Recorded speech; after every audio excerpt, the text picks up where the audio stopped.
Hey guys, welcome back to my channel. We're going to do all the 12 zodiacs today, and these are going to be karmic truth bombs. So I hope you're ready for the facts. If you are not a karmic, this is not going to be a personal reading for you, okay? So don't come in here as a divine masculine or divine feminine in a soulmate or twin flame relationship thinking that these messages are for you, because they're not. However, if you are in a karmic situation, and you know it, this could be for you. If your partner is in a karmic situation, this could be for them. And absolutely, if you know a karmic and you're cross watching, then this is absolutely about them. So I just wanted to put that out there so you kind of know how to follow the readings. Hi, Raquel. Hi, Tata Meow. Let's go ahead and get in. Raquel, since you are the first one in my live, I'm going to give you a little free mini reading. Everyone, if you're coming in watching now, if you're first, sometimes and I just look over and I've already got people in the room, I'll probably pick the first one to give a few free cards. So please don't forget to hit that bell icon and subscribe so you don't miss me when I'm live, okay? This is going to count, Raquel, as one of the free 6 readings. I did one yesterday, and this one is another one. So I'll be having 4 more free readings at the end of this video. So if you would like to be one of the chosen, please stay in the chat. I will pick whose names I see in the chat. I don't care if it's super chat or regular names, whatever pops out at me. Honey, I'm going to read those free readings. All right. You're welcome, Raquel. Let's see what's going on with your person. Oh, okay. So we've got the Hierophant in reverse, the King of Cups in reverse, the Four of Cups, and the Two of Cups. It looks like your person is not committed anymore. Not in love and not committed. Looks like this person is fresh out of a relationship or ready to get out of this relationship because there's no more feelings for this person. This person is definitely feeling connected to you in a very deep way. This is more than just love and romance. It feels like best friends. It feels like close lovers. It feels like soulmates or twin flames. This is more than just a committed marriage or connection. This is a divine partner brought together by the universe, okay? And it's kind of destined in a way. And your person feels like, honestly, in a nutshell, your person has some regrets about committing to the wrong person. So I don't know who this ex is. I will give you one strong candidate. Looks like a Cancerian and maybe even a Taurus. Okay? But it doesn't have to be those zodiacs. But I'll tell you, your person's been thinking about giving to you, again, 4-4, as soon as that other connection is over. So it might already be over. And if that's the case, maybe he's considering reaching out. Okay, if it's not over, just know that he's definitely in the feelings and in the vibes that it is over. Okay, it's definitely over for him in some sense.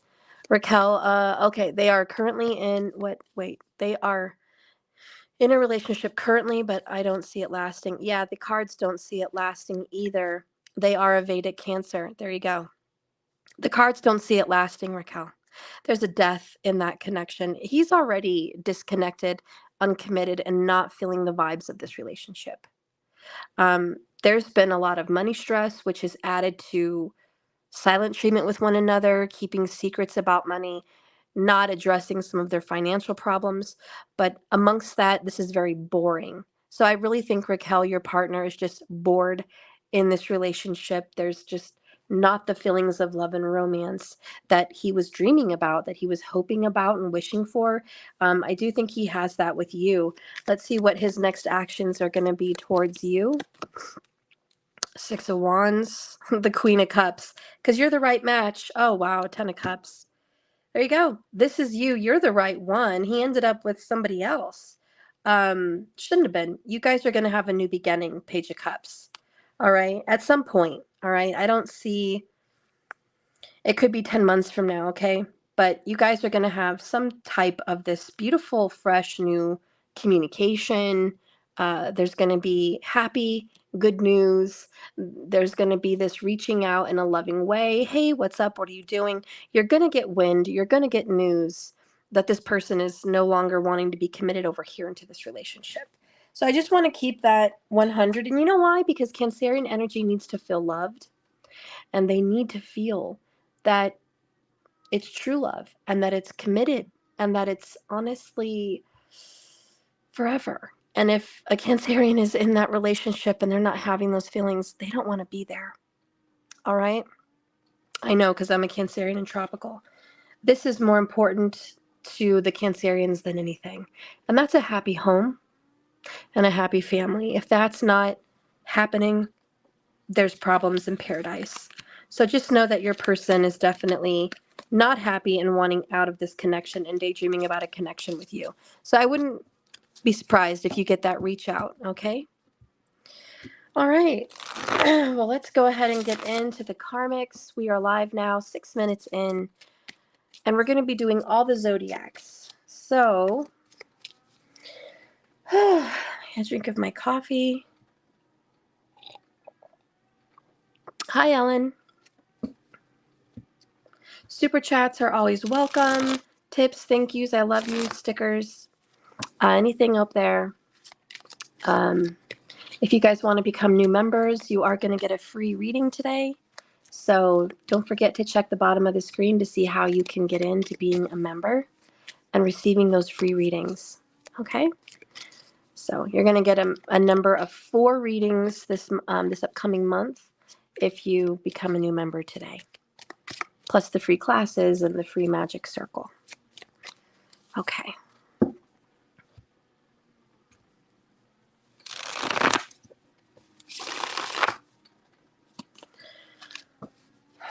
Holy Spirit, guide and direct me right now for the Aries karmics. Show me what is happening for the people that carry the zodiac sign of Aries in their moon, their sun, or their rising ascendant. Show me what's going on with those karmics. 6 of Cups in reverse, the Fool, 3 of Wands, and the 3 of Pentacles. Bottom of the deck is the 2 of Swords.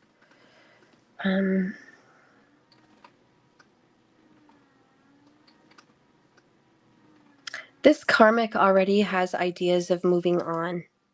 They're no longer interested in this person that's been in their life or in the past. This Aries karmic has taken liberty, with the Fool card actually being Aries. They themselves are ready to just get the HE double hockey sticks out of a relationship. They're tired of it. It's old.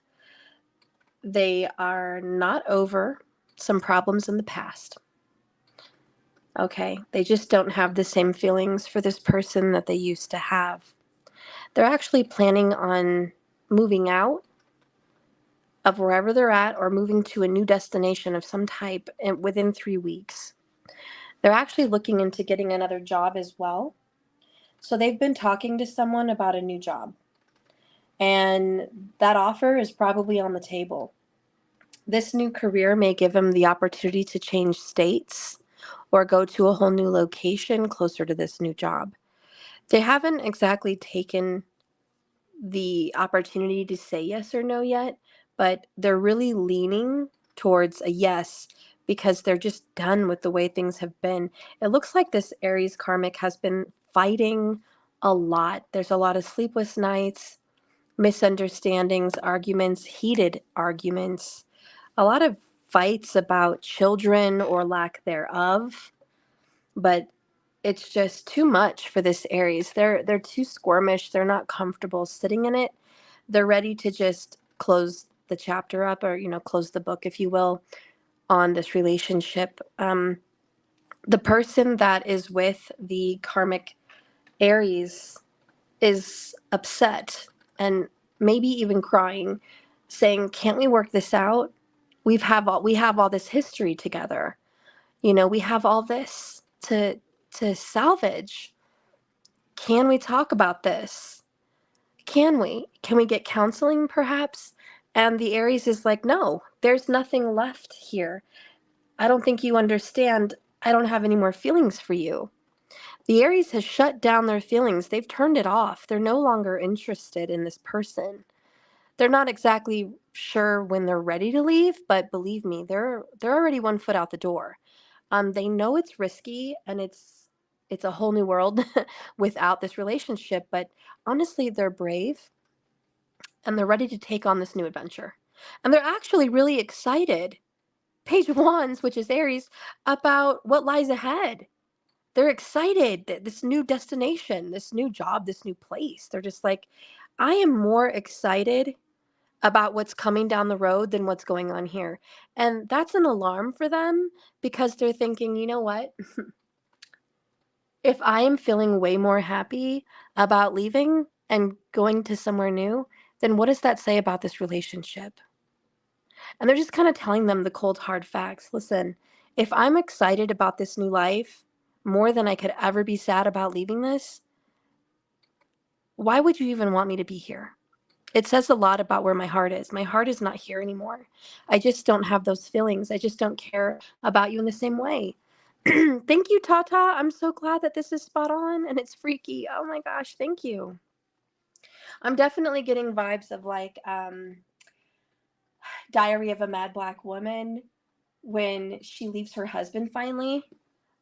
He just destroyed that relationship left and right. You know, she found someone new, somewhere new to live, new job, new place, new everything. It was hard, but she went. And in that movie, of course, she was kind of forced, but this isn't a movie, this is real life. But what I'm getting is that dinner scene at the dinner table when the husband is trying to salvage their marriage after all the hell they'd been through, which honestly is this 10 of swords, cheating, lying, a mistress, you know, just immoral behavior, cruel behavior to someone that he'd been with for such a long time. 6 of Cups. They went to high school together, college together. They were married. I mean, they had a whole life. So he's trying to salvage it, even though he ruined it. And she realizes, I don't have any love here, and I'm not really invested. I love someone else. Now, I'm not saying this Aries person loves someone else, although it's possible. This is more, I'm just excited about getting away from this. I no longer want to be with you or here. I don't want to be there anymore. I'm changed. I'm a new person. I'm fresh. I don't know who I am, but I'm discovering it. And I'm following my heart, and I'm just following destiny, and I'm going down this road, and I don't know what it holds, but I know something good is there, and I know I'm going to be appreciated, and I know I'm going to be loved, and I know I'm going to be happy. And I'm ready to go. I'm ready to start this new life. So anyways, this karmic person is done. Just like the movie, she tells him, she's like, I'll love you, I'll always love you, but it's over. There's no way that you and I can be together anymore. Thank you for everything, and I gotta go find my man. That's what she says in the movie, and she gets up and leaves. Anyways, this Aries is tired of putting in work where it's not appreciated. So no more struggling in any connection anymore. No more. Just Aries is done and moving on, and probably moving to a whole new location with a whole new job and a whole new life. And if this hasn't happened yet, it's on fire to happen very, very, very quickly. The wands are fast and fiery. This is all springtime, so it's by spring. Or perhaps this already happened at springtime. I don't know. But I will tell you, this is it for Aries. The Aries karmic is ready to move on. The other person's going to be stressed and surprised that they've actually moved on, but it's over. There's no more feelings. There's no more anything left to work out here. It's just done and gone.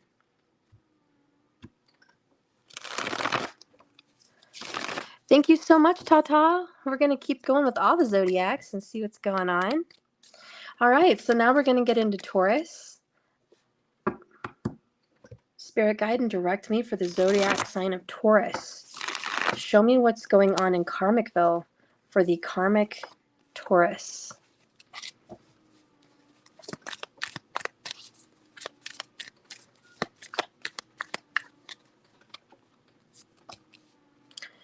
Ten of Wands in the reverse. Queen of Wands in the upright. Wow, all fire. What the heck? Two of Wands in the upright. King of Pentacles. Whoops. It just fell out. King and Queen of Cups. All right, this is a third party situation. Wow. Oh, the vibes. We are in just definitely has this Queen of Wands in the Taurus life, this karmic Taurus. This person doesn't want to put down their wands, which is I don't want to give up control. I don't want to give up control. I like control and I like being controlling and like that's important to me. I want to have my hands all over this. The Taurus feels like they're in control. But the problem here is they're actually not. The universe is in control. This Taurus is trying to have their hands on everything. Love, money, the dynamics of relationships or friendships. Their word is authority. And they're just like, I said my piece. I said my word. You will listen to my word. You will listen to what I said. They're trying to control other people.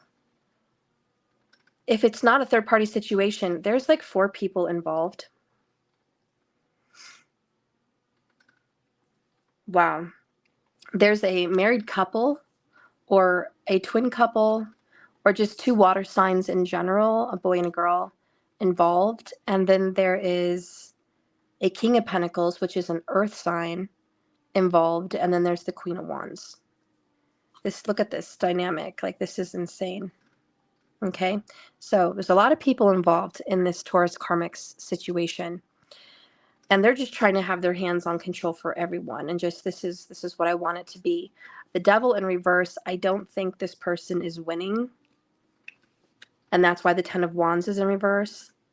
And then we have another 10. So the Wheel of Fortune. Yeah, I just don't think this person is able to control all these people. You ever met those karmics that just want to control their kids, their husband, their wife, everything? They're the head of the house. They're the rooster in the hen house, if you will. That's this person. Just like what I say goes. All of you have to submit and bow down. But I feel like everyone here is adults and everyone here is like, no, you don't get to dictate to everyone else what we all have to do. We're all adults. We all make our own decisions. You no longer have control over me. And I think that's why the Devil's in reverse with the 10 of Wands. Now, this Taurus karmic doesn't want to give up control. But the universe has spoken. Now, what is it they're losing? What is it? What in the world? Let's do a different one. What in the world does this Taurus want to have their hands on besides, relationships and money? Movement, choices, and decisions. Just like the 2 of Wands. Movement, choices, and decisions. Oh, this is the 2 of Wands, I think. I control where you go, where you work, how much money you get. I control the money that comes in. I control the relationship dynamics. I control when you get love, when you don't get love, when you get affection, and when you don't get affection. I have that say. I control when you can cry, when you can laugh, when you can feel anything. I'm the boss, and I'm not okay with your feelings just coming out whenever you want. Wow, this person wants to control the money and the dynamic of all the relationships. And let me say, if there's kids, this Taurus karmic wants to control how the kids see their parent and how the parent sees the kids. And it's that kind of control. It's kind of like, did you pay child support yet? Because if you didn't, you're not going to see them, which is probably illegal, but they're doing it. This Taurus is driven by power. And how sad is that? The person that is connected to this Taurus karmic is out there looking for the freedom to get away, the freedom to support themselves, the freedom to live their own life and not be tied up or pushed down under their foot. So they're just looking for the opportunity. This karmic is preventing who they talk to and what other people think of them, which I think is very narcissistic. Controlling the way people see another person is manipulation, because you're manipulating everyone to believe certain things or certain facts about this other individual. This other individual is successful, they're hardworking, they're someone that you can depend on and count on, and they're very committed, and they're worthy and responsible, and they're a strong cornerstone type person. They're a very good, healthy individual. They've probably gotten therapy, or they're just, they have their head on straight, they have their head on right. I'm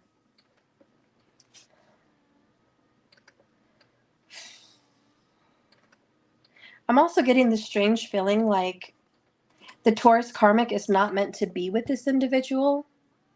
There's someone else for each of them. With this King and Queen of Cups, I feel like happiness is just a choice away. Once they can get out from under one another, they're going to find their person. That's like a message from the King and Queen of Cups, because they're meant to be. They're like, let's put us over here. We are a divine couple. We fit. You guys don't fit. This is not working. Fire and earth is not fitting.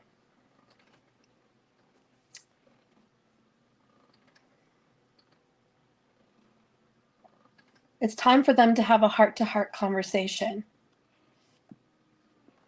I don't know when the last time they had a heart-to-heart conversation, but a heart-to-heart conversation is going to come up within about 2 weeks. So get ready for that heart-to-heart. It's coming.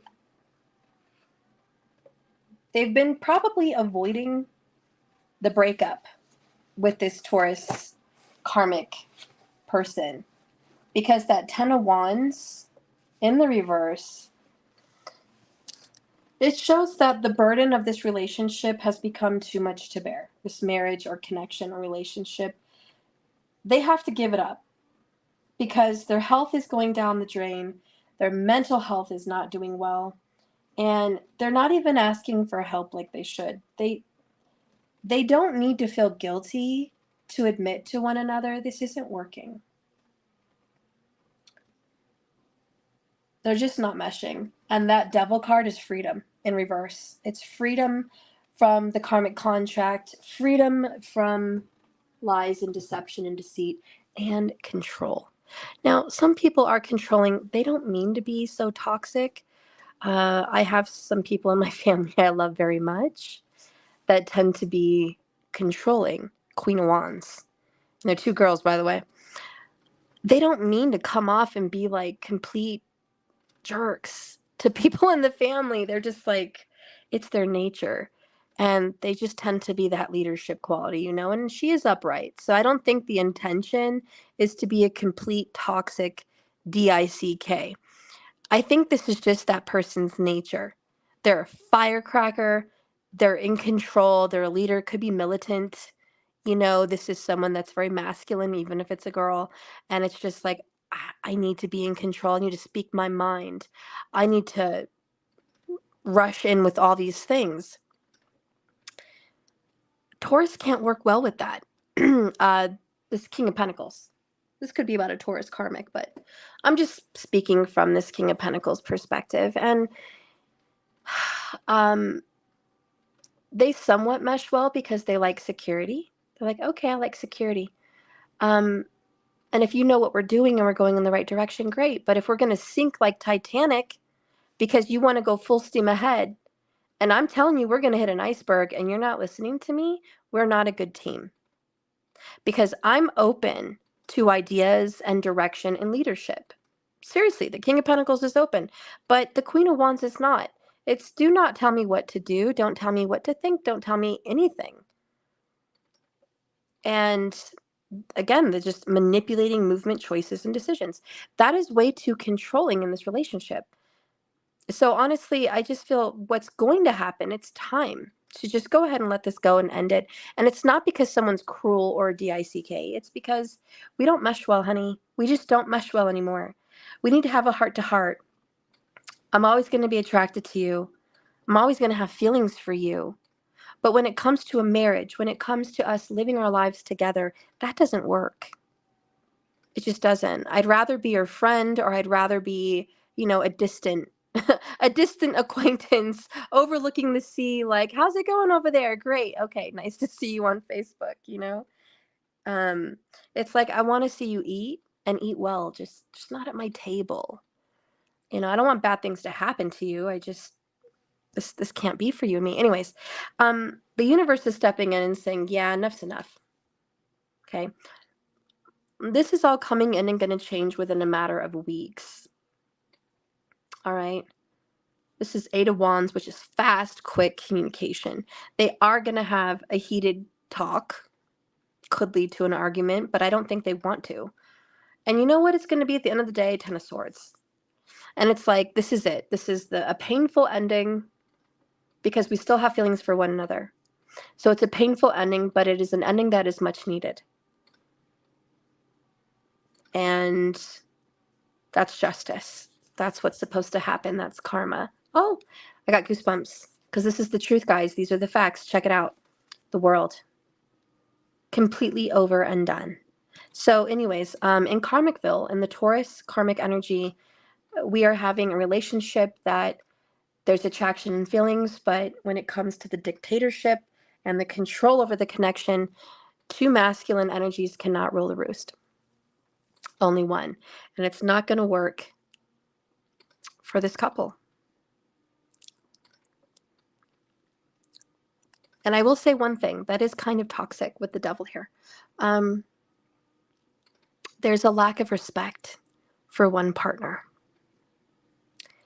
A lack of respect, which comes from, I don't trust you, and I don't believe in your values, and I'm better than you. So there is some kind of higher authority that's coming from this, like at the root. So I just want to say that is a little toxic, that whole I'm better than you, because these are two adults. And it's just like, no, you shouldn't treat your partner like that. Partners work together. And someone didn't sign up to be dictated. So anyways, that is the end of this connection, and it's coming within 2 weeks, probably this big heart to heart. I do foresee a change in this relationship and an ending. That's going to happen. That's what's going on in the Karmicville for the Taurus karmic. All right, so now we're going to get into Gemini karmics. And don't worry, I am going to do the 12 zodiacs for the divine partners, okay? Or should I just say the light workers? I'm going to do the 12 zodiacs for the light workers as well. But this is what's going on in Karmicville. So I hope you like it. All right. Spirit, please guide and direct me right now for the zodiac sign of Gemini in Karmicville. Show me Gemini. Whoo, 6 of Cups. The Sun. Oh my. Okay, we got the same partners here. What's going on? All right. Okay.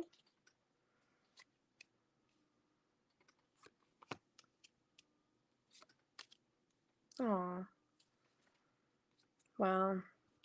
The cup that once runneth over goes dry. God, this is very similar to the Taurus. Very. We have someone here that's just hanging on to the past. Very, very, very nostalgic. Oh, thank you, Doja Cell. I'm so glad. Thank you, honey. So this is, God, I love who we were. I love what we had. We had it all. We had our youth. We had our dreams. We had our passion. And hanging on to that, it's like an older couple that, just grew out of love, just grew apart, changed. People learn and grow. God, we are not who we were when we were 18. Heck, we're not who we were when we were 30. So it's like the changes that people go through, it's crazy. And you either grow together in love and you grow as a team and you're just aligned, or in Karmicville, and this is just the truth about being a karmic, you grow apart because it was a season, it was a time of love, but it wasn't meant to last. There was a lesson here learned, and it's done, and there's no more happiness. There's no more happiness in Happy Valley. This was Happy Valley, but we can't live in the past. And I think that's what's going on with Gemini. They really want to live in the past. They're fighting for the commitment because maybe we can get back what we had. Maybe we could. God, if we just do that one thing, quit fighting me. Come on, let's go to therapy. Let's go here. Let's go there. This is no, they're not in agreement. They don't agree. Honey, I'm going to just talk about some details that are coming to my mind in the Gemini Karmicville arena. And we don't agree about religion. We don't agree about spirituality. We don't agree about kids or the kids we have. We don't agree about commitment roles. We don't agree about politics. We don't agree about money and how it should be spent, how it's earned. We don't agree where we should live for the rest of our lives. We are just not eye to eye. We're definitely not aligned. We just don't agree. And as much as you want to fix this, how are you going to tackle all of those problems? It's bad enough in a marriage when you have one or two issues that need to be solved. It could take years, but at least you can probably tackle them if there's enough love, if there's enough respect, if there's enough commitment. At least you can tackle those together and kind of work your way through it to some place of peace. But when you've got numerous amplified problems, heated arguments, tons of emotions flying every which way, there's no way we can contain. This is a wild animal, and you want to tame it. It just won't be tamed. This animal wants to break free. Animal's just metaphorical here. But anyways, at the end of the day, the cup is dumped out. The love is no longer here. In fact, this person or these people have been emotionally uninvolved, or let's just say disconnected, for at least 8 months. They're already gone. So in Gemini Karmicville, it's over. It's sad to say that, but there's no saving this. I will tell you, and Geminis, it's true. Communication is key in a relationship. I can't imagine being a Gemini karmic and not having that good, healthy communication, because that is the ultimate key to a happy relationship with a Gemini. We must be able to communicate and talk freely and express ourselves. That's what it's about. And when you take that away, there's really not much to stand on. And the biggest problem that's happening for the Gemini karmics is the consistent arguments. I mean, we are talking about walking on eggshells, avoiding the big blow up, avoiding the big fight, because the minute someone expresses themselves, they blow up, and it's breaking their heart. Three of Swords. This isn't us. Why are we doing this to each other? We love each other. The fact is, this is a karmic relationship, and it has an expiration date. The milk is old, and we're not going to keep it. We're not going to turn it into something else. And letting it go is the hardest part. And I think the biggest problem today for the Geminis is living in the past. Someone just fantasizes and goes there. And it makes them still want to fight for this, which is cute. But it's not reality, and that's why the sun is in reverse. Whenever the sun is in reverse, I believe, when I'm reading tarot, and I'm sure you can see this too, the sun is setting. You know, the sun upright is rising. It's the morning sun. It's a new day. It's happy. We have a lot of time and a lot of good energy. As soon as that sun sets, it's dark, you know, and the night is coming, the end of the day. And it's just, they always say the sun has set on whatever the situation is when it's down like that. And it's like, I don't know, it's just a bittersweet. And I'm going to go ahead and say goodbye to this Gemini reading, but that's just the facts. This is a couple that has been married or living together or been together for a very long time. They have a lot of history and perhaps even children. And this is the end of that marriage, the dissolution of the marriage, and the ending of this connection. And it just is what it is. It's sad, but there's no way they're ever going to be able to communicate to one another. It's like speaking two different languages. They'll never make sense of it. I think they're both a little sad that it is the way it is. But there is some kind of acceptance that's going to be coming. And I think within about 5 weeks, they're going to finally be able to walk away. Okay? And I think if this is a divorce, it would be a peaceful divorce. I do think, like, there's people here that would be able to say, like, you know, we can do this amicably. We don't have to attack each other in court. I don't think this is going to be a long, drawn-out separation. I think it's just going to be a difficult, painful one. But I don't think they're going to attack each other too much. There's going to be a lot of back and forth with emotions more than anything. Okay? A lot of tears. Okay, so that kind of puts closure there to the Gemini karmic. Now we're going to get into the Cancerian karmic.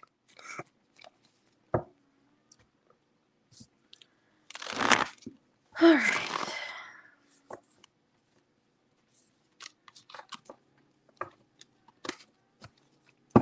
Cancerian karmic. Spirit guide and direct me for the Cancerian karmic. All right. 6 of Cups just wants to come up today in Karmicville. Ay. Ah, I just got that. Can I not get the same thing in reverse? Okay.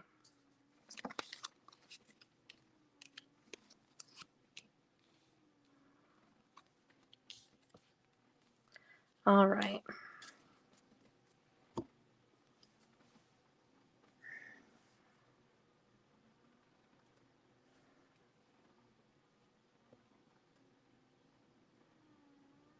This is a long, drawn out problem.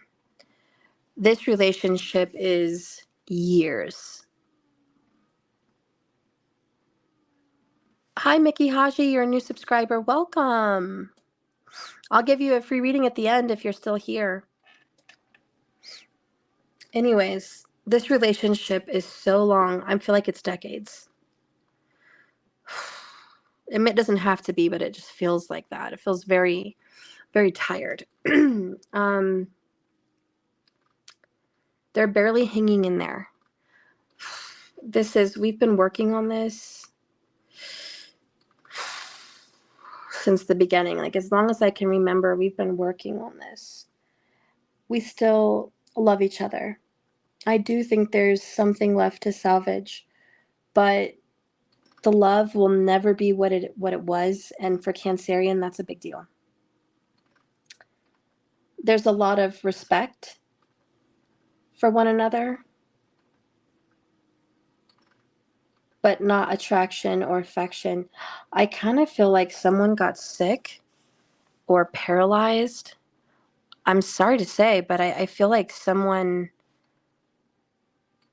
got a diagnosis they didn't want to hear. I also feel like someone could be bedridden or in bed sick at this time or in a hospital. The Temperance Angel is really giving me doctor vibes. I get the feeling that someone already didn't want to be in this relationship, and then they're finding out that this person cannot be physical in the marriage anymore, or the commitment. They can no longer participate like they used to. And there's this, oh my God, I should have gotten out years ago. Now I want to get out, but I'm going to look like a complete insensitive, cruel person because they're diagnosed with something, or they got, they found out they had cancer, or they got in a car accident. Now they're paralyzed, they're paraplegic, or, they found out they have Parkinson's, or they found out, they have congenitive heart disorder. You fill in the blank. I'm not going to name a whole bunch of medical issues, but it definitely feels like I should have left then.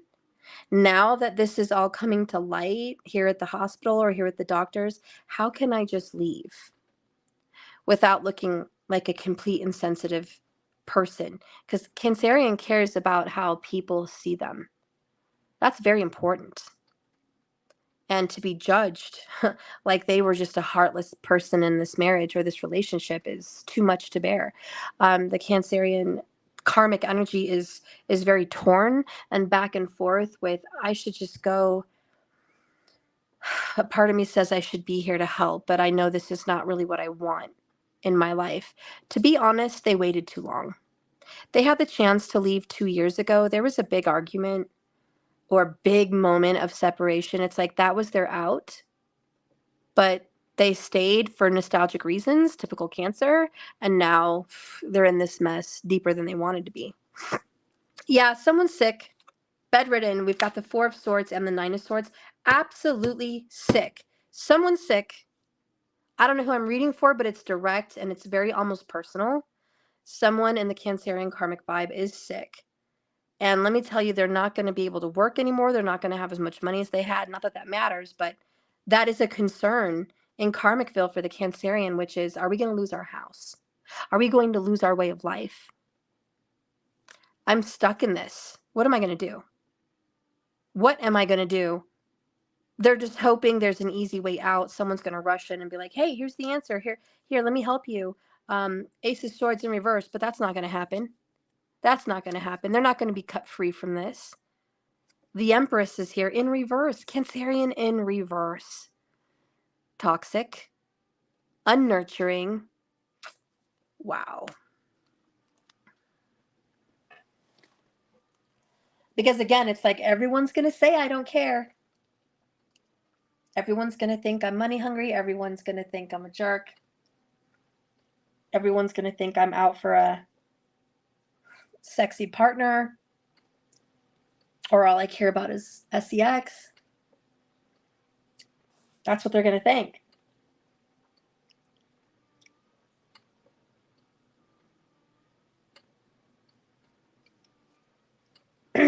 If people only knew the truth. If people only knew what was really happening in the relationship previous to this enlightened diagnosis. There's this bitterness that no one will ever really know. This is no one will ever really know what we really went through.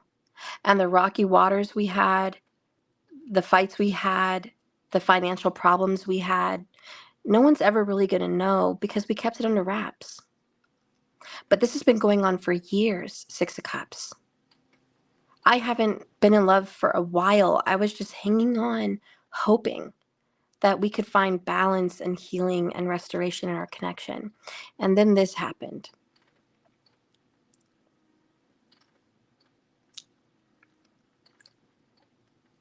Listen, this is going to be a very unhappy message for the Cancerian karmic. But I can't go against what the cards say. I'm sorry, but the karmic Cancerian's going to stay. They're going to stay in a miserable and very unhappy marriage or commitment because they care too much about public opinion, and they feel like they owe this person, because Cancerians are very committed. Even though they're not happy here and they're not in love, they're going to stay out of the sake of vows, contracts, or commitments.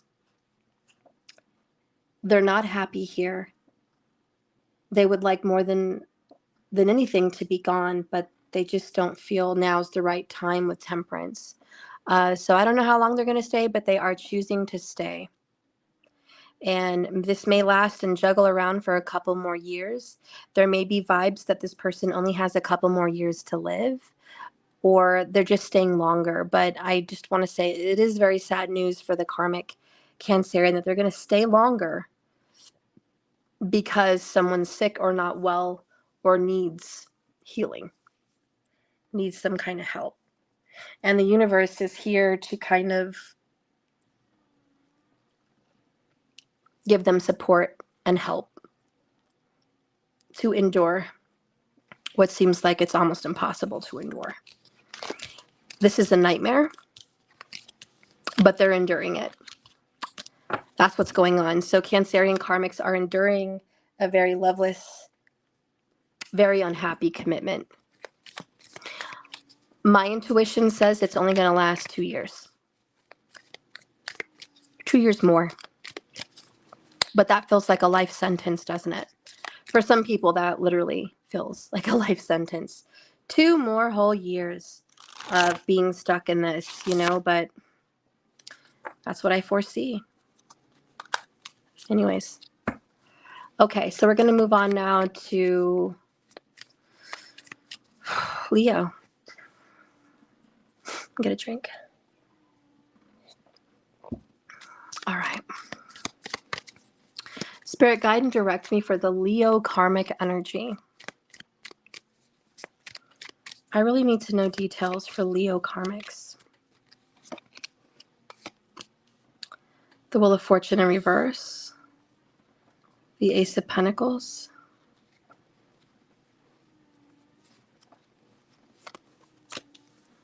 The Eight of Cups in the reverse. King of Cups in the upright.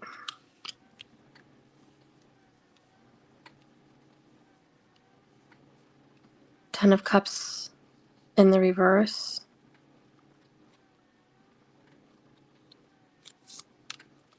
Seven of Swords in the upright. Oh, and the Tower.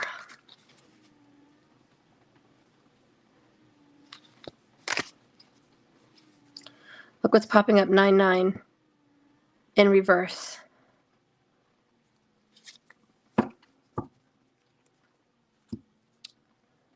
This is some big news. In Leo Karmicville, we have, this is not going in their favor.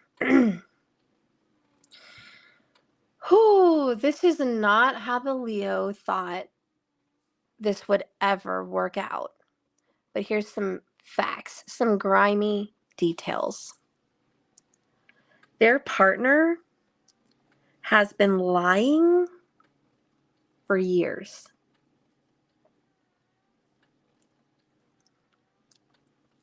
About what you say. This is the truth. They never got over a water sign, Cancer, Pisces, or Scorpio. They never got over it. They still had feelings for this person the whole time. But they went and they moved on with this prepackaged family. It was already set up, and it wasn't their own.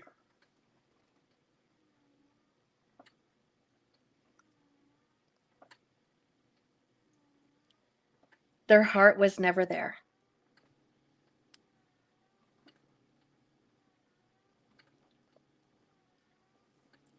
Their tongue might have been there. Their body might have been there. Their money might have been there. Their time might have been there, but they were never there. Their soul, their love, their heart, their mind, it was always somewhere else. Look how he's always looking behind his shoulder at the tower with the King of Cups. It's always looking back at a failed relationship, be it a divorce, be it a major court upheaval separation, be it just a major fight and ending of a connection. But it's like they're always looking back. And the reason they never got over it is because they know it's their fault.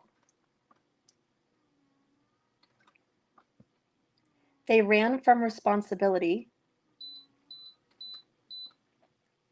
They hid like a coward. They tried to get away with it.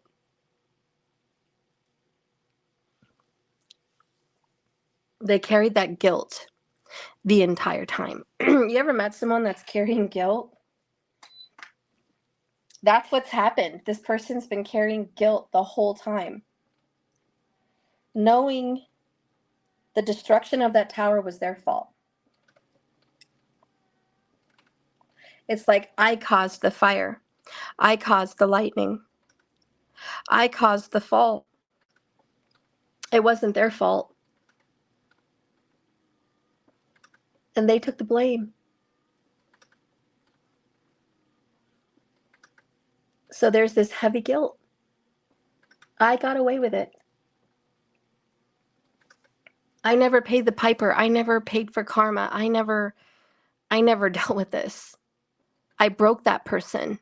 I broke them. Literally, I broke them in half. I took their money, or I left them broken, stranded. I gave them no choice.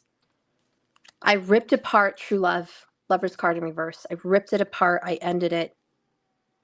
I ruined it. Why? Because I was a liar and a sneak and a cheat. I always kept secrets from them, and I was never honest, and I never told them the truth. I was always sneaky, lying, cheating, sneaking around. I ruined this. But I left telling this other person lies. Telling them that they were crazy, telling them that it was all their fault. Telling them that they trapped me, they pushed me, they pressured me into this. Lying. Lying about the character of the King of Cups. All that person ever wanted to do was love them.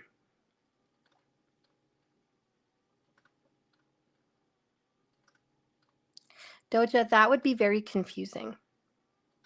Okay? I can't tear apart multiple players in this reading. This is going to have to be up to you.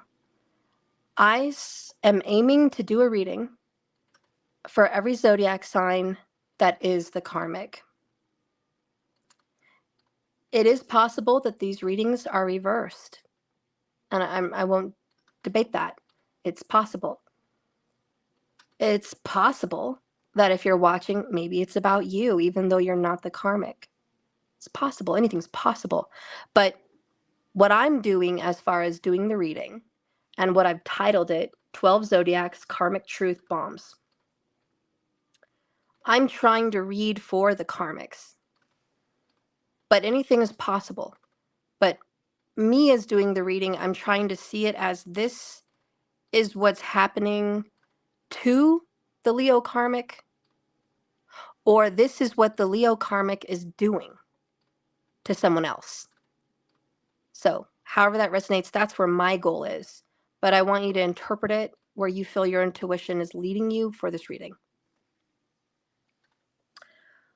Oh, Natural Mystic was asking. Okay, my bad. There you go. Natural Mystic. But that is what's going on. So in this Leo karmic energy, we have a liar and a cheat and a sneak. We have someone over here, probably an earth sign, that's trying to offer stability, marriage, a life. But it can never grow because they're offering it to a liar. They're offering it to a sneaky thief.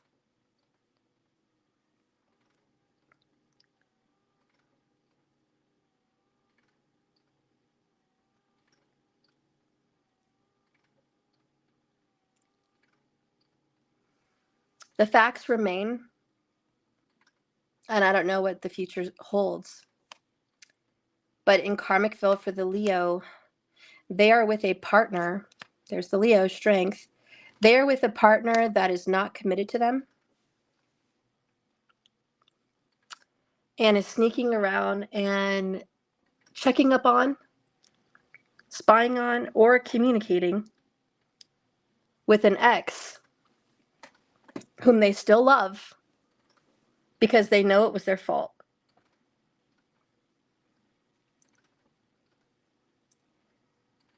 This Leo karmic, or maybe the person they're with, is trying to avoid another breakup. They're trying. And there's efforts here in place saying, well, we can give it another go. We can give it another try. Come on. But it's not meant to be. The Wheel of Fortune is in reverse. This is not meant to be. It is a karmic relationship. Karmic relationships are meant to have those endings. They really, really are. Because you're not meant to endure karma for the rest of your human life. You know that. You're only meant to be with them till you finally figure it out, till you learn something and change and have closure to some painful karma that needed closure. When that's said and done, it's time to move on from it. Leave. Or let them leave, you know? So there's just no way to save this. There's no way to save it. It's like inevitable. As much as you want to avoid Seven of Swords, the tower's coming.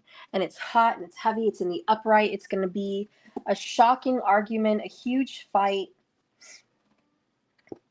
This is not something someone wants to go through. No one does. But when the Tower card appears in a reading, you can expect the unexpected.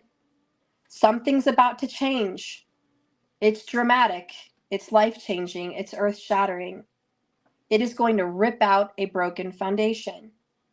And if someone's been holding on as a defense mechanism, hanging on, Eight of Cups in reverse, they're going to be forced to adapt and embrace the new change, or just the information that they're still in love, King of Cups, with somebody else. You can't hang on to that. Why would you want to hang on to that? That's crazy. But with the Eight of Cups in reverse, they're too afraid to move on. They're creating excuses. they're just wanting to be like stuck in the midst of it. Oh, it's like, no. But you know what it also means? This Seven of Swords sneaky character, which could be a Scorpio as well, King of Cups Tower, is working their sneaky way back to their ex. They are trying to come back into that King of Cups life. Ooh. Surprise. Facts. They're coming back. And you know what? There's no stopping that train. I will say this. The Leo Karmic has tried like HE double hockey sticks to stop. They didn't want this event to happen. It's like, no, I'm not going to let them. I'm not going to let them go back to their ex. That embarrasses me. That embarrasses me and my family. And I'm not having that. Can I also tell you one fact? In Leo Karmicville, they bought them out. Somebody was buying their partner. That's really sad. They bought them a car, or they paid their car payments. or they paid most of the bills, or they paid, you know, their child support to the ex. They paid penalties. They paid for tags, taxes, tires, you name it. It's like, I'll help, I'll help, I'll help. This karmic energy, could be Leo, is offering to pay. It's like, don't go. I was going to pay for this set of tires. I was going to pay for this vacation. I just paid rent. I just paid your way through college, or I just paid. So, you know, where do you think you're going? Wow. This Leo karmic is trying to hang on to someone by money. That's all they have. It's all they have. If they didn't have money, they couldn't hold them. If this karmic was broke, busted, and disgusted, they couldn't hold this partner. And I'll say this, even if this partner stayed with this unhappy relationship, this Leo karmicville, they would always be looking back at what coulda, shoulda, and would have been with this other ex, the family they could have had, the love they're missing out on, everything. They want to keep an eye. They want to keep in communication, at the very least, with this ex. When the Wheel of Fortune comes in reverse, it's feeling stuck, feeling like the wheel of time is not moving forwards. We're just stuck, never going forwards, never going backwards. It even feels very unlucky. It feels like the universe is against you and you just can't win. Things are not going the way they should or the way you want them to go. Remember the message of this card. The wheel keeps turning, and sometimes not the way you want it to go. Nothing's permanent. And even though it feels like crap right now, it will change again. I think predictions to be said. It's over in the month of August. I'm sorry. 8 of Cups, the month of August, it's over. There's going to be an exposing of lies or secrets, an argument perhaps, Tower blowing up about, I know you've been seeing this person and talking to this person. It's like, I know you've been going back to your baby's mom every time we fight. I know you've been looking back and going and seeing her or going and seeing him. I know that you've been talking to this person sneakily online. I know you've been meeting up with this person at the park. I know you've been meeting up with this person at these stores. I know. And these are most of the fights. And sure, they pick up little fights like, why didn't you put away the dishes? Or why is the laundry still in the washing machine? Those are just little triggers because the real problem that sits at the heart of their problems, period, is you're a liar and you're a cheat and you're a sneak. And I know it. And all I've been doing is paying you off to stay here longer. And can I just say the kids that are in this home are really unhappy?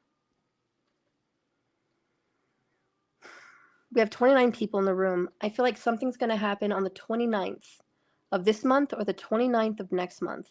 Or maybe the number 29 is a really important number as to who this is. But I will tell you, the kids are not happy. This is not a happy home and it's not a happy family. And hanging on to a lie, that's the problem. Hanging on to a lie.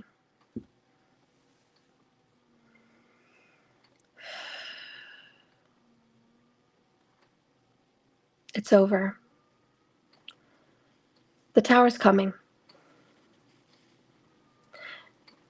I don't know if every single lie will be exposed, but I know at least one will be exposed.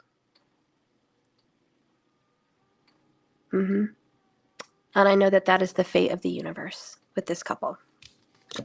That concludes the Leo karmics.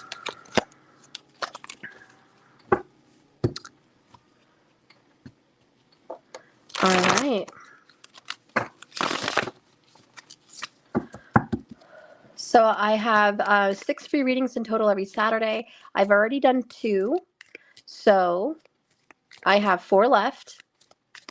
I believe I'm going to give one to Haji, Madi Haji, I think that was your name. So that leaves us with 3 free readings left at the end of this video. If you want to be chosen for a free Please stay tuned. Like, comment, subscribe. If you're not subscribed, you won't receive the reading. So just say you're a new subscriber or whatever. Okay, we'll check on that and we'll get it done. Okay. But whoever I see in the comments popping up, super chat, blowing my comments up with colors and stickers, I'm going to see you. Comments with emojis, I'm going to see you. Sometimes just your name is going to pop out to me from the universe, and I'm just going to feel drawn to your name. Sometimes it's your thumbnail or your picture that might draw me in. But either way, I'll be drawn into whoever I need to read for, and I know the universe doesn't make mistakes. All right. Caitlin F., I'll give you a free reading at the end also. I saw the blue butterfly, and your name with the F caught my attention. So, yeah, you'll get one as well. So now we have 2 left. I will say this. If you're not present when I announce I'm ready to make the reading, and you're gone, and you're not in the comments responding to me, I will skip you and go to someone else, and you won't get the reading. So just make sure that you're here, okay? Johnny Blake, you're new. I haven't seen your name before, so I'll do you as well. So Maha Haji, Caitlin F., and Johnny Blake, you guys will get free readings at the end. And that leaves me with how many readings left, guys? Let's see. Oh, that's 5. One more reading at the end. I'll just save it for the end, and I'll pick it for whoever I feel called to at the end. I'll just save that goodie. All right. Spirit, guide and direct me with these tarot cards. Show me the truth. Give us the facts, the evidence. Let these cards reveal what is going on in Virgo Karmicville. What's happening in Virgo land? We have the Ace of Swords.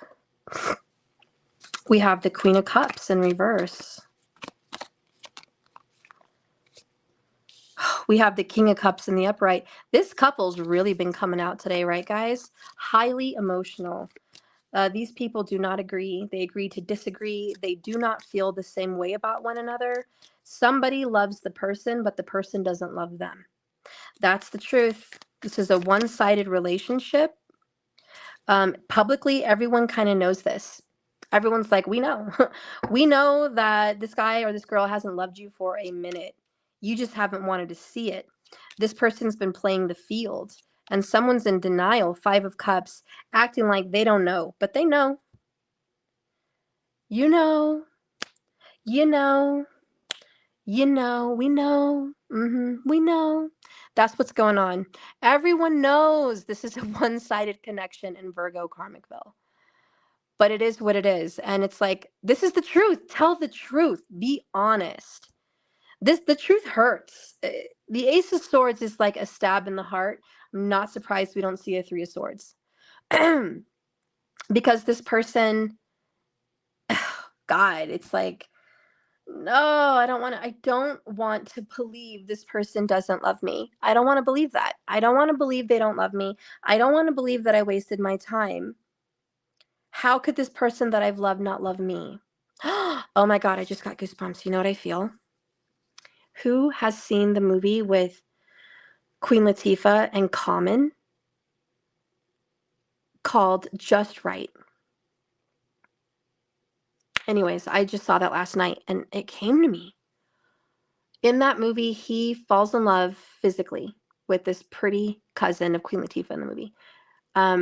She's skinny, she's pretty, she's well-spoken, she's everything an NBA popular basketball player wants to bring home to mama and show off to the world. She's a beautiful queen. He falls in love with her, but she's a liar. She's a fake. She's a fraud. She doesn't donate to shelters.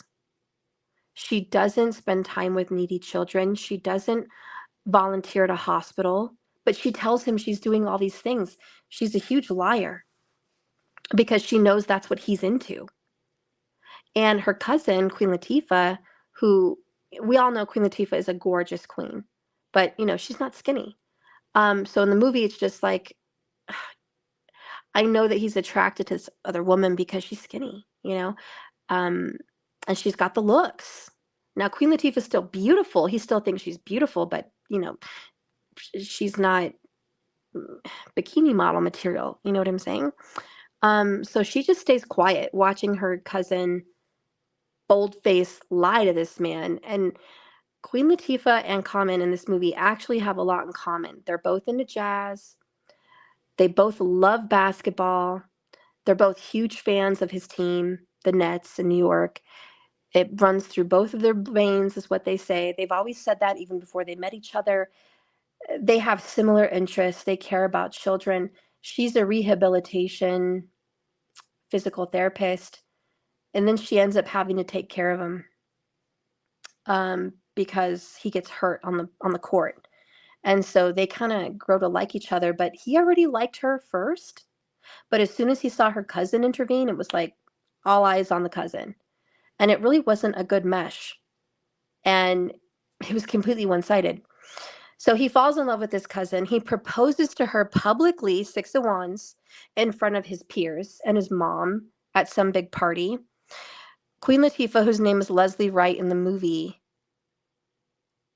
she is kind of heartbroken, but still happy that they found love, you know, even though she feels in her intuition for cups that it's fake.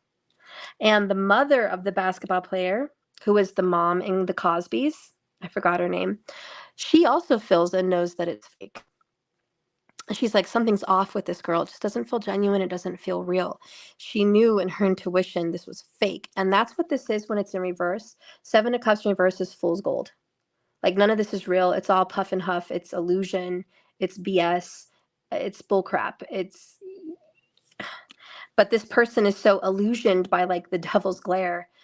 They believe in baloney. They believe in fool's gold. It looks real. So they're just going to be like, I'm all over it.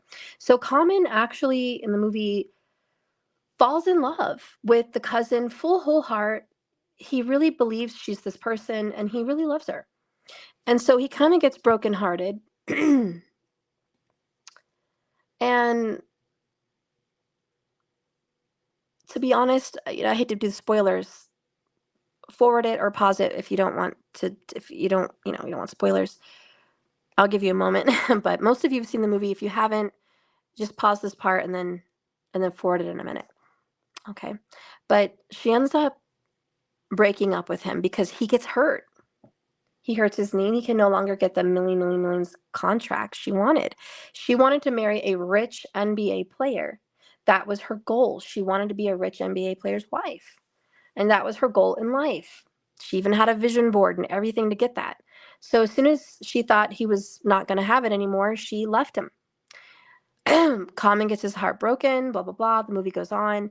He is still being taken care of by Queen Latifah, who's the therapist. She gets him back in the game. She's there for him. She's his best friend. They see that they're having a lot in common. They're falling in love. It goes great. And as soon as they have a magical night together, and I'll leave it at that, the cousin comes back. As soon as he gets that new big contract, as soon as he's back in the game and everything's going well, and he fell in love with Queen Latifah in this movie, and like the fairy tales there, oh, here comes the pretty cousin, the liar again, and she tries to, you know, canoodle him back into a relationship, and he falls for it. And he's like, okay, I still love you, my heart, you know, so let's see if we can make this work. He quickly realizes she's fake. She wants to rush the marriage and go to the altar. And he's like, no, you just came back in my life. We're going to take it slow. She doesn't want that. But she's trying to hang in there because she feels she bagged him. So she's like, I got him. I got him. But it's one-sided. She doesn't really love him. It's all fake. Leslie knows it's fake. The mother knows it's fake. Common doesn't know it's fake. So finally, when he realizes he wants to go back to Leslie Wright, he wants to go back to the girl that deserves his love. And now he feels bad. He feels like he made a huge mistake. He was a fool. He was taken advantage of. How could he be so stupid? And how could he be so cruel to Leslie, the girl that was there for him when the chips were down? The girl that was there for him to get him back in the game. The one that he really cared about and really cared about him when it was genuine. He may have lost her. And this is a missed opportunity for Cups. And this is the Five of Cups, which is, it's too late. So there's some confusion. Is it too late to go back to Leslie? Is it too late to go back to Queen Latifah in the movie? You know, is it too late? I don't know if she's going to take me back. You know, Three of Wands in reverse. I don't think she will. There's a doubt. I didn't expect this. I didn't expect to fall in love with the wrong girl. I didn't expect to fall in love with Leslie Wright in the movie. I didn't expect any of this. This was all a surprise. None of this was as planned. And here I am. But now I realize, Ace of Swords, moment of truth. I know who I really love, King of Cups. And it's not the fake cousin. It's the girl that deserves my heart. It's the girl that was there when the chips were down. And maybe, just maybe, there's still Two of Cups hope for me. Maybe she still loves me. Maybe she'll still be there for me. Maybe. I don't expect it, but maybe, you know? So he shows up. Spoiler alert, you're going to have to pause and then fast forward again. He shows up with an offer, which is basically a ring. And it's like, I love you. I want to be with you. I will move away from my beloved Nets. I will go to Pennsylvania with you. I will move. I will leave. I will follow you everywhere. I will be with you every moment. I never want to be separated from you again. I want to spend the rest of my life with you. I want to wake up next to you every morning. You're my heart. And she's shocked. Like, are you telling me I get the guy? Are you telling me I get the guy? I get the guy. Like, she'd been looking for love for so long. And every time she went on a date with anybody, it was always like, you're cool people. You'd make a great friend. I want to be your friend. You're beautiful, you know, but we're better as friends. And it was always fake and fickle people because the truth be known, they didn't want to choose her because she was a little bit heavier than some women. Okay? That's just the truth. From every date she went on, it was the stereotypical, you don't fit the ideal woman bill that, you know, you need to fit. So she knew in all her dating, like, it just wasn't working out. And then here's Common, the right one that they actually have a lot in common, and he chooses her, and it's not based on looks. It's based on her heart. It's based on her personality. It's based on love. It's based on a deep connection, and she is beautiful. She may not be the Barbie figure, but she is beautiful, and he did love her, and they did have a romantic night. He is attracted to her. I'm not saying he's not attracted to her. Beauty's in the eye of the beholder. So anyways, as she's disappeared to Pennsylvania, she's thinking about joining the 76ers, getting away from her beloved Nets to go be the physical therapist for their team, which hurt her because she loves the Nets. But he was part of the Nets and she didn't want to be around him because she was hurt. So when he shows up with this offer that he's in love and he's pouring his heart out to her, she turns around and gets on the phone and he's like, oh, you're going to get on the phone when I'm pouring my heart out to you? And she calls the Nets and she's like, is that offer still on the table? And they're like, yeah. She's like, consider it, or consider me hired. I'll be there. I accept the job. And she turns around at him and they're crying and it's tears and it's love. And it's like, is this true? You love me? It's the Fool. It's like head over heels, falling in love. I can't believe this is happening. I feel like I'm flying. This is a dream. It can't be real, but it's scary. But they're both going to take this leap into real love. And real love is scary because you never know. It's just so scary and risky. What if, right? To fall in love is one of the scariest things to do because you lose all control. You are now handing over your vulnerability and your heart and your insecurities over to another person. And you hope they're not going to crush your heart. You hope they're not going to break it. It's a very scary thing. So you should see the movie. It's a great movie. Back to your reading. which I think that movie is kind of like this reading. And we even have a queen, like Queen Latifah. That's so cool. But back to here, okay? So we're in Virgo Karmicville. There is this truth that's here in Virgo Karmicville, which is you don't really love me. Or I don't really love you. One or the other, you pick. But the truth hurts, and it's like, come on, this is the evidence. I don't know why we got in this relationship in the first place. I don't know why we're here, except for the fact that it's probably karma. I'm sad that this happened to you and me, but let's move on happily and go get our real love. And there was a part in that movie too where the lying cousin understood that he really loved her cousin Queen Latifah. She realized it, she saw it in his eyes, and then he came to her, you know, before he ran to Queen Latifah, like I just talked about, before that exactly happened, when he discovered he loved her in the Ace of Swords moment. The cousin came running up to him during an interview, and she's like, ready to talk to him, and he's like, hey, listen, we can't talk. I need to tell you this isn't going to work out between you and me. So he was kind of rejecting her, and he was letting her know it's over. This isn't going to work out. And she said, I know, it's okay. I understand. So she was like accepting, okay, yeah, you and me, it's not going to happen. But Queen Latifah, her cousin, Leslie Wright, she's in Pennsylvania right now. You should go to her. So she supported that they were able to move on and go find the one. And I really hope in Virgo Karmicville, this is the situation. I really hope the two people in Virgo Karmicville can be friends, can see eye to eye at some place of we care about one another, but we're not in love. And I wish you the best. Good luck. Go out there, find the one, because it's not me and you're not my one. You're not the one. So, you know, I don't know. That's just kind of the vibes that I'm feeling for this reading.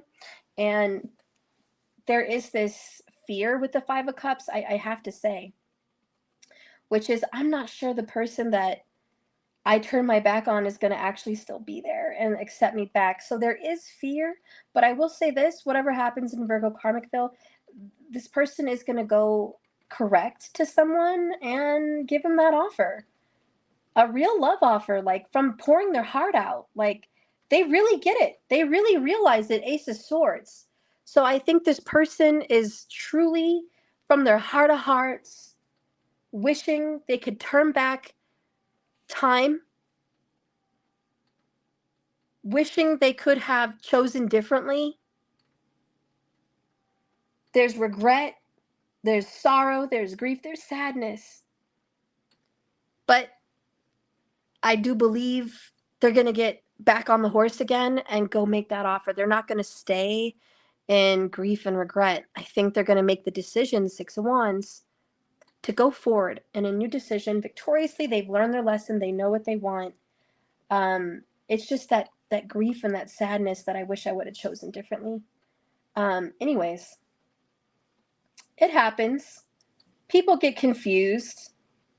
We're human. We're just people out here trying to love, trying to find love, trying to know what love is, trying to know when it's real and when it's not real. You know, the confusion and the illusion of the Seven of Cups. Sometimes it's so heavy and so thick in the fog, you can't see 1 foot in front of your face. The fear of making a wrong decision forced this person into a decision that was wrong. But they're not going to let fear rule them anymore. So that's what I see in Virgo Karmicville. I want to get one card just to express from their pouring out of their heart of hearts how they really feel before I move on. I feel like this needs to be said in this reading.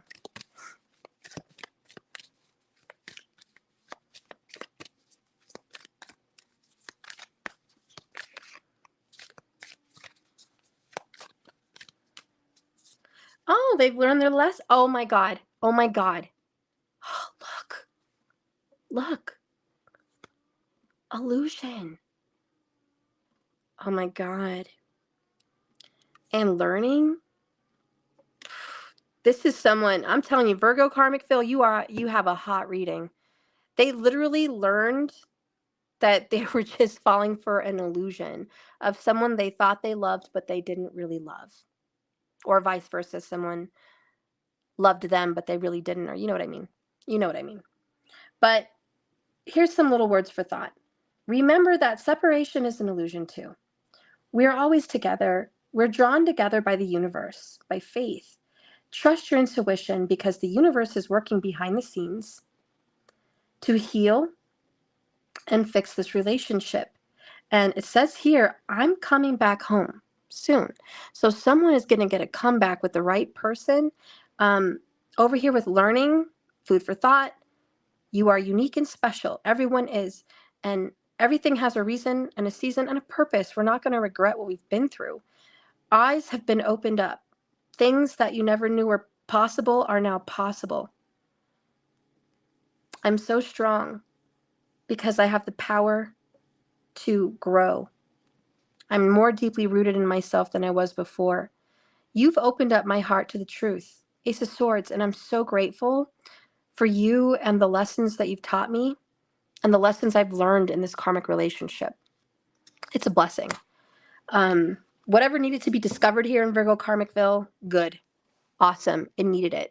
And I'm so glad. I'm so glad this person sees the light. So that's what I see. All right. And now we're going to get into Libra.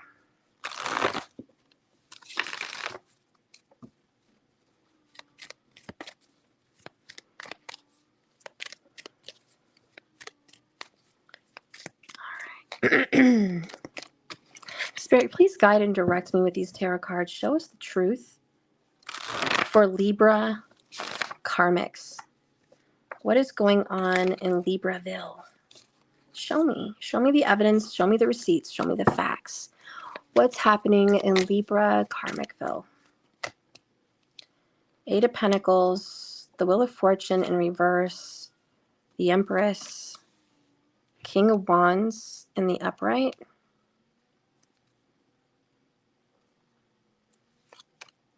Ace of Swords in the reverse, Knight of Pentacles in the reverse, and the Sun. The Hermit, and bottom of the deck, the Eight of Cups. I will tell you, the Karmic sure are having some endings today. Except for Cancerian, they're staying. In case you guys are wondering, well, all your readings are about leaving. No, it's not. I read for Cancerian karmics and they're staying for at least 2 years. So please don't tell me that I have a theme or a plan with my readings because I don't. I just read what's in the cards. That being said, let's get in. So Libra's been working really hard at this relationship for probably 8 years. Could be a job. Some of you guys, it's not about love for you. It could be a karmic job or something, but this is a karmic Libra energy. So whether Libra's in a karmic relationship or Libra is the karmic, that's what this is all about. So this is not going as they thought, as planned. Wheel of Fortune in reverse. They're trying to stop it. It feels very stuck. It's not evolving. It's not growing. It's not anything. There's an Empress here. So like there's a woman or a mother, an older woman, a feminine energy, could be a divine feminine energy. She stands here in this relationship like a red thumb. She sticks out from what's actually going on everywhere. The King of Wands in reverse is kind of controlling and a denial and ridiculousness. So we have an Empress here who is the light. I feel that the Empress is the sun. But we have this King of Wands. It could be a fire sign person that wants to get in the way. Get in the way between someone and their Empress.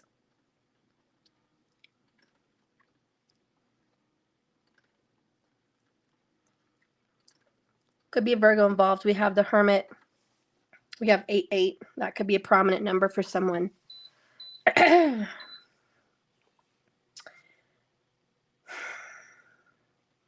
honestly feel like this is somebody stopping someone from getting out. It's like, oh, you think you're going to run off into happily ever after with the queen, or I'm sorry, the empress? You think after all these years, time and energy and effort, you're just going to disappear, walk off into the sunset, have a happy new life with the empress? You think you're going to go be better over there? You're going to go have more money. You're going to have more love. You're going to have children. You're going to have a life. You're going to have a marriage. And what am I, chopped liver? What am I, nothing after all these years? It could be 8 years for some people, really popping out. But it's like, what is this? A big waste of time? You're just done with me? You're just going to cut me off? We have history. We have a past. 6 of Cups. Where do you think you're going? You can't just go. But go they must, and go they will. 6 of Swords. They're on their way out the door. And this King of Wands, male or female, this fire sign energy is like, stop. I'm not going to let you go.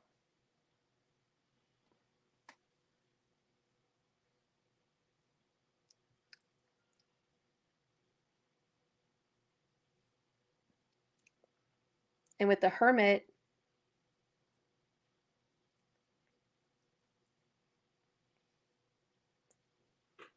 they really should go within themselves,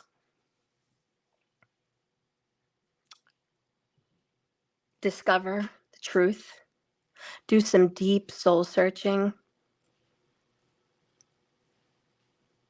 and kind of discover that they've been lying to themselves, that this whole thing's been kind of a lie, that it's not real, it's false. And yes, there is years, there's history, there's a lot of hard work that went into this. But what's meant to be will be with the sun. And it's like, we can't stop the sun from rising on a new day. This whole reading has prevention written all over it. There's somebody here in Libra Karmicville that wants to prevent the sun from rising the next day, which is the 8 of Cups. Eventually letting this relationship go. And they're just trying to stop it as much as they can. Now, there's another element to this reading. This individual is deeply karmically and spiritually, divinely connected to the Empress. This could be their divine feminine. This could be a mother of their children, whatever you want to name it here.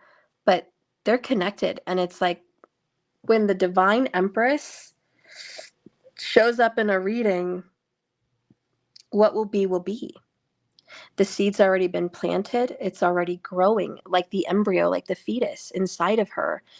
There will be a birth. And the sun is like, there will be a birth. These people may even have a son, because we have the son and the boy. So, I mean, they could, and the Empress is a mother. She's pregnant. Someone could be pregnant with someone's child, or they already have a child, or I don't know how this works, or it's metaphorical that they're pregnant with a new life and desire to leave. It could be metaphorical of that. But let me tell you, it will be given birth to. The son will be born.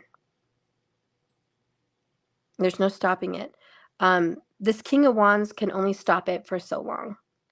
And prevent what? Prevent the truth from being seen, hiding it in the dark, keeping them away from the Empress. This person tried to control this individual and make sure they did not go see, talk to, or visit, or be in any kind of communication with the Empress.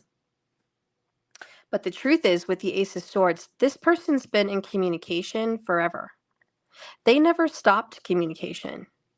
It was always ongoing. And as much as someone wanted to stand in the way of that, they couldn't stop what was inevitable. And yeah, there could be a Capricorn involved as well. We got a lot of signs here. We got Leo, we got Cancerian, we got Capricorn, we have Virgo. Okay. We have Libra. So, a lot in there. But anyways, the inevitable here for Libra is they will eventually leave, and this karmic relationship will be broken. They will be free. There's no stopping it. You can delay this, but you can't prevent it. And I think that's the truth and that's the fact. They're just going to have to kind of eventually just go along with, because the Eight of Cups is here. And it's always, always scary and uncomfortable to leave a relationship, but it's necessary. And in this case, it's inevitable. They're going to have to leave this current relationship. That's what the Eight of Cups means. We're no longer in love. There's no feelings here. There's no relationship. I'm already emotionally gone. I've never been here. So it's inevitable that they're going to leave, okay? And they're going to go see what else is out there. But a goodbye is going to happen. And the only thing they're stopping is the quick movement of time with the Wheel of Fortune in the reverse. It's not working in their favor, but this is a very painful and upsetting truth. And someone feels like their feelings are disregarded. Someone feels like it's not fair. But karma is always fair. And that sword is a double-edged sword. They did something to be involved in this karmic relationship. They did something perhaps wrong even that would create such suffering. There's evil, there's toxicity, there's drama with the devil. And that Knight in reverse is a big deal because it definitely talks about being detached and insecure and extremely unstable. Talk about a broken bridge. The bridge is falling. And yeah, it relates to a relationship. That's what we're reading about. This is a very uncertain, debilitated relationship. And I think deep down with the Hermit, they know it. They know it. They know it. They know it. They just don't like it. It is what it is. I don't like it. I don't like the truth. I don't like it one bit. But it is what it is. What does the universe want to say about the inevitable final freedom from this karmic Libran relationship? What does the universe want to say? Wisdom, the Hierophant. Wow. And then we have Five of Cups, the emotional loss. It's over. I know this is going to hurt, but there's a great wisdom here. Look at the sun. It's just like, hello, grow up. This is the truth. The sun comes to say, I will heal it. The sun's a very happy card. And it's like, I know this is dark and certainly gloomy, but you know what? There's light at the end of the tunnel. Even after this relationship falls apart, which it will, there's going to be happier days. You don't have to sit here gloomy, depressed that this one didn't work out. There's another one on the horizon. So take the good with the bad, be grateful for what you had, and move on. Okay? It's going to be painful, but they're going to get through it. Timing on this card would be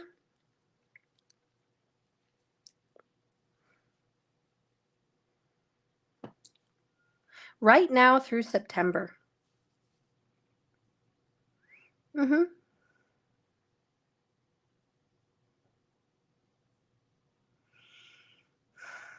And there's something special about the 9th.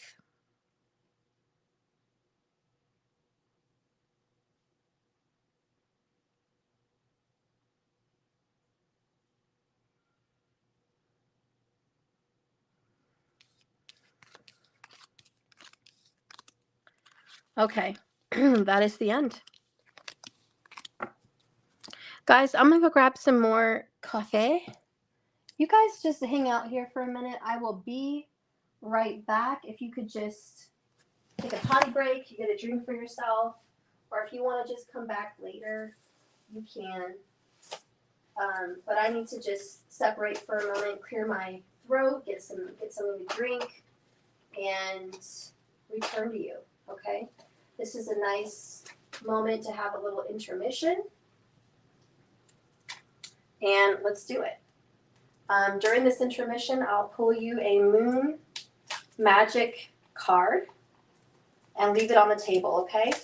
And you guys just let everyone else know that I'm taking a couple minutes break to get a drink, please.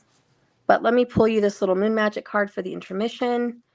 Thank you for watching all the way through. If you have, I appreciate that. Not everyone's going to do that. A lot of people when this video is posted, they're going to, just go to their zodiac. But I'm grateful for you watching all the way through, and thank you so much. I did, Raquel? Oh my gosh, that's crazy. All right.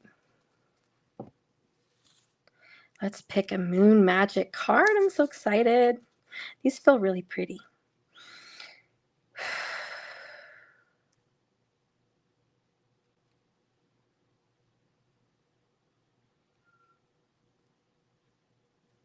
I'm feeling really drawn to this one.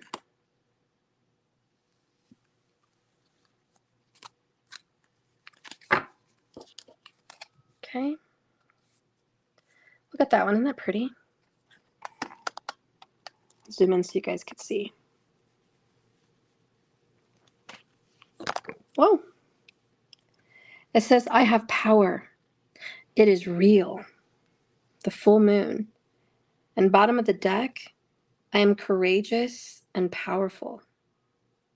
Both of these have to speak about power. And you guys know I picked them from very different areas. So both of them are reaching out about power. All right. One more little bonus. We have, I teach people how to treat me. That's a very important message. Oops. Honestly. This is a very grown folks message. So many people have been through hell to learn this because it takes constructive criticism and it takes responsibility to say that I bring on all of this in my life. I have the power. I'm in control. I make the decisions and I allow what happens to me. I teach people what is okay with me and what's not. I teach them how to treat me. So this is a big girl, big boy lesson. Anyways, I'm going to leave you guys with that because this is up to you. You have the power. And anyways, I'll see you right back.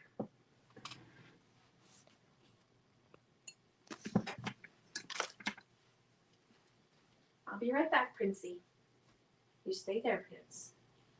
I'm not getting cat food.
I am back.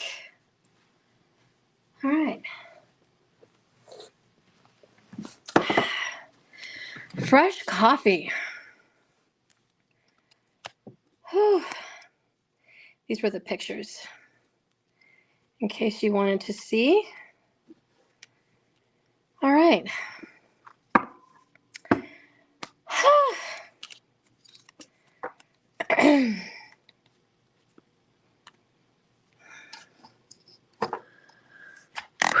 So, we just left off with Libra. Good messages, everybody, guys. Aries through Libra. Super good messages. We only have 4 more to go. Wait, 5 more to go. 5 more. We're in the home stretch. We're doing Scorpio through Pisces. Now, this is for your karmic partner. If you are in a karmic relationship, or maybe it's about you if you're in a karmic relationship. And some of you are cross-watching, and it's about that third-party person who's the karmic. So you just have to see what perspective you're getting the reading from, okay? Pretty much anything's possible. Everything's open. But I am aiming as the reader to read what's happening to the karmic or what the karmic is doing to someone else. That's kind of the goal of these readings, just to give you the tea. All right. Spirit, guide and direct me with the zodiac sign of Scorpio. Show me what's happening with the Scorpio energy in Karmicville. Ooh, you all saw death pop up. That was crazy. All right. So we got the 5 of Pence, followed by the World in reverse, the Moon in reverse. Why are the majors in reverse? The 4 of Pentacles in reverse, 10 of Pentacles in the upright, Knight of Swords in the reverse, 5 of Wands. Oh, death did finally come out. Hey, in a Scorpio reading, which is death. So I love that. All right. So at least that one's upright. So what I'm seeing, let me take a closer look. Let me get my bearings here. I'm hearing, how could you do this to me? How could you do this to me after all I've given you? After all we've been through? And someone's saying, I don't want to end this. I'm trying to avoid the ending. But if that's what happens, if I avoid the ending, if I avoid the end of all of this, then I avoid the truth of myself. I will be in denial and living a lie, and I will not be honest with the feelings that are coming up to the surface, and I will be pushing down the truth. All we do is fight. We're always back and forth, on and off. We have some good days, but then we're back to the bad days again. We keep going through these cycles over and over, thinking this is the last time we're going to go through that particular cycle, and then it happens again. We keep trying to project like we're this great, happy, successful family, but at the end of the day, we both know all we're doing is suffering and causing more drama and a lot more financial stress on the both of us. So it's just like, I'm no good for you. You're no good for me. That takes a lot of strength to own with this death here. And the strength is the strength. And then the sun, very Leo. They could be dealing with a Leo child or a Leo, or around Leo season, this kind of got brought up. But there's a sacrifice that someone's willing to make, which is, I'll sacrifice my happiness and my truth to stay here for the family, for the kids perhaps, but it's really not who I am, and it's really not what I want. Do you really want me as a broken me? Do you really want me here, but not my mind or my spirit? You know, is that worth the sacrifice? And I just, yeah, I feel the grief and the sadness that, like, I channeled from the beginning of the reading. I can't believe you're doing this to me. I can't believe this happened to us. I thought we were going to last.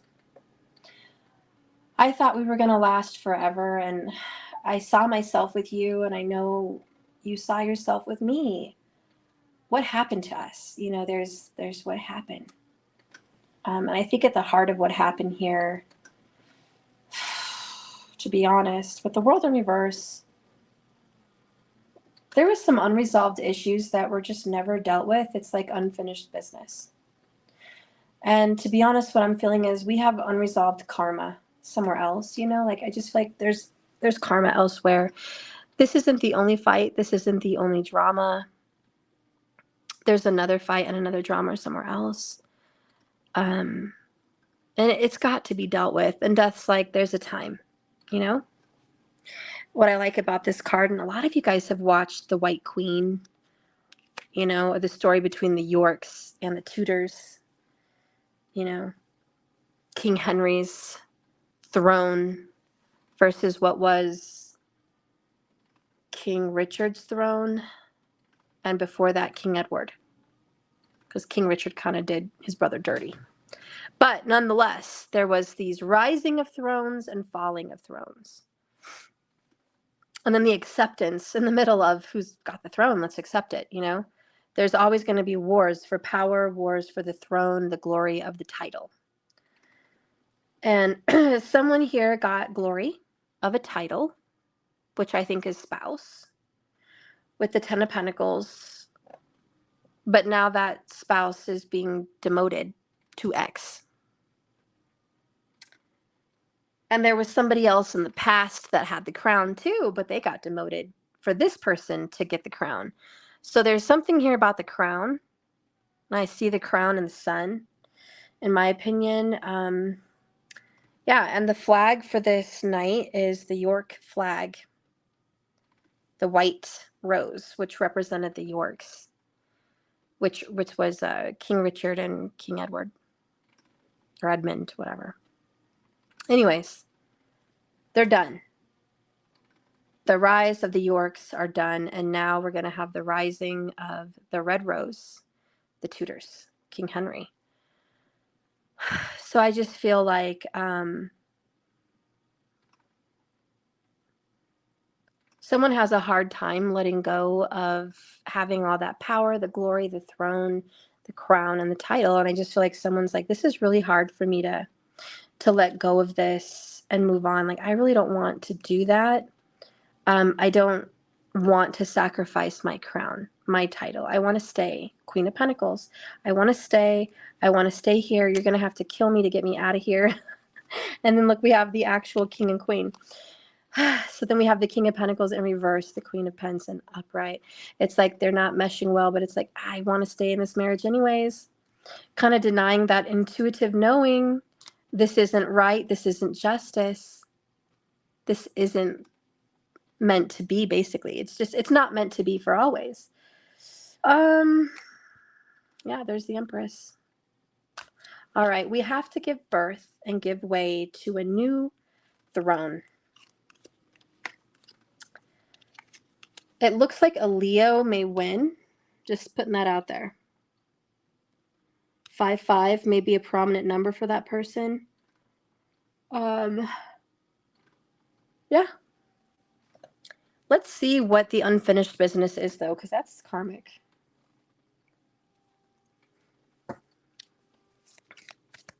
Personally, as your reader, I'm pretty sure it's another relationship, but nonetheless, we'll just see. Spirit revealed to me, and look at that, 55 minutes. Yeah, 55 is a prominent number for the Scorpio people that are in Karmicville. So what is the karma that is attached to the world? Paradise, happiness, joy, playfulness, enjoying one another, honeymoon phase, and then picture. Looking at pictures, missing you, nostalgia, making new memories. Clearly, this is someone that they had history with. They're still talking to this person. There's an awaiting message even right now. Have you checked your phone? Someone's waiting for a message, a text, a call, or an email. They're talking more and more at work because I think that's like the only time they can talk because they're surrounded by people at home. So they have to leave the house they have to literally get in their car, Knight of Swords in reverse, to sneak away to go have a talk because they cannot have private conversation at home. Anyways, the unfinished business is with a Cancerian, the Moon card, and the World. I did see the Empress too. This person may already have a child, be pregnant, or be a feminine energy. But this person is a person from the past. And anyways, I just feel like for Scorpio, I don't think they're going to sacrifice their happiness for much longer. I think the difficult decision will be made. I think Scorpio is going to be the one to leave. So whoever's the karmic energy in the Scorpio read, Scorpio's out the door. They're leaving. They're done. They are going. Timing of this has something to do with a 5, probably 5 weeks. They're out the door. For some people, it's even sooner. But this is dead and gone and over. I don't think the karmic person expected it. This is a very unexpected, shocking twist to the story. Again, how could you do this to me after all we've created, all we have, which is a lot like the previous throne, saying all the years that we've been on this throne with our royal family, and we're just going to be overthrown for some new family to come in and what, be happily ever after here too? Like, that's not fair, but that's what happens. So I just want to say there is something here to the tune of many years, long-term reign, long-term power, long-term relationship, dead and gone, and someone is creeping back up from the past. They're blindsided, but the truth is here, and it sits with the 4 of Pentacles. This has been a waste of time. It's not stable, dependable, and we don't have any ground to stand on. This is a very infertile ground. It's unsteady, and we can't build anything here any further. We've already built whatever we're going to build, and that's the end of the story. This is our legacy. And unfortunately, this legacy ends in death, which figuratively could just mean a divorce or separation, and the ending of that connection. Their intuition tried to tell them multiple times with the moon that this was coming, but they were just in denial. Okay? And somebody here in Scorpioville was in denial. But there's one thing Scorpio energy doesn't do, and that's play games. And this 5 of Wands is playing games. And it's like Scorpio comes to conquer, not play games. So expect it to happen very soon. This is the end of the Scorpio reading. Okay. Now we're going to get into Sagittarius. Cheers, Sag. Hope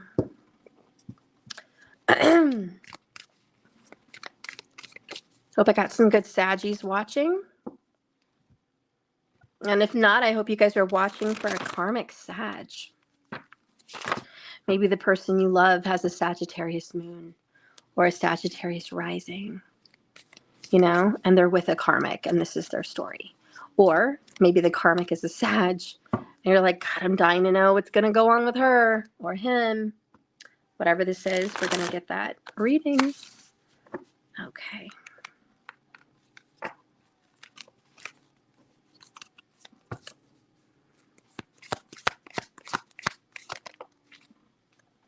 Sag got the Knight of Swords in the upright. I won't say it. You guys know. Sun. 3 of Wands. There it is, Sag, the Knight of Wands. 5 of Wands. 3 of Cups. 2 of Cups. This wants to come out, and this wanted to show, but I'll put it under here.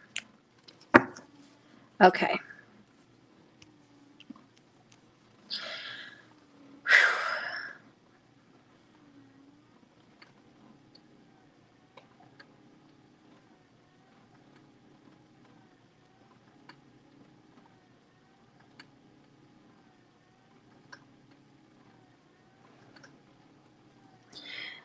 This is going to be lame, and excuse me for singing because I can't sing, but hear me. This is what comes to my mind in this reading.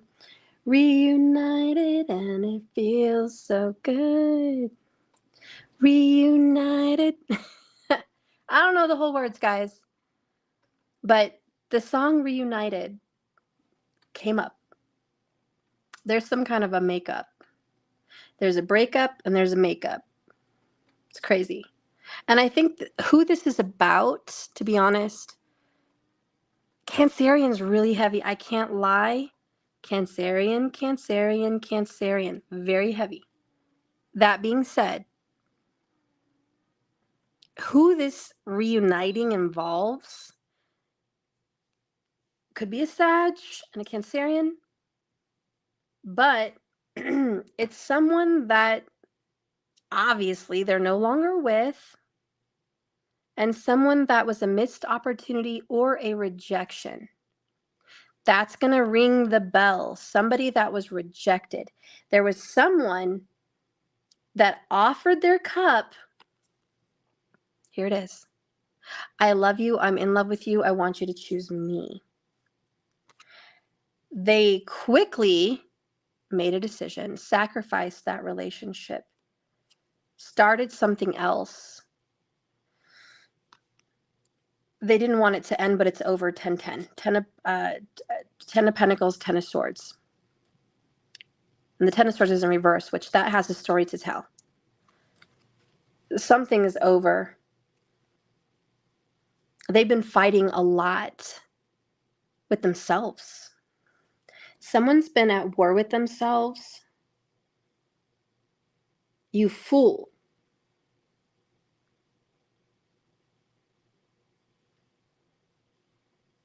Fly, you fool. Anyways, this is what comes to me. Gandalf in The Lord of the Rings. Fly, you fools. You know. Someone here's been calling themselves a fool. How could you be so dull? Hello, the sun. Wake up. Smell the coffee. You missed out on something great. 3 cups. You wasted your time fiddling with some fire sign. You know why? Sex. Attraction and sex. And one thing led to another. There was some kind of an addiction, perhaps. Somebody was playing games. Somebody might have said, oh, I'm pregnant. Okay. And so they kind of like, I don't know, hung around. These are just scenarios. Doesn't have to be. But there was bullshit, okay? They got involved in it over something very stupid, very childish, very dumb. And I just want to say it was a very fast, quick decision. It was like flash of an eye, made the decision on foolishness. And they finally see with the sun, which is like, hello, bright new day. You finally got over your hangover. Somebody might have been drunk when they made a decision, but they finally got over the hangover metaphorically, okay? And they're looking over the horizon at everything they've made, everything they've created. Basically, this is the bed I made, and I am lying in it.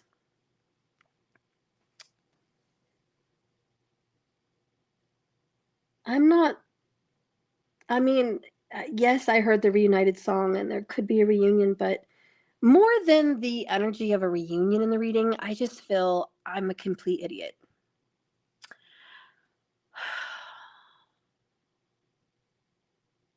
I feel someone's very upset with themselves. Because at the end of the day, it's very 4 cups. It's like, I'm an idiot. I'm a fool. I'm not happy. I'm a bonehead. Look at the mess I made. I don't know how I can ever clean it up. This sucks. Maybe they're daydreaming about reuniting with this other partner, but there's a lot of what could have been, what should have been, what might have been. There is a lot of daydreams about that. And there is an energy of, I hope we could be friends. I hope you could forgive me in some sense. I hope that I'll see you again. I hope that we can meet up, maybe we can meet up out somewhere. This is beating around the bush. This person actually wants, again, to rush into the person they missed out on. But they're holding back a little bit. There's a little bit, not a lot, believe me, this is a rushy kind of person. But there's a little bit of hesitation, I will say, about coming back in, but not a lot, but a little hesitation. I feel like this is a very confident person with the sun.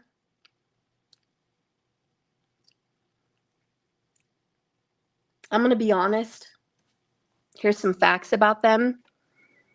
Number one, they think they look good. They look in the mirror and they're like, hey, good looking. Like, they acknowledge it, okay? So there's some conceitedness here. There's some ego, okay? There's also an acknowledgement of, I'm a catch. Okay, I am a catch. I'm a knight in shining armor.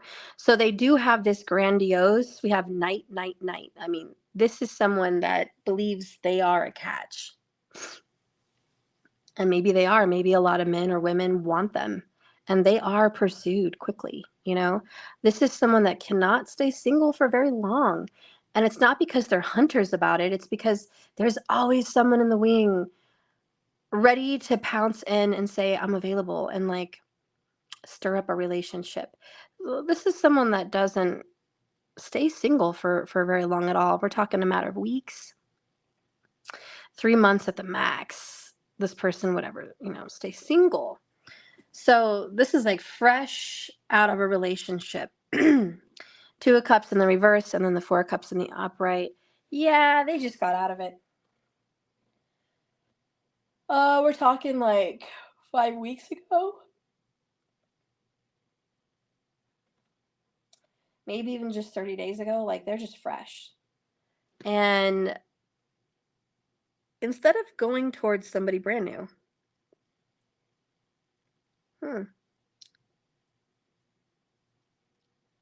they're going to pursue someone they've already pursued before.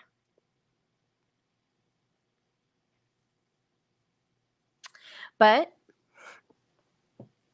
the relationship never had a fair chance in the past. This is a relationship that started but didn't go the long term. It's like maybe they got romantic, but they never lived together. Or maybe they talked about marriage, but they never got married. Now, this was kind of a little bit of a short-lived relationship. And I will say this relationship started on friendship. They were friends first. And they met in the past during a time where they were both at odds with a lover. Ooh, that's a detail. So, we're doing Sag here. They both met while one another was in a previous relationship, going through a fight or drama or a separation. They were friends. There was drinks involved. They would drink wine together or meet up, or maybe it was the holidays, but they would get together, and there was a hot, heated romance that maybe lasted a couple months, maybe 3 months, something like that. Could be more, more or less, but, a short-lived relationship, okay? And then it just quickly, abruptly ended, mostly because this person rushed. Oh, they were afraid of, like, commitment. Why were they afraid of commitment? Spirit, why was Sag afraid of commitment? Karmic Sag energy. Why was this person afraid? Show me the fear.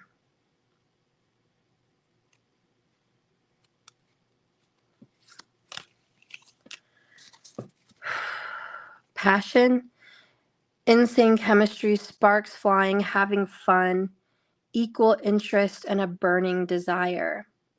This was the most intense sexual, passionate relationship they'd ever had. It scared them. Also, they thought, or maybe other people told them, but this relationship's moving too fast. We also have narcissist, love bombing, self-absorbed, and one-sided. Could be a narc that we're dealing with. Okay.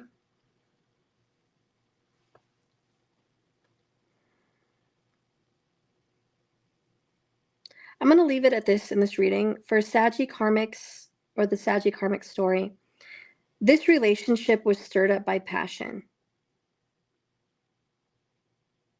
They are reuniting with somebody else from the past. I don't think that's neither here nor there. It's just like a bonus to the story. But what's really going on in Karmicville is this relationship was way too fast. It was based on sex and passion and chemistry. But after someone realized somebody was a narc, they realized they got caught up in love bombing and a one-sided narcissistic connection. This is a wake-up call. I'm with a narc. So that's what's going on in Saggy Karmicville. They're with a narc. Someone discovered I have been love bombed. This was fake. I can't be in this relationship anymore. Maybe it was an ex that they jumped into bed with again that was a narc. I don't know. That could be part of the element. Nonetheless, maybe there's an ex somewhere lingering in the reading that they are going to reunite with later. I don't know. That's just a bonus. But, I mean, the point of the Saggy story is, yeah, love bombing. Are they going to get out of it?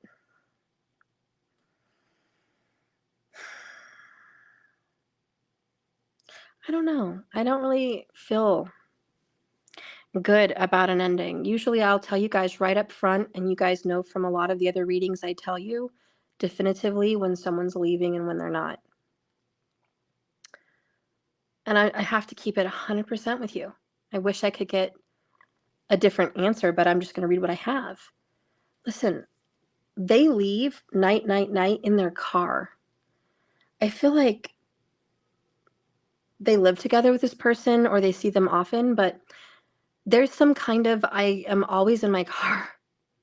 I'm always in my car. I'm always in my truck, SUV, whatever. Like, I'm always driving away from this relationship. I'm not happy with this narc. They're never going to be satisfied. And I'll keep it real. They keep trying to make it work with the narc, only to realize at the end of the day, you're a narc. How could I be married and with a narc? But I did this to myself. I rushed in, and the only thing that kept us together was sex. The love was a fantasy. It was an illusion. It was love bombing. Everything in this relationship, everything about it was too fast. And getting out,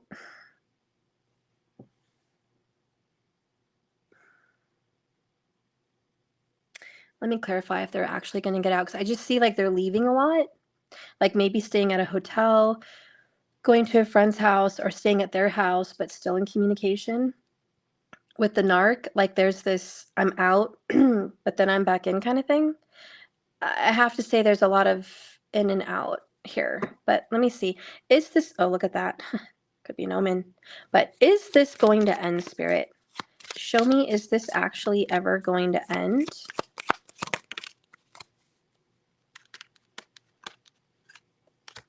The tree. Oh, the Kabbalic tree.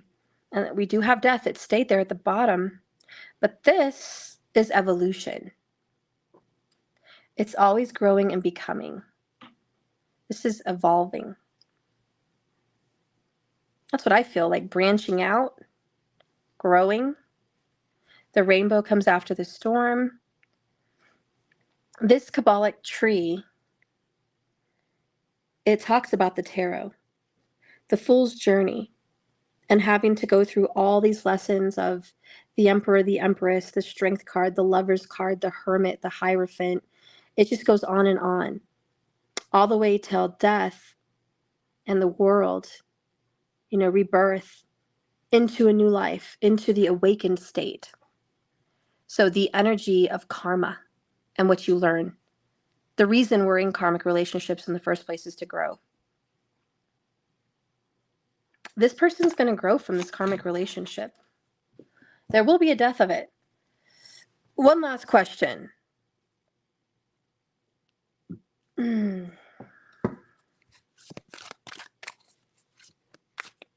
me see what the question is going to be.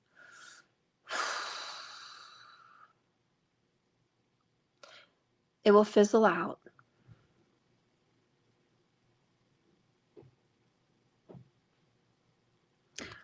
What is the sign? What is the sign of when they're actually going to leave?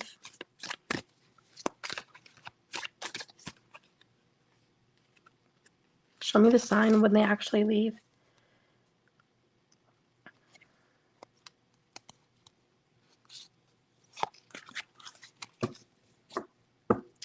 Bottom of the deck is the Three of Wands, just like this one. So that's like, this is a very big message. Recognition and reward. They're going to recognize the pattern, the illusion. The reward is the lesson. Passion ignited. Ace of Wands.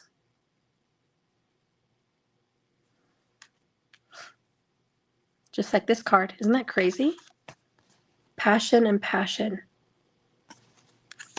The sign is here. We just have to read deeper into it.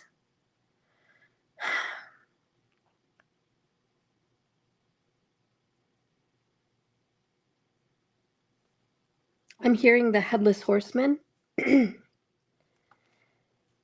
They stayed in these relationships and kept pursuing them over mindless, thoughtless passion and desire. It was just sex.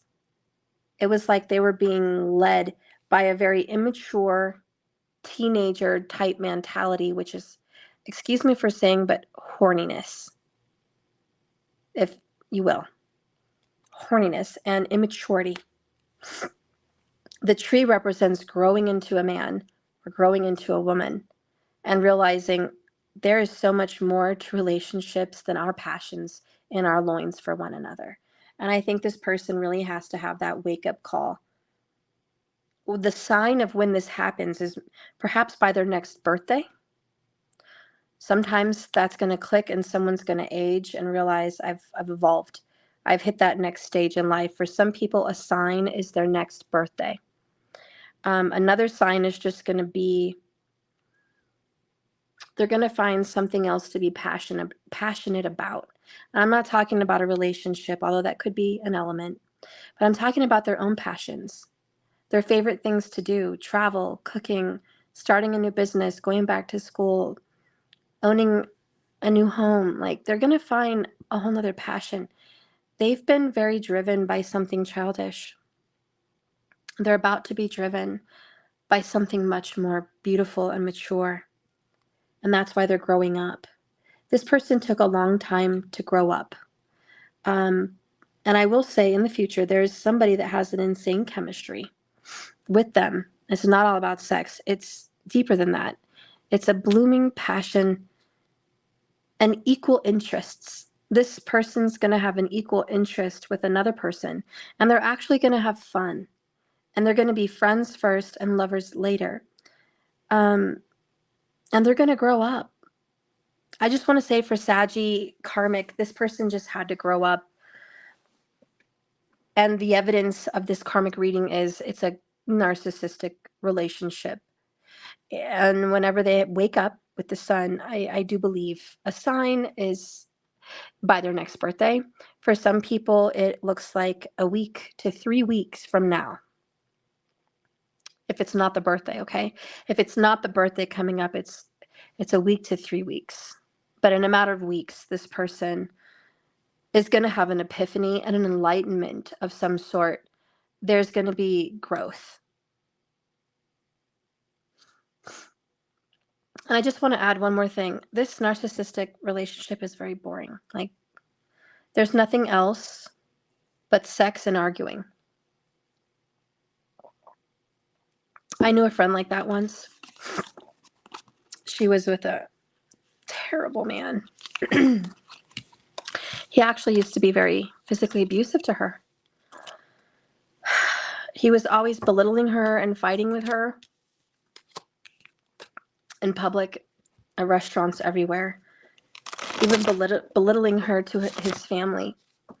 She stayed. I don't know why she stayed, but she just stayed. And they would have crazy sex. Like, she would tell me about it.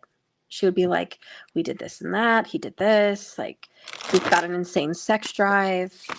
You know, that's very devilish. That's very dark. To have someone be abusive but keep you around for sexual pleasure. And you know, maybe there's some masochistic, dominating kind of people in this world that like it, but that sounds awful. I would never want to be in a relationship like that, but she stayed. And you know what? God, she ended up being tied to that person, I think, for like 20 years or 25 years. Like, it was a really long time. You know what's sad? She never just got out and met someone great. And she had a chance. She did. She didn't take him up on the offer, but she had a chance with someone and she blew it. I don't know. She's older now, but what a waste. What a waste of youth, life, and happiness. And it just goes to show us we all have choices. We can get caught up in sexual passion with a narc, or wake up and see the light and get out and see there's definitely something passionate and awesome out there too that's not a narcissistic, love-bombing a-hole. So I think for Saggy Karmics, it's just the biggest plot of the reading is you are in a narc relationship, and the only way out is waking up and realizing you're in a narc relationship. I guess that's the moral and the point of the Sagittarian Karmic story. All right, well, something's going to go on by their birthday or within 3 weeks. So good luck, Saggies. All right, so now we're going to get into Capricorn. Oh. Spirit, guide and direct me for Capricorn karmic relationships.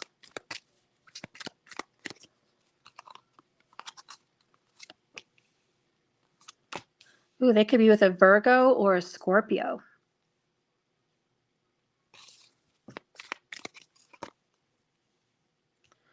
They're very in love with this person. Why is this hangman always coming in reverse? Ooh. Uh-oh. Ooh. Oh my God, I just got scared. I don't know why, but I felt like I just got really scared. There's a fear here. I don't know what kind of fear, but it's like somebody's on edge, nervous, or sensitive. Can I go outside to get my T-Rex and out the way? Yeah. Anyways, someone's on their nerves. Like, maybe they're walking on eggshells. This isn't moving very fast. 8 of Wands in reverse and the Hangman in the reverse. It's like, wow, this is pretty slow. This is dragging out. Someone was supposed to look within and see a truth that they don't want to see. And that's why Temperance is here, excuse me, because they actually want and hope this will be fixed. They're in denial. This to me is denial. This is denial. This is denial. They're in denial about someone that they're with. It's inevitably going to end. Unfortunately, it is inevitably going to end. And you know what? Both parties are going to be broken. Is there a chance that this could be saved? There's one chance. The Fix-It Angel, Temperance, says, if you want to fix this fate, the person who is lazy and unwilling to bring to the table effort showing and taking action in love, if they actually bring that to the table, there may be a chance. On the table in the kitchen. So, are they going to do it? I don't know. This person is lazy. They have a hard time going within. They have a hard time seeing that they're the problem. It's me. I'm the problem. It's me. It's me. Yeah, it's them. This is the truth bomb. It hurts. This is someone who loves to look in the mirror, but not for the right reasons. This is someone that's in denial and delusional, thinking love is hugs and kisses, cupcakes and rainbows and roses, puppy dog kisses and kitten whiskers. Like, love is sweet, affectionate fantasy and fun and loving and romantic, and it's a storybook. Maybe Capricorn sees it this way. I don't know. Which, yes, part of that love is true. But there's a whole nother element. Love is actions. Love is doing the other partner's laundry so they have clean clothes. Love is doing the dishes so the partner can rest, or doing them together.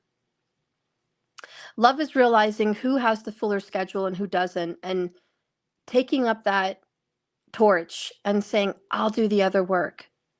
Love is making sure one person isn't doing most of the work.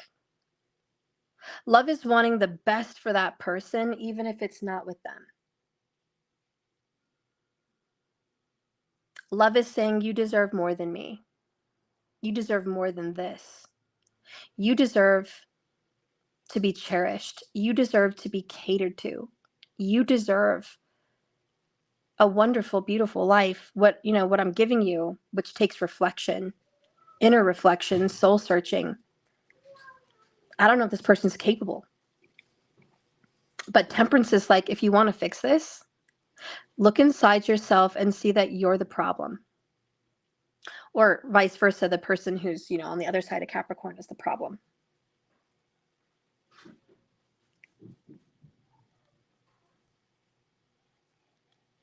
Which in this case could be Virgo or Scorpio. We have Libra and Sag too. But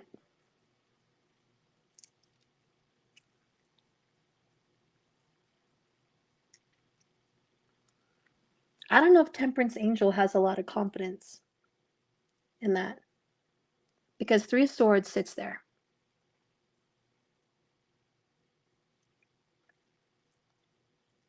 I almost feel like the Temperance Angel's like, I'm trying to fix it before death ends this relationship.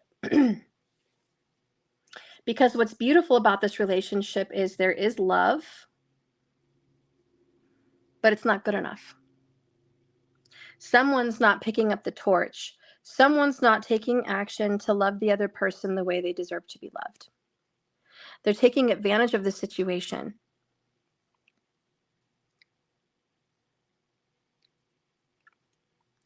If you really love someone, why would you do that?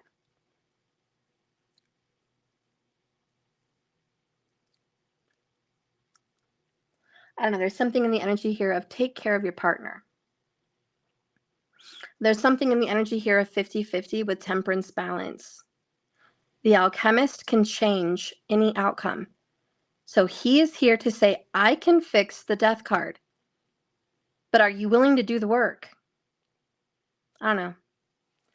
The world in reverse means I'm trying to avoid that ending because I really want a happy family. I really want children with this person.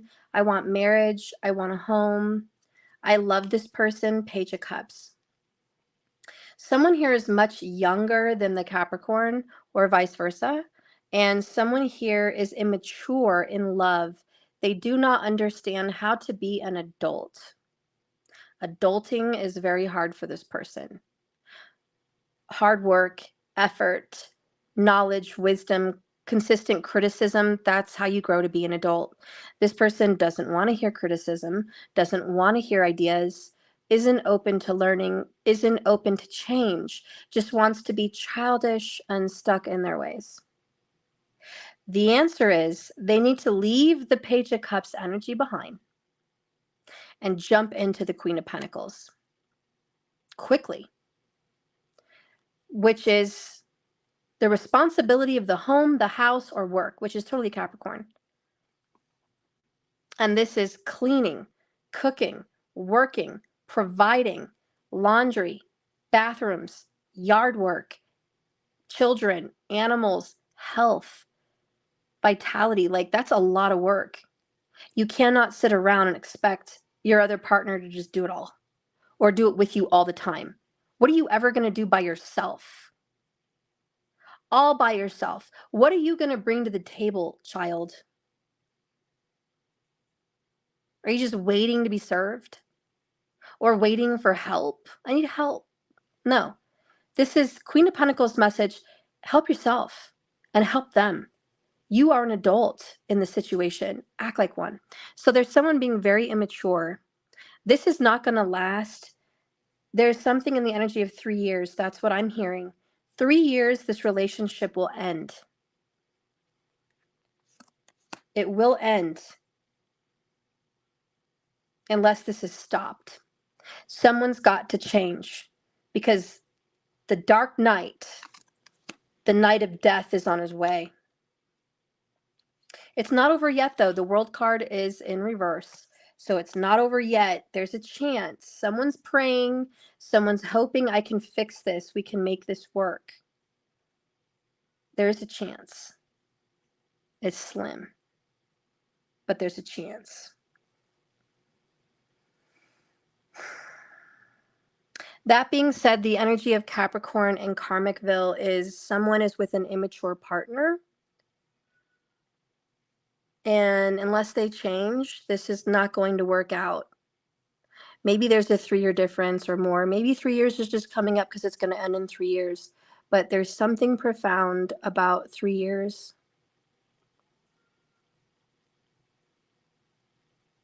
Someone is having a very hard time waking up to the fact of the truth that they have control as much as the universe to create another situation. They're having difficulty transitioning into an adult. They feel sad that this is coming, but they're resisting the change of themselves. They're resisting the change of life. With the World card in reverse, there's a resistance. And when it shows up in reverse, it's a reminder to believe in yourself and trust that you're ready.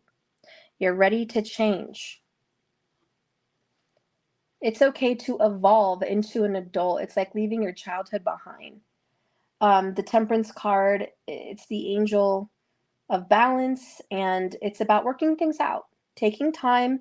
You're going to have patience with this person. Maybe that's why there's 3 years, but we're going to take some time and we're going to heal this and we're going to work on this. It needs time, and keep trying. Also, there's something about moderation. If they're going out too much or not enough, if they're overspending and not budgeting for bills, if they're being too lazy most of the time and not doing more the other part of the time, it's like, grow up. That's what this is all about. With Temperance, the Hanged Man in reverse, holding on to a sense of control way too tight, and it's causing more problems than solving them.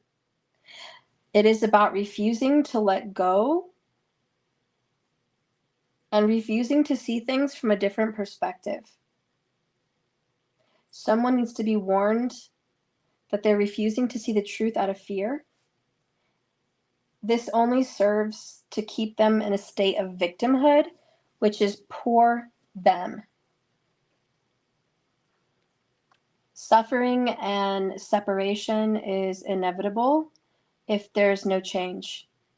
Someone is giving someone an ultimatum. If you don't change, if you don't become the Queen of Pentacles, which have qualities of responsibility, steady hard work, and dedication and fertility, this is not going to work out. This is an ultimatum. They've already searched in their heart for the answer. They're aware. With the Eight of Wands in reverse, strongest card in the beginning of the reading.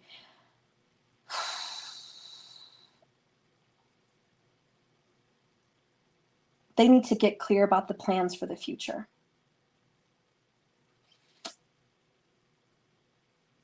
I want to say one last thing.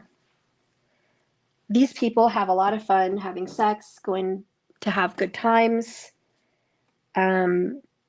drinking, playing, frolicking. You know what I mean? Like, there's good times, but have they spent time about the actual seriousness of their life? This is what this is about. Going within. Where do you see yourself in 5 years? What kind of a mother will you be? What kind of a father will you be? What are your values? What do you believe in morally? Do you believe in God? Do you believe in no deity, no supernatural energy in the world, period? Are you just, an atheist? Do you have no belief? Are you angry? Are you bitter? Are you scared? Are you unsure about who you are as a person?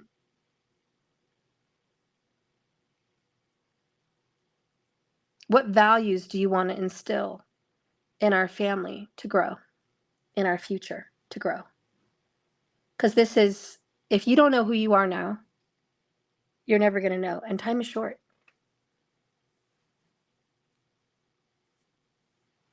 I will say this is unequally yoked.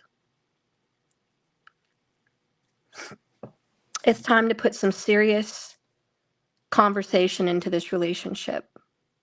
This is a make it or break it moment.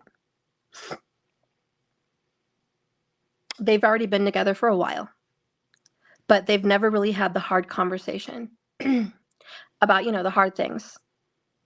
Career, children, future, the hard conversations. So,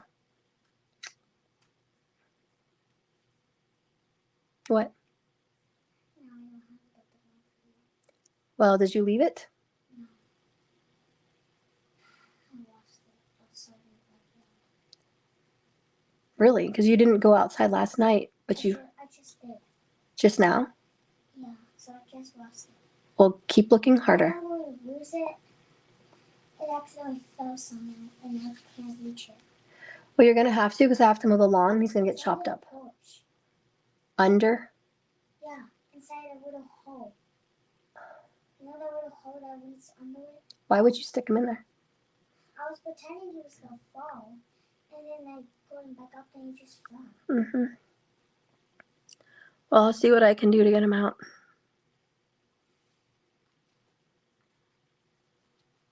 Anyways, I'm going to go ahead and have closure here. Maybe that's a sign. Everything's a sign during a reading.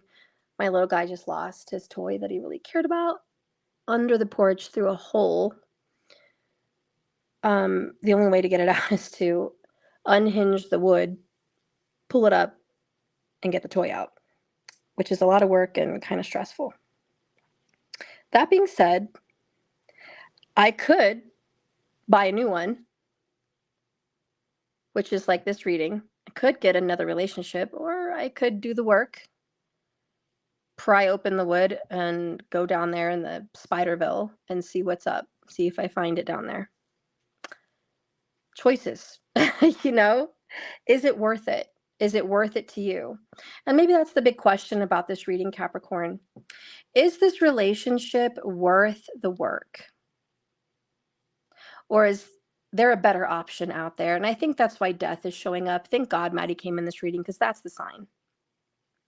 There are other people you could be with. Yes, it requires another purchase. Yes, it requires a divorce or a separation. Yes, it requires a breakup. But after the initial heartbreak and pain, it may take 3 years to get over it or move on, but there's light at the end of the tunnel. There is somebody else. You're not going to spend the rest of your life alone and broken.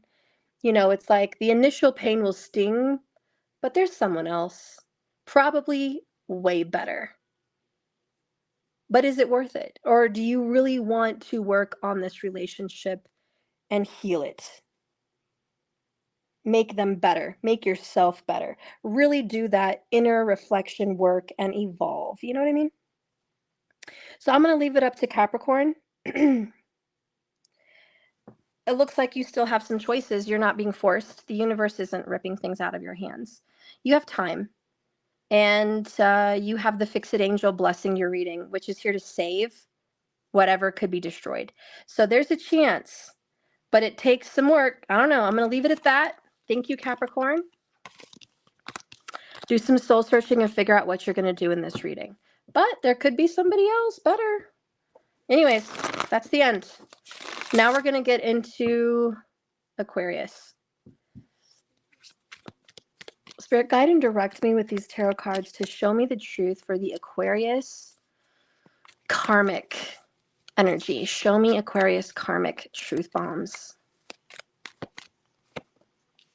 Knight of Cups. Seven of Wands. Ten of Cups.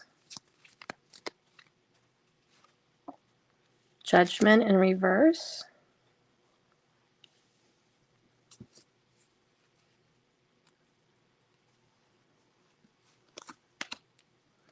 King of Cups in reverse.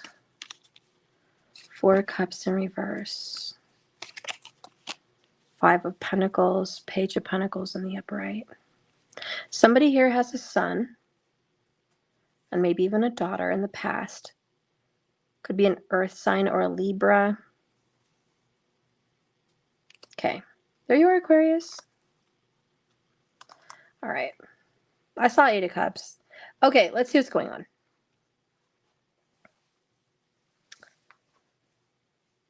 Someone offered their cup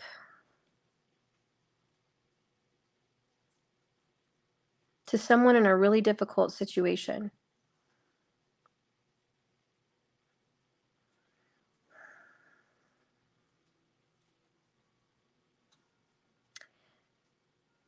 Or maybe it was a difficult situation that they offered their cup to someone very in a season of their lives, which everyone was against it.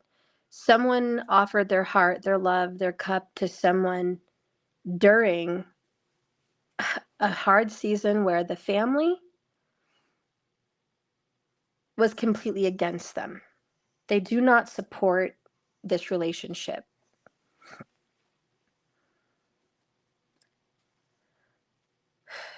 They are happy in this relationship that they fought for. They fought for this relationship. They went against the family. They really went for it. They might have even given this person a ring or an engagement ring or an offer of marriage. They've known this person in the past. I don't think the family liked this person very much because they'd been around before. And this isn't right. Like, people are like, this isn't right. This isn't justice. You are wrong, sir. King of Swords, Aquarius energy. You are wrong. You shouldn't have done this. You left a lover or a family behind. Gemini vibes. You left a family behind. 10 of Pentacles in the upright. Lovers in the reverse and 8 of Cups. That's what this means. You walked away from a relationship and a marriage or a family. Bad decision. That's why the family was so against it.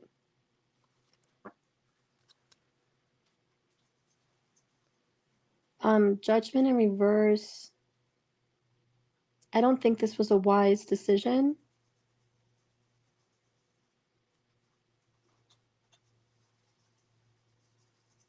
There was karma. Obviously, this is a karmic reading. There was karma attached to the reason they picked this individual. They're happy, but it's so weird. They're happy, but they're not in love. It's so hard to make sense of. Hang on here. I'm happy, happy. I fought for this. Why? I'm not in love. I offered them a pitiable offer, but I'm not happy with my decision. Like, I'm not. This is so weird. It's like I'm happy, but how could I ever really be happy knowing what I did? I don't know. That's the feeling I'm getting. I'm going to go with it.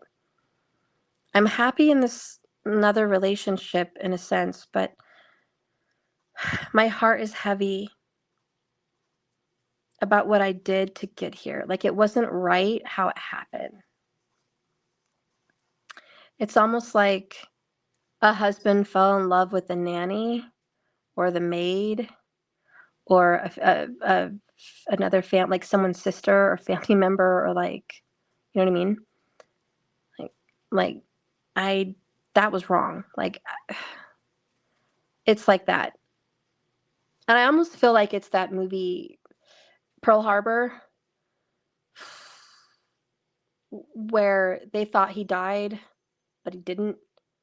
And then his girl ended up getting with his brother, his best friend that was like his brother. And they were trying to live a happy life together because they were mourning and grieving the loss of this person. And then he comes back alive after like a year or two. And they're shocked that he's even alive. And like, oh my God.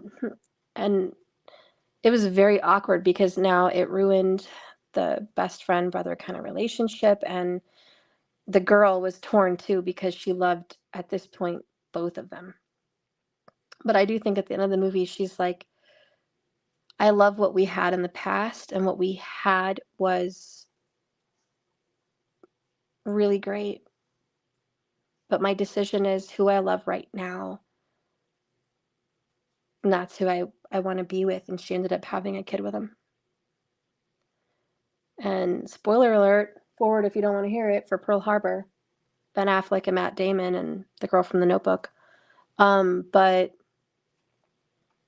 the man she chose, his brother at the time, they had a baby, ended up dying before the baby was born, I guess, in the war. And the original guy from the beginning ended up back with her anyways, and raising his best friend's son. So time does funny things. And karma, to bring people around someone, happy family, 10 of Cups, has a reason. Even if it doesn't work out in the end, there's a reason. It's like a baby was meant to be here, or someone was meant to have this relationship, even though no one agreed with it, even though everyone was against it, and it seemed wrong.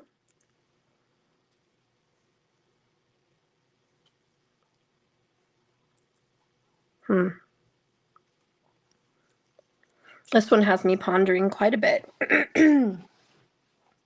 Really does.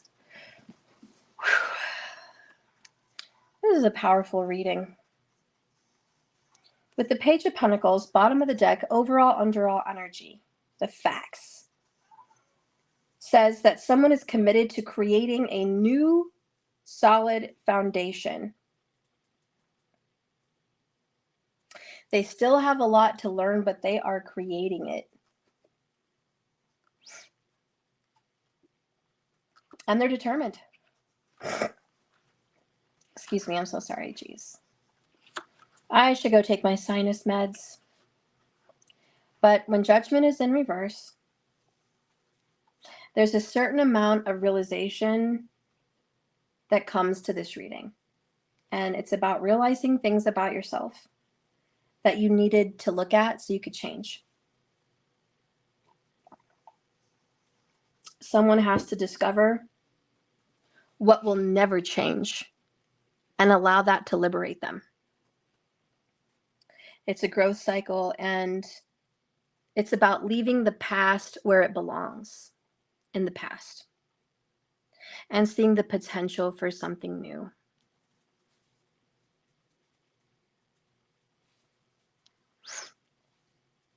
Someone never really lost feelings for someone, just like that girl never lost feelings for the guy she thought died, which is the King of Cups in reverse. never lost those feelings. But they cannot deny that they have feelings for someone new. And that's not going to go away either. That's why this relationship's so frustrating. That's why it's so hard to read. I love two people. Oh my God, I love two people. Holy cow. Revelation. This in reverse is revisiting a past, again, the past, a past decision that this person previously did, Five of Pentacles. To reflect on this without being defensive and looking at the toxic, terrible thing that happened that probably shouldn't have happened. Whoo, and the Five of Pentacles is always going to convey a sense that something is lacking in your life, whether spiritually, emotionally, physically, sexually, whatever. There is something lacking in that new relationship. And you know what? There's also an element of abandoning people. There's a feeling of not being whole. It's never being complete. Have you ever walked this earth and just never felt right? Never felt complete, never felt like you got it. That's what this person's going through. I still love this person from the past, but something was missing. I love this person that I'm with right now, but something's missing. My life's far from perfect, but I need to bury the past. But I'm constantly feeling an ache in my heart about what happened and what I did was wrong, or what someone did to me was wrong. I can't change that. That happened. You know, the biggest message about this Aquarius is about burying the past and welcoming the new. That's what the Page of Pentacles wants to say. He's like, listen, this was terrible. Just like the Pearl Harbor movie. That was a season of terrible, dear God, for everyone. For everyone. But there was a beautiful future that laid ahead. You'll always have the past. You'll always have the memories. But now it's time to look at it with fresh eyes. What's meant to be will be. We cannot change the past. There were mistakes, and it's good to own them so we could change and grow and be better. But we do have to walk away from it. This relationship was never really meant to be. And that's okay. We're going to make this other one work to the best of our ability. It may feel not 100% right, but there's something here about follow through. Knight of Swords, just someone wanting to follow through with it, work on it, see what happens. But you know what? I can tell you ultimately this person's just never going to be fully happy. They are split in two. They might love two people.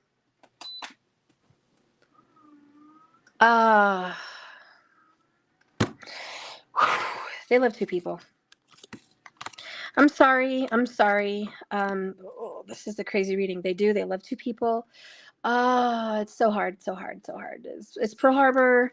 It's another movie I saw. I think it was with, it was like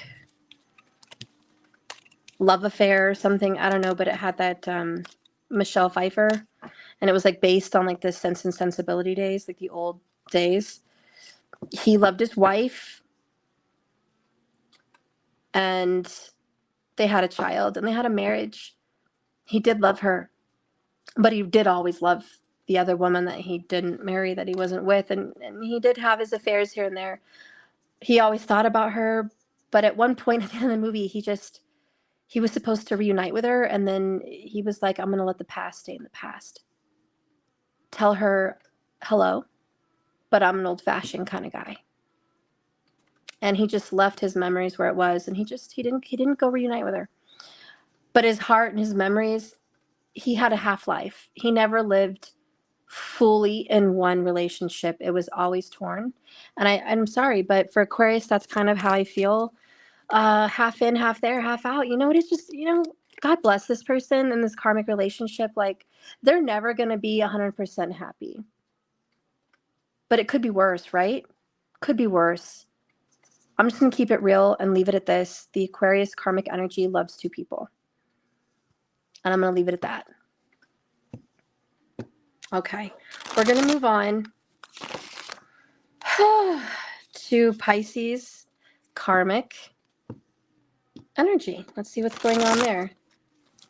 Spirit, please reveal to me the truth about Pisces. All right. We've got the Fool, Two of Pence, Knight of Swords,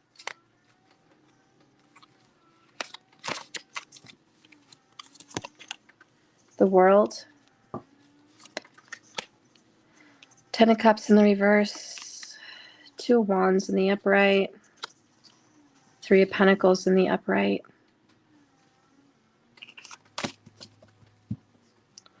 bottom of the deck is the Seven of Swords.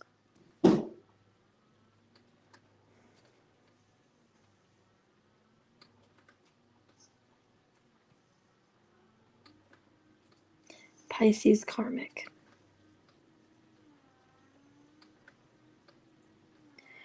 This is, I don't want to jump in to a relationship. They always end badly.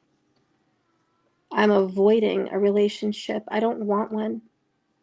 I've been hurt so badly by a liar, by a cheat, by a sneak. I don't ever want to go through the pain of being abandoned, left, or rejected, or lied to again. Page of Cups in the reverse. I don't want any love offers. I'm not interested in any relationship offers. None. I don't want the Knight of Cups to show up. I don't want the Page of Cups to show up. I don't want the Ten of Cups to show up. This person is completely putting away love. This person feels very masculine and feels like they have to take charge of the ship. They do everything on their own.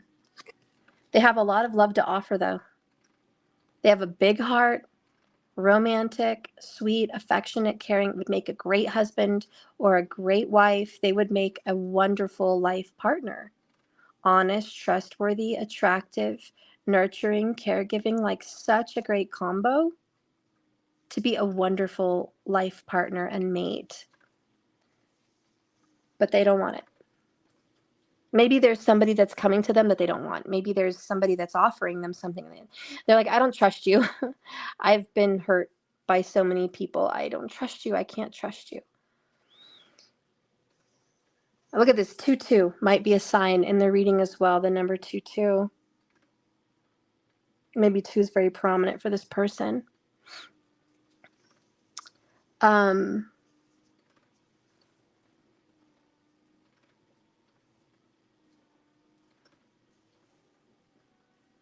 There's a Knight of Swords on the way.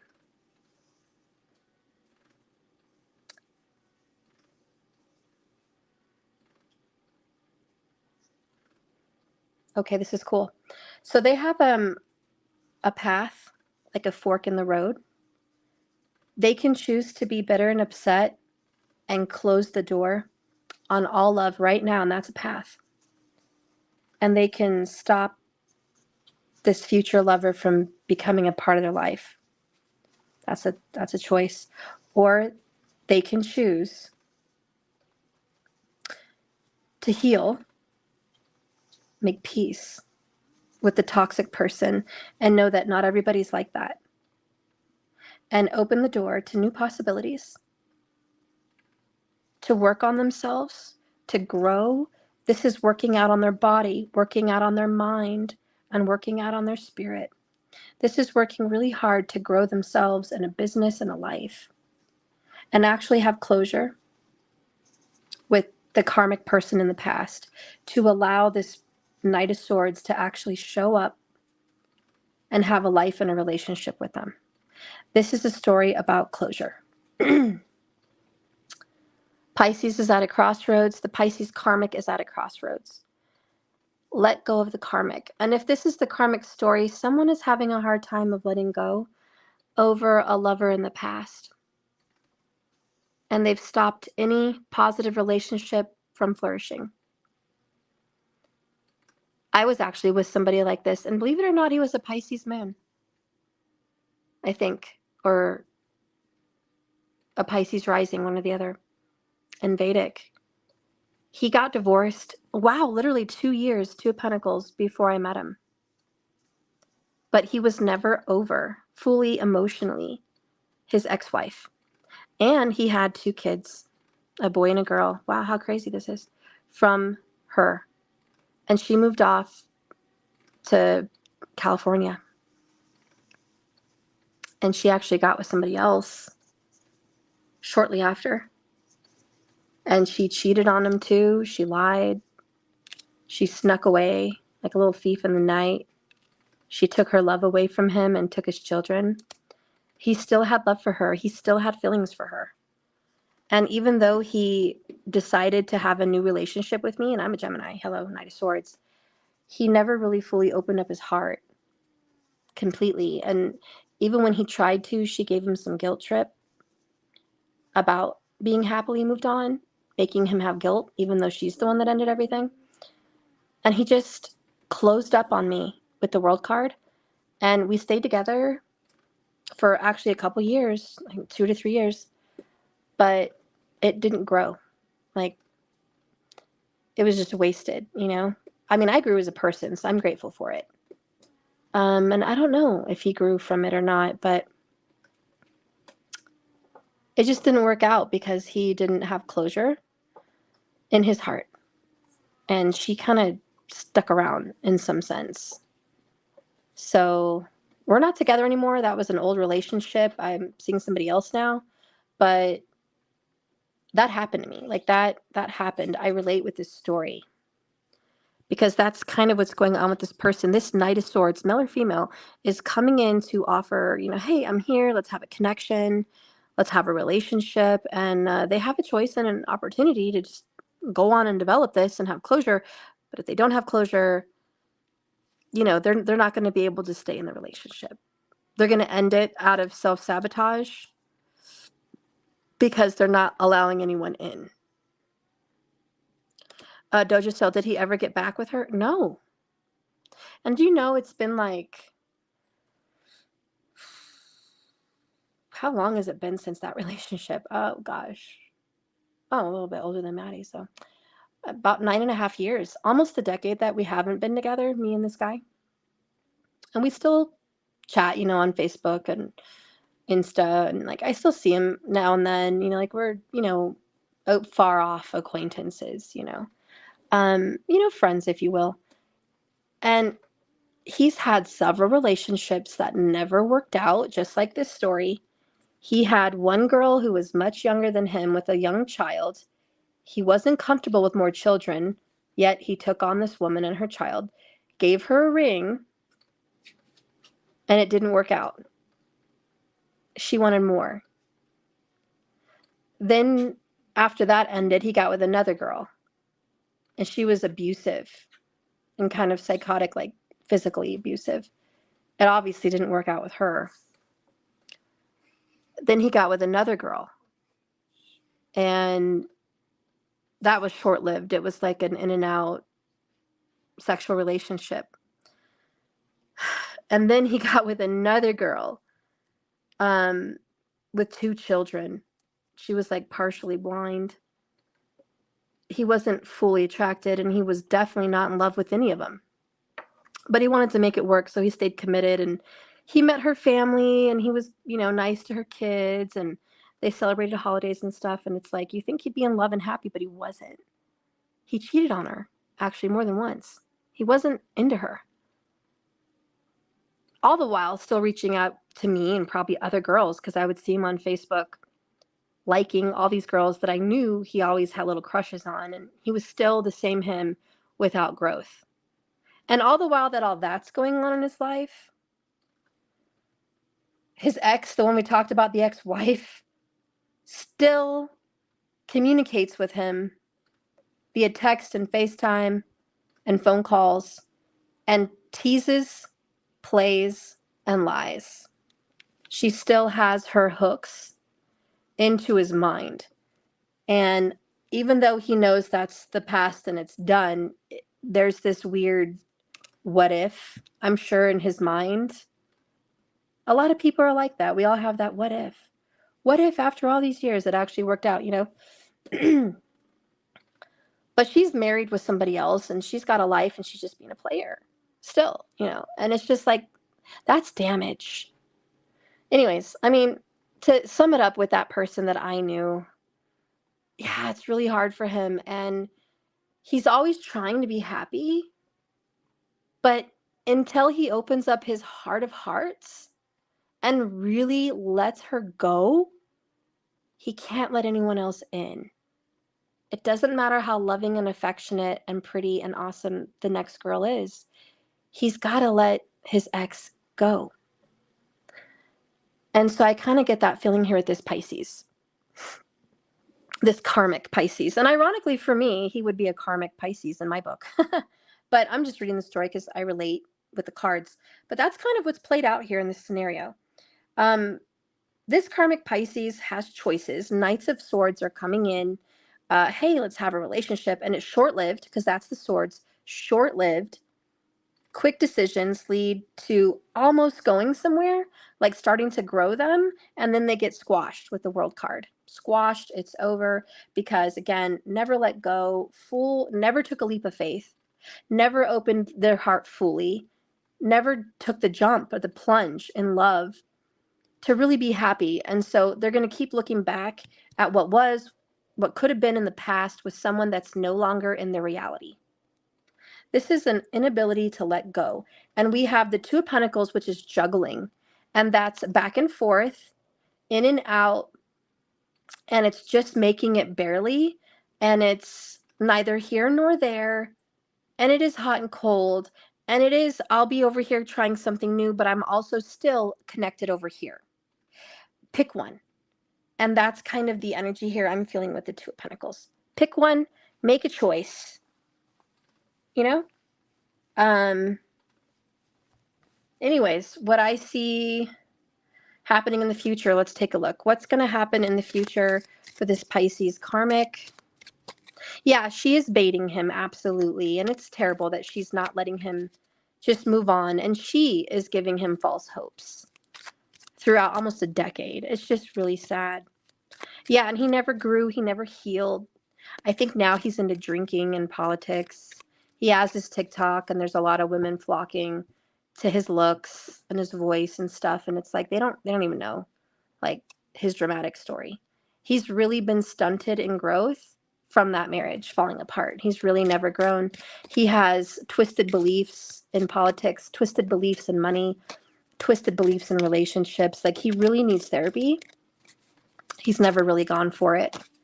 Therapy would do him really good because he would stop getting fooled by her. And he always says, oh, I'm not fooled by her. I know her tricks. But his heart says otherwise. You know, the heart wants what the heart wants. It doesn't matter what your head tells you. And the heart is what he has to deal with. And the heart is what this karmic has to deal with. That the reality is, this is never going to be. Let it go and move on and see what you can make. Create something with somebody else. Because the ex or the other person is only lying. Yep, that's what this reading's about. The ex, the other lover, is just lying to keep you tied in and not allowing you to fully move on. And the fact is, in this karmic Pisces relationship, they don't even really love this person. No love, Page of Cups in reverse, Knight of Cups in reverse. And this Pisces karmic needs to grow up and be the emperor. Because there is a lover out there for him, Queen of Cups. Could be a Cancerian. Could just be a very evolved water sign, a psychic intuitive. But that person's out there. Eight of Wands, there's opportunities coming, like there's chances. But this person has to evolve and grow up. So anyways, what's going to happen? Is this person ever, emotionally unavailable? Is this person ever going to be available and grow?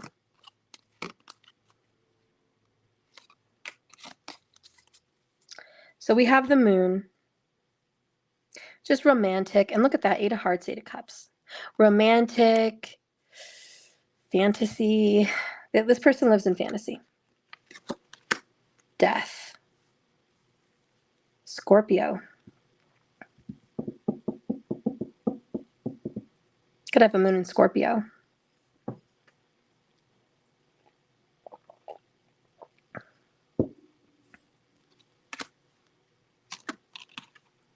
No. This person's going to die. According to the cards, this person is going to pass away and die in fantasy. Always locking their heart away with the rose that's in the cage. This person is so dedicated and going to die loving this person. We have the stag. And ironically, he loved to hunt deer. But the stag is here. He's looking out at the mountain, which is a problem, an obstacle of moving on. I just don't think he's going to learn. This girl, guy, whoever, this Pisces karmic will not learn. I think they're going to die always thinking and wishing and imagining what could have been. They're never going to be emotionally available. And you know what? This is why it's a karmic reading. And this is why that person I discussed with you is my karmic, one of my karmics. Me and him will never be, and I don't want to, because this is a hot mess I would never want any part of. And I know in my intuition, he's not ready, and maybe never will be. But that's what this video is sharing with you. If you are with a karmic Pisces person, guy or girl, and you know they have a history and a past with somebody else, and you've been struggling to get them to see the light, they're never going to get over it. And if it's vice versa and the shoe's on the other foot, if someone is in a karmic relationship with a Pisces, they're always going to be missing and thinking and wishing they could be with the ex, which could be you watching. I don't know how the shoe fits for you in this reading. But the 10 of Cups, which is very soulmate vibes, that's gone, but that's their attachment. And whatever's going on in Karmicville, this Pisces karmic will never, ever be emotionally available because they still have feelings for their ex, and that's never going to go away until they die. Like, that's just never going to go away. And it doesn't matter how much someone tries to build, it's always going to end with the same note. You're not really open. You're closed off. You're done. Your mind, body, and, well, I'm sorry, your mind and heart are with her or with him. They're not here in the physical world. Yeah, so that's how the story ends. Unfortunately for this Pisces karmic, yeah, that is a real hot mess, but that's what comes out in the cards. I'm sorry, guys. All right, well, thank you for watching my video. I hope you liked and subscribed. I'm going to do my free readings now for whoever's here that I did call. I have one last free reading to give away based on the comments, super chats, whatever happens. I'm going to give away another free one. Please remember the bottom of the deck, the bottom of the screen. I have a fallback special, $15 off of the new Ultimate membership, if you will, at my website. There it is, jks1111.com. The code to use is 15now. And if you purchase that Ultimate membership right now, you're going to get a $44 13 card plus Oracle reading here now. Okay, at an extremely discounted rate, and it's a great reading. So if you want answers, you want an urgent reading, you want a reading today, you want it now, and everyone's busy, no one's giving readings right now, there's a line or it's really expensive, jump on this deal. Because with the Ultimate subscription, you get this reading, plus 3 more, and 3 more questions publicly live, upcoming this month, and 3 more in privates, plus a free tarot and astrology class, plus a free invite to our magic circle, our own little coven, where we're going to do spells and magic and spiritual things to help with money, love, and your spiritual journey. We're going to talk about feng shui. I'll do all of your guys' energy numbers and positions for your office or for success. I will give it all to you guys in that class. We will do spells to call someone back or give someone clarity or let someone go. We will do spells and rituals for money, for growth. So there's a lot of fun things to be had in that magic circle. You can purchase that separately without being a member, and that's also available on my website. But being an ultimate member also gives you 50% off of my love and life coaching. And that's kind of pricey. So when you get 50% off, take it. And in that purchase, which I've emailed 2 of you guys, Doja, I know I emailed you, and Natural Mystic, I think I emailed you the codes to get that 50% off. But you get an astrology consultation. So I do your chart. We talk about your karma. We do tarot and oracle. And we do coaching, how to change what's going on with your karma. We've got remedies. We've got all kinds of spells. We got feng shui. We got good things to do. Plus therapy, which is just talking you through your mental process of how you're dealing with your life. So that is 50% off if you're an ultimate member, or you could just purchase that separately, which is all available on my website as well. So anyways, those are there. And that's the end of my announcements. I hope you guys all become a member. I need more members. Support me, guys. Support this girl. All right. That being said, let's go ahead and do the free readings. Haji, right? If you're still here, Haji, you have that reading. Catherine F, I believe, right? Let me write this down. You have your reading. Haji, Catherine F. And there was somebody else. It was a guy. I can't remember his name. If you guys can help me remember his name, wherever he is, Richard, or he was a new subscriber. I know that. Oh, Johnny. That's right. Johnny, new subscriber. You're here. And I already did 2 people previously yesterday. So I have 1 free reading to give away for whoever I see in the comments or super chats or whoever catches my attention. All right. So let's get in. And don't forget, if you still want a reading today and you're not picked, you can still be an ultimate member and get a free $44 large reading now. Okay? So you still have a chance. All right. So there you are. Oh, Milky Haji. Thank you. You're here. Okay. So do you have a question you would like answered? Mm-hmm. We'll try to get your little guy out soon. I might need help from your uncle and aunt with that.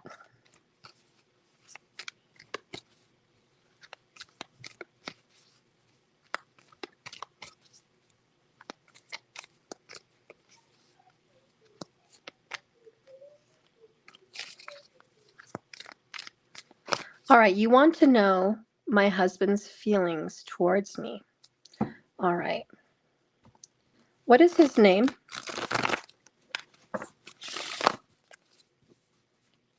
You don't have to give me a last name. Just a first name is fine. Gosh.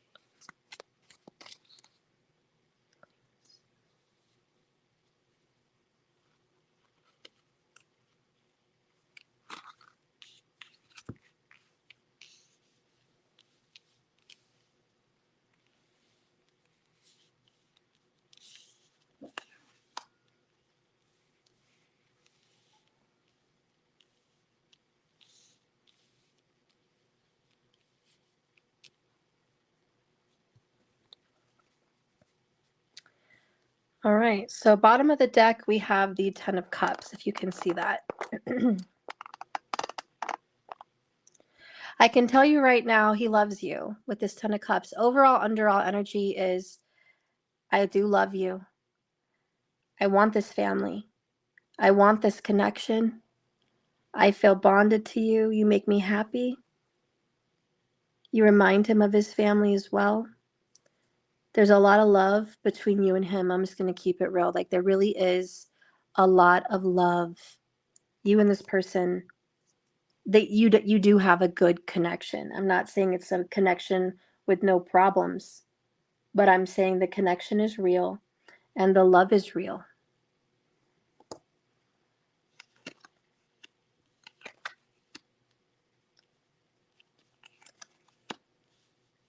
He does not feel that your relationship is secure. Maybe there's some problems financially. Maybe there's some problems getting pregnant, or some problems with family, problems with security, and a long-term connection. Maybe he feels like someone's being unfaithful. Maybe he's being unfaithful. But nonetheless, how he feels about you, I'm just going to be honest, he feels like you're irresponsible. He feels like you're not grounded in reality. He feels like you're not stable. He feels like this connection isn't growing. So even though he loves you, that's how he feels about you. What he thinks about you is the Hangman in reverse, which is not woken up, not in reality, not willing to sacrifice, not seeing something from another perspective. Probably you're not seeing things from his perspective.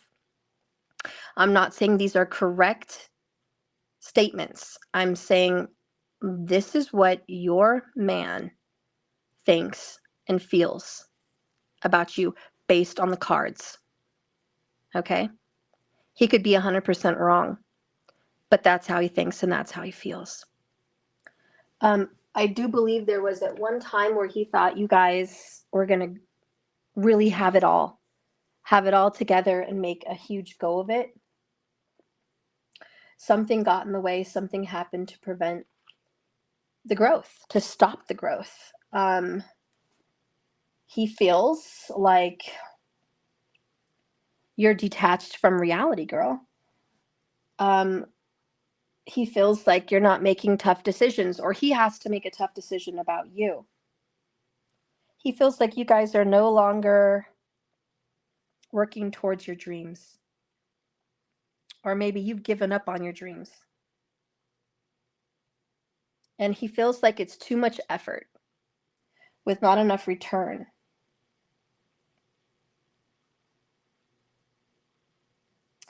And I'll be 100% real with you, Milky. You're not paying enough attention to yourself. That's how he feels. You're not taking care of yourself.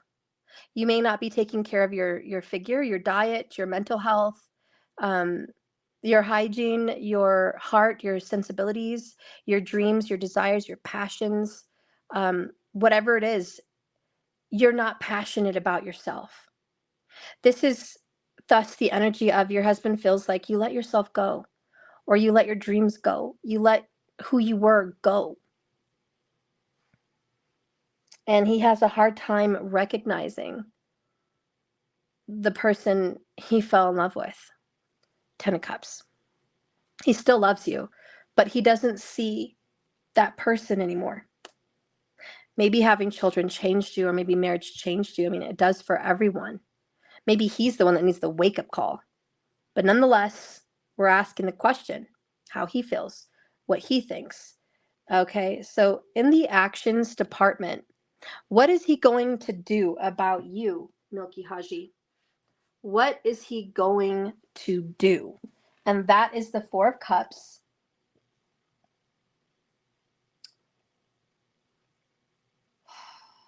And it's in reverse. And it's about revisiting past decisions.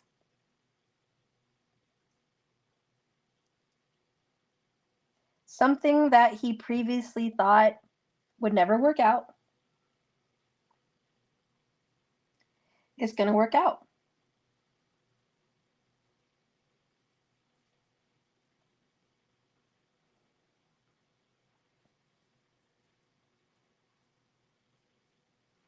He's going to reflect on himself, meditate, and see that he may be the problem. I don't think he really wants to leave you, Haji. I think he's at a confused period. But I think he loves you, and I don't think he ultimately wants to stay gone or disappear from your life. And I feel like the next action he's going to take is to reflect that maybe he's the problem and he needs to do something more with himself to help this connection go further.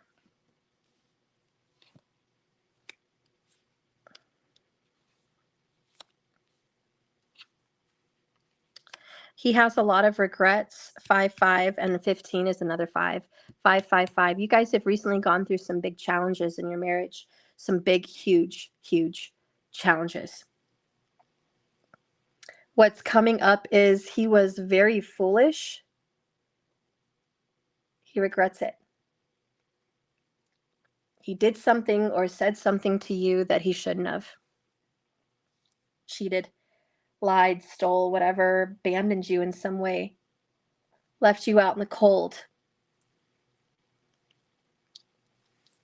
And the regret is heavy and it's thick. I do think you're going to get an apology.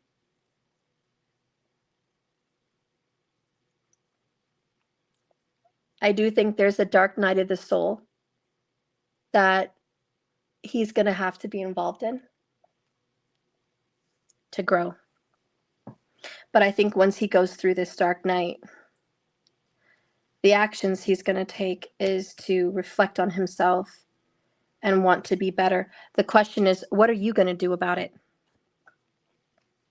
Whenever he comes back, whenever he figures it out, whenever he actually does some work on himself and doesn't just blame you, which what are you going to do? You're going to think about it, Four of Swords. You're going to reflect back on his lies and deceit and deception and how he breadcrumbed you or gave to another energy with the devil. Could be a karmic. I don't think you're going to go anywhere. I think that you're going to contemplate for a long period of time on what you need to work on and if it's worth it and what you need to do. But I think ultimately you're going to be willing to work on it. And I see that you guys are probably going to heal and fix the damage that was done. It's hard for you to not think about what he did and not think about what he said, but eventually you're going to get over it with the World card, and you guys are going to have a great healing. This relationship's not dead and gone. You can make this work.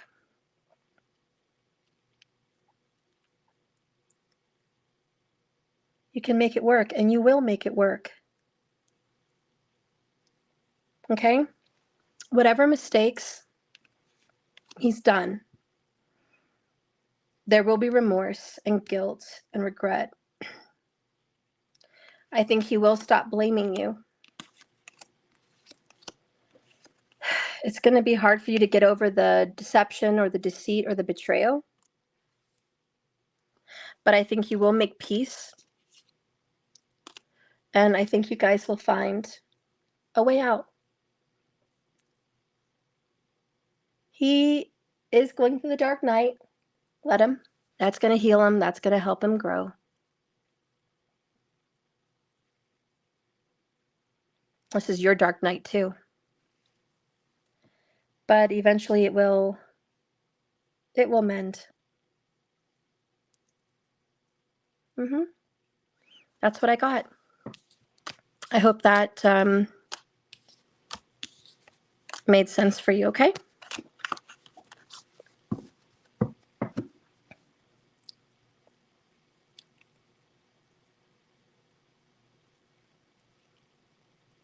So, I feel like Spirit wants me to do another card. I don't know why. I keep wanting to have closure for you. But there's one more card. That wants to come out. All right. Haji, Spirit wants me to do one more card about how he feels. This is kind of like a confession in his heart of hearts.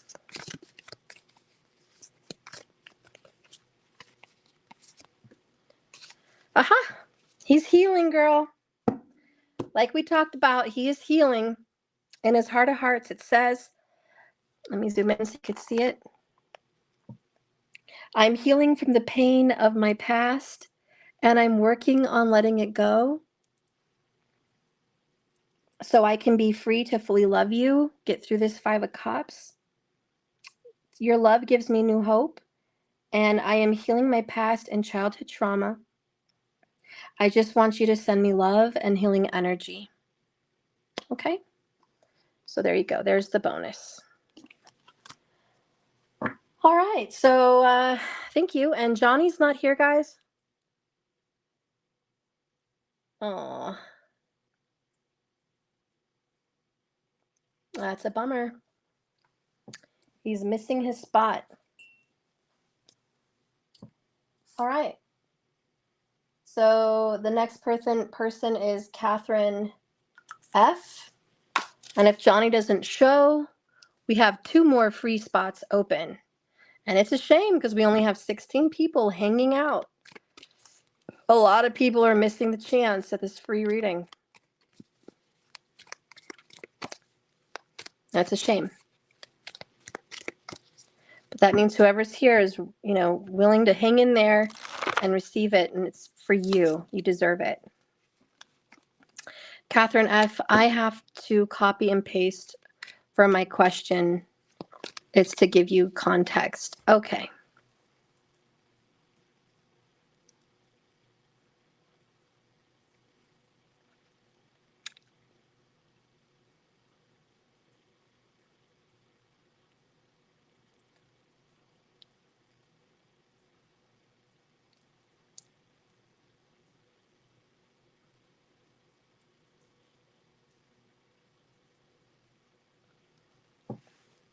All right.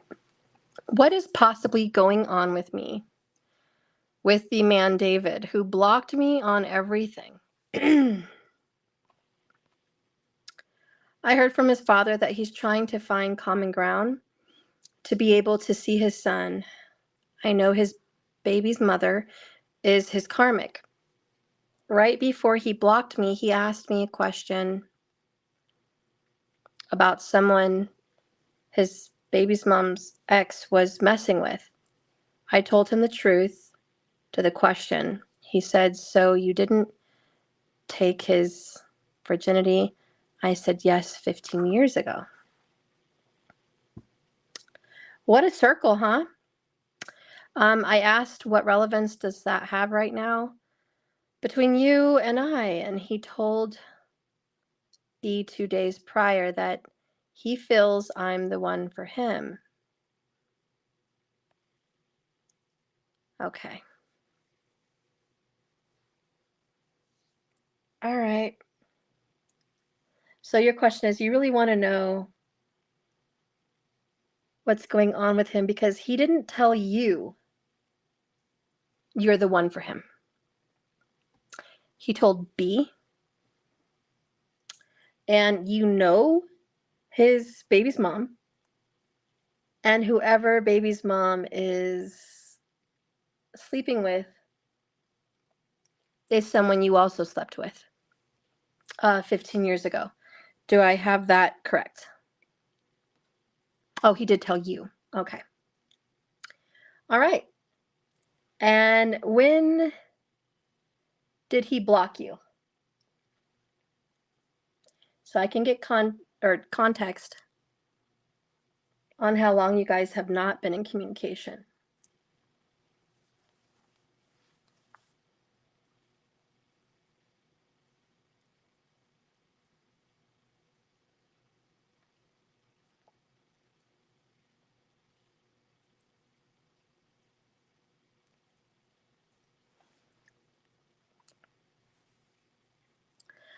Okay, so just 11 days.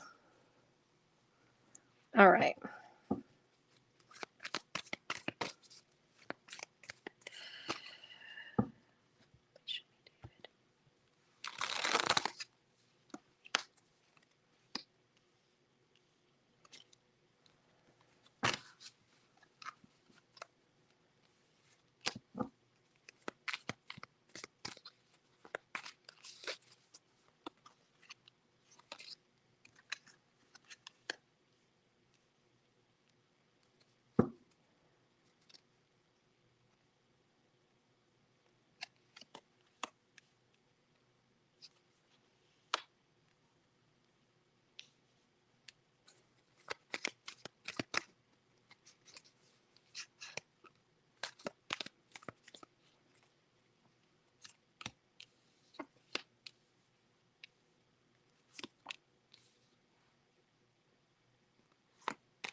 I could tell you what.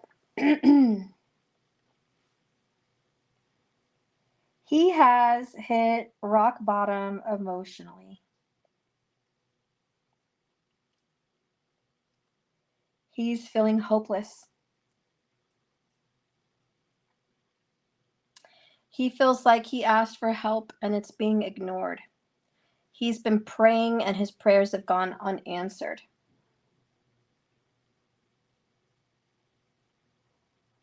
He's wallowing in victimhood.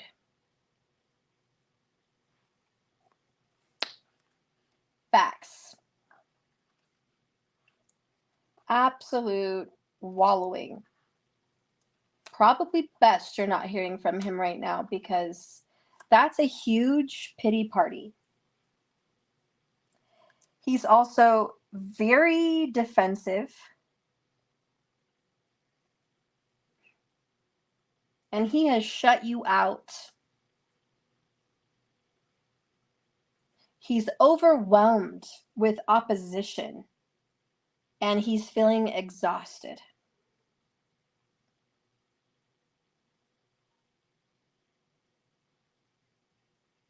He needs to ask for help also, but he's refusing to ask for help. It's like he needs help. He needs help right now. You're here offering him your pinnacle, your friendship, your counsel, your relationship. You're like, here I am. All you need is me. I'm right here. Tell me what you need. I'll be that for you. But he's holding back from you because he feels like this is going nowhere. Why does he feel like it's going nowhere with you? I don't know. It's a big burden. 10 of Wands. It's a big burden to have a fresh new start. He'd have to take a leap of faith and get over his victimhood and stop wallowing. I don't think he's ready to let go of his wallowing. He chooses to be in self-pity. He chooses to be miserable. He chooses to sit longer in his dark night. That is all a choice.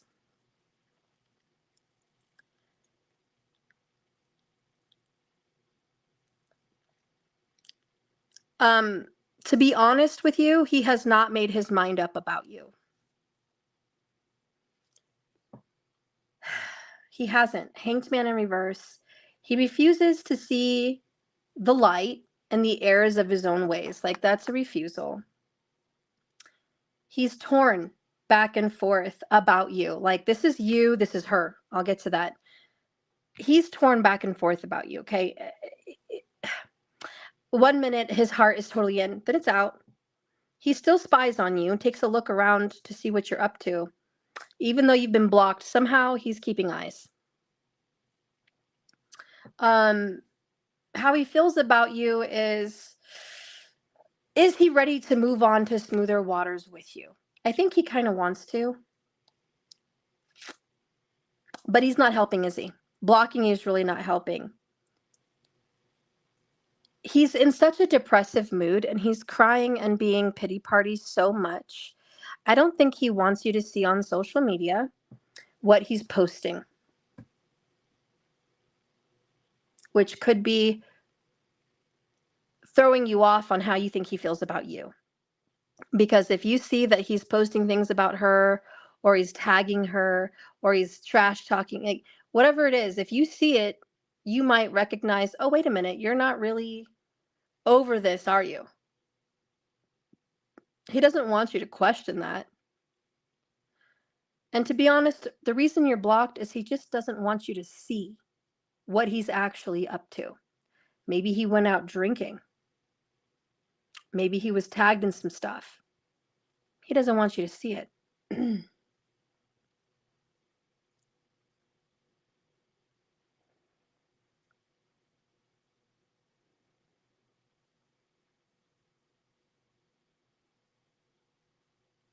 Men are really funny, and I've been with a couple guys that have gone through a divorce.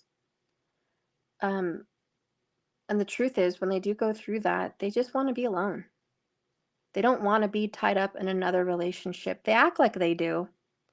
They run to you, they look for comfort, they look for sexual comfort, emotional comfort, friendship, companionship. They look for that because they're going through a hard time. But when they're actually going through some kind of a major life-altering change that involves courts, they tend to disappear and just want to go off on their own, like to a bar, to have a few beers and to be depressed for a week or two. I've noticed a lot of guys really just wanting that alone time, figuring their life out and what they really want.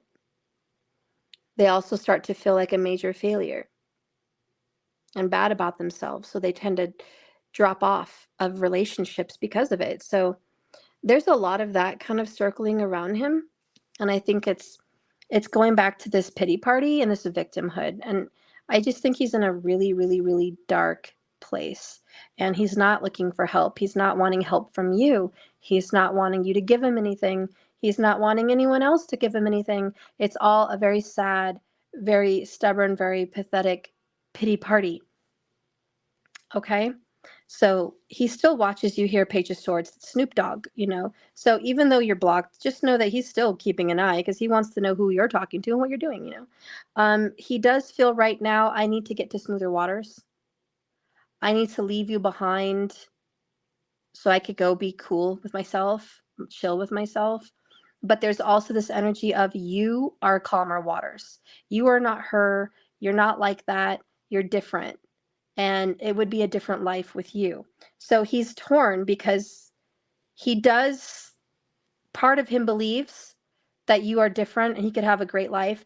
The other part believes, as of right now, what if it ends up just like this? That's a valid thought and a valid worry. And based on what he's going through, that's what he's thinking. Now, in regards to her, the baby's mom, we see Queen of Swords, direct, harsh, difficult. And she is pointing the sword at him. And she is the Empress right now. I'm not saying she's divine. I'm saying she's the mother of the babies. She's the mother of the children. She's the wife as of now, as they're going through their separation. And, she represents that family. She represents that. And he got Judgment in the reverse, which is burying the past, letting the past be in the past. Like, this is what it was. It's not what it is anymore. So there is this mourning and this grief of him having to actually let this go.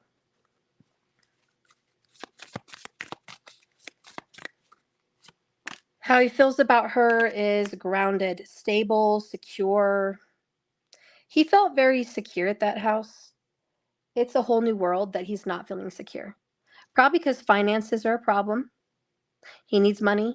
He's going to be spending money on these kids through the separation. It's costly. It is costly. So, how he feels about that is, I used to be grounded over there. Now I'm not. This sucks. So he's feeling very uprooted because that family represented security. That's gone now. How he feels about you. see, we got picture, looking at pictures, missing you, nostalgia, making new memories. We even have wedding rings, union, marriage, and a soul connection. Okay, everlasting love. I think he will reach out again. I think he's going to open up that communication. I think you guys are going to leave rocky waters for smooth waters. I think you're going to leave this rough period behind. He just needs some space right now.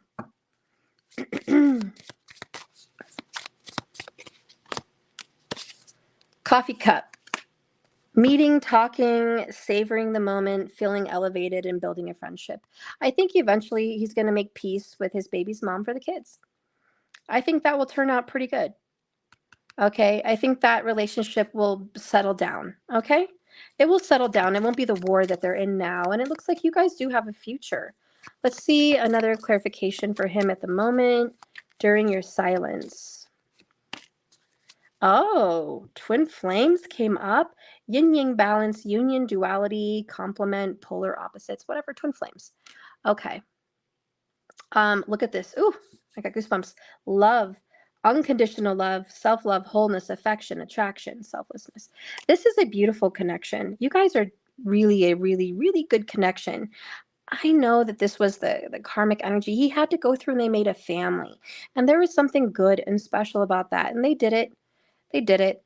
And it is closure with the judgment in reverse. We're not digging up old bones. We're not bringing it back to life. We're not going to redo this. It's done. And the past is the past. They will create some peace in the future, and you will have a connection with him. Okay? I just think he wants some space from you. And that's it. I just need space. He's just going through a very pity party kind of moment. Let's get a clarification on how he feels about you in the silence. Passion. Aww. Listen, the heat rising up between us, it's almost like absence makes the heart grow fonder. He's building up that passion for you in your distance. This is the intensity of my desire for you. I want you. I want your body and mind and soul. We will be one. I will be unlike anything we have experienced before, or it will be. Okay. I have a lot of passion for you, and you are such a passionate, magnetic queen. I feel drawn to you. So it's that fire, okay?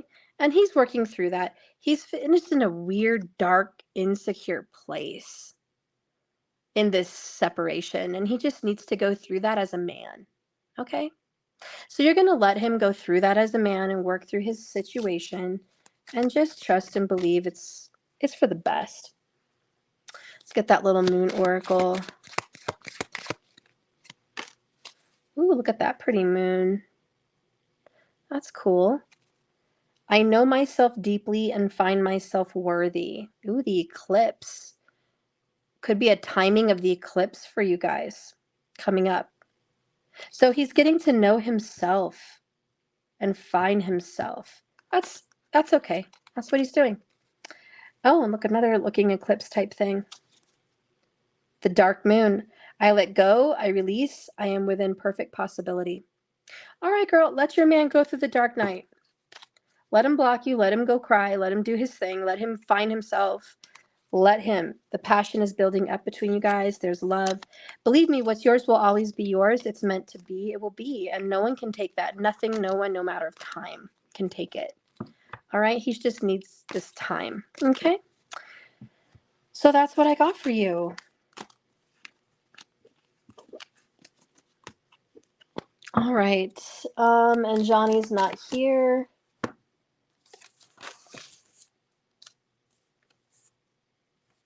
All right. So I guess I have 2 more free ones to give. Let's see who else is wanting a free one. Let's see. Caitlin, you're welcome.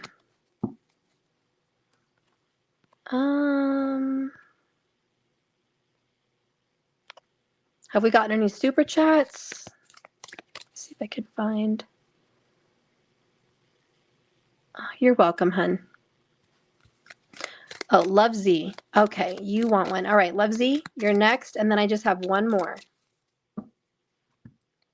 Spirit guide and direct me for Love Z. What is your question, Love Z?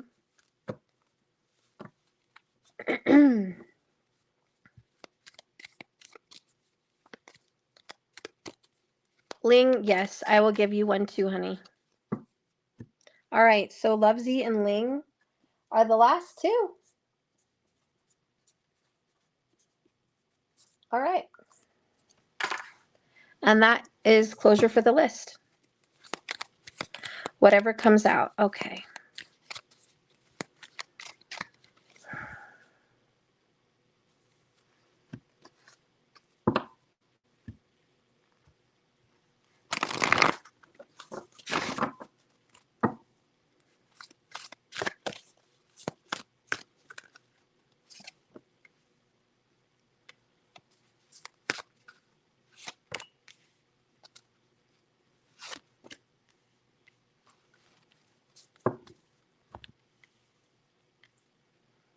Past, present, future is what I want to do for you.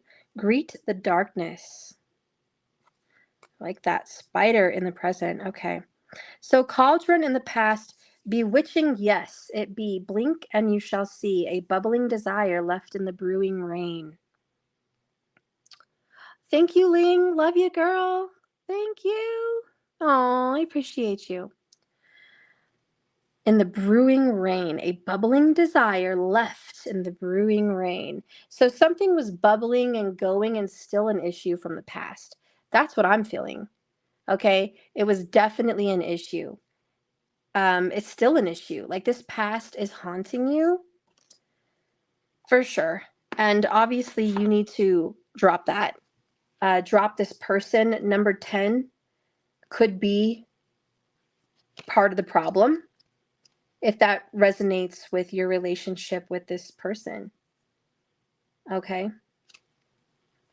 Just take a look around and be like, does 10 resonate? What is the number 10? Am I seeing a lot of 10s? What's going on with that? Greeting the darkness is greeting the end of something. You know, this is the final. This is the, I don't know what's going on, but the overall underall energy is going deep into the shadows, deep into the shadow spirit, the dark corners of your life, seeing what is still good, what you still have in front of you, seeing what's left. Confront old wounds, which is this wound, lost memories, feelings of shame, guilt, or even disappointment. When you pull the cauldron in the past, it says sometimes things have to be broken down before something new can be created. I'm sorry this has ended. It may have taken several attempts to end this in the past. Do not be afraid to let that go and know that it had not worked out. Do not be afraid to fail or try your spells a few different ways. As you grow in your practice, you will begin to see what works and what doesn't. So there might have been a spell, a wish, something that you tried really hard for, and it didn't. It was a flop. It didn't work. And so what's coming out is, you know what? That's okay. I've had spells that didn't work. Not often, but when they do, it's like there's a reason. And so this is like whatever you willed didn't come to be. Let's go into the shadow and let this rest. Okay. Shaylee, yes, the membership is 15% or $15 off. Yes.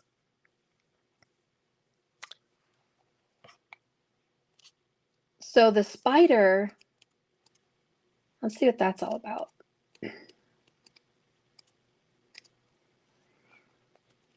And Shaylee, if you are still a member, you can still get your $44 reading this month. It will be included. But if it dropped off during Mercury retrograde, it happened to a lot of people. You could just resubscribe. You'll get all the perks and the free magic circle plus the 44 bonus on top of the additional 44 this week, if you want it. Thank you, Shaylee. I really do think it is worth it. So when you get spider, Lovesy, to me, I've been kinder to spiders as I've become more witchy. I realize they're about creativity, hard work, and independence. Spiders are very feminine, very female-driven creatures. They really are. Like the spider females rule, you know what I mean? And they say when and how and who and all this and that. They're the boss. I don't think it is Shaylee, but get back on. Get back on, because a lot of people accidentally got disconnected during Mercury retrograde. Just get back on, and the code is 15 now to save money on it, and you get the $44 reading today. So definitely it's worth it.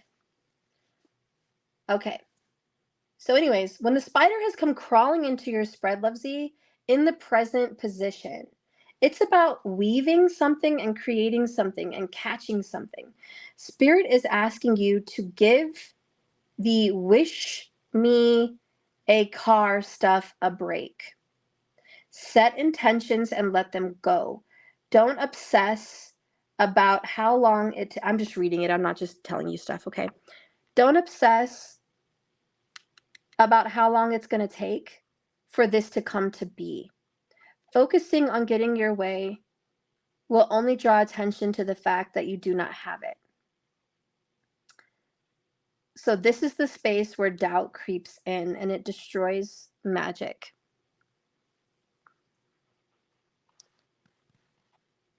Thank you, love. Yay, Shaylee, I'm so happy to have you back. I can't wait till you're in the magic circle with us and I get to see your face on Skype. Like, I'm going to be so happy. I think I might do a Zoom for our magic circles, because then I think we can all be visual. I'm really excited about it. Yay! All right. Let's clarify some of this. Now, in the future, you have silence. Okay? So let go of this, what didn't work out. Manifest something new right now and don't worry about when and how.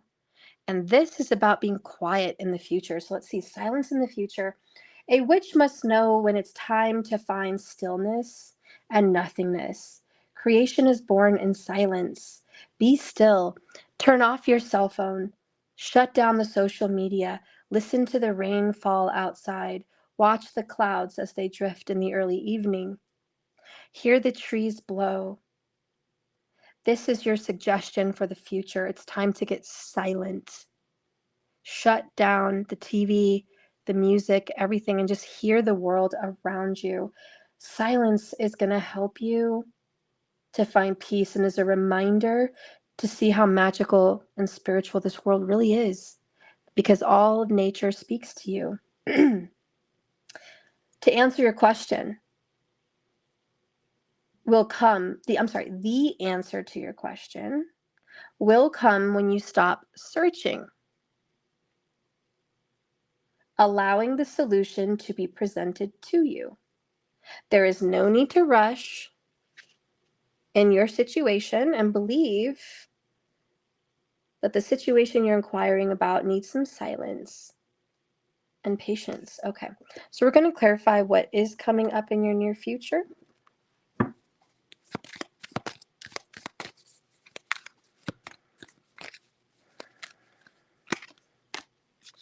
The Five of Pentacles. So silence, this is like feeling sick. This is kind of being worn out, exhausted, needing help, and just kind of being in the dark night. When we all go through the dark night, it's better to just have rest for the soul. And that's what this is, just rest for the soul. King of Wands, everything's in order, everything's on track. It may feel like a lot of losses and like it couldn't get worse, but it's actually going to get much better. Everything is working out according to plan. The new manifestation that you should be working on is the Nine of Pentacles, which is self-love, healing, working on your body, your mind, your spirit, beautifying yourself inside and out. So great things are coming for you. Okay, I just need you to find peace, is what Spirit's saying. Just find peace. That sometimes God's greatest gifts are unanswered prayers for a reason. And if you manifested something and it didn't work out, it's for a reason. Still, keep getting back on the drawing board, manifest again, and don't worry about where it's at and when it's coming. Just have faith that it's coming. So that's what I have for you.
Sorry.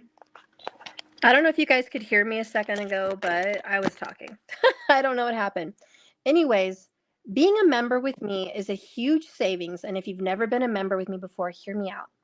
So, being a member, you're going to get an 1111 oracle, which I mark it 1111. It's a very special pathway oracle. And I do it on the 11th of every month. So you get a nice reading. It's a spiritual message about your spiritual journey, your own guidance, and kind of what to look out for that month. Then on the 22nd of every month, I have a $22 Celtic cross that is available to the public for $22. But if you're a member, it's free. Okay. So you get the 1111 Oracle, which is $11.11, and the $22 Oracle for free as a part of your membership. If you're a basic member, those two readings pay for themselves by being a member monthly, and it guarantees you a spot to get that reading, even if you're not present, because we timestamp it and put your name in there so you can come back and watch it again and again, or when you're able to watch it. But being a member gives you that position in case you forgot or you're busy or something crazy happens that week. So those are always guaranteed. Those two are included in the basic membership. The basic membership also gets one free question a month, public lives, like here we are on YouTube, and one free question in private lives, little private video gatherings that we have. It also gives you 15% off of my services inside, like other readings, emergency readings, or a coaching event, or something like that. A class. It gives you a savings. Okay. You also get 50% off the astrology class and the tarot class, just being a basic member. All right. So you get those as a perk. And you also get invited to private lives. These are going to be sexual cards, deep, invasive cards that we can't really talk about stuff like that on YouTube. So private lives are included for all members, even basic members. And you do get that private question when we go live over there. Okay. Plus other material that I've uploaded over the ages, timeless. You can go watch those videos at your leisure and just see private videos that no one else has seen. So that's included in all memberships. Now, the ultimate membership is twice as much stuff. Not only do you get the 1111 Oracle on the 11th and the $22 Celtic Cross, over there you get an additional reading every month, the last fourth week of the month, and it's my $44 reading. Okay? So basic members can get 15% off of the $44 reading, but the ultimate members get it free. And so you guys get a 13 card spread, which is very detailed, plus an oracle at the end of the month by being an ultimate member. So you get a large, almost $50 reading for free, time-stamped if you're not there. And if you're publicly there, you get to watch live and ask questions. But that's a big, large additional reading, which normally a reading like that is over $100 in my store. So being a part of being the members, it gets you live or it gets you discounts and it saves you a lot of money. So that all in itself is a massive, it almost pays for itself just on the readings you're going to be getting monthly. The questions have a value as well. So usually my questions are $15 and sometimes they're even $22 for a question for one card. Plus I always give you guys the bottom of the deck. So the fact that you're an ultimate member and even a basic members get $30 worth of questions for free on top of their other bonuses. Ultimate members get 3 public live questions monthly, which obviously is a lot of money, a lot of savings there, plus 3 more additional questions on the private elite videos, exclusive only. So that is almost $50 each set of questions, one public, one private. Okay, so not only are you getting $100 worth of readings, you're getting an additional $100 worth of questions. Basically, it's like $90, but you're getting basically another $100 free of questions. What's popular with the club members, you get multiple cards. Where people that are not a member, they get one card plus the bottom. When you're a member and you have a question, you get lots of cards, lots of clarifiers, lots of cards. So each question gets lots of cards. The ultimate membership also gets the 100 Club for free. So when I do a 100 Club reading, multiple cards, you get to have 10 questions for free for a lifetime, however long you want to make them last. For those emergency readings, for those last minute readings, for those questions that, I pop up and it's the perfect timing. But that is available. So that's included. The ultimate members also get free classes, free astrology class, free tarot class.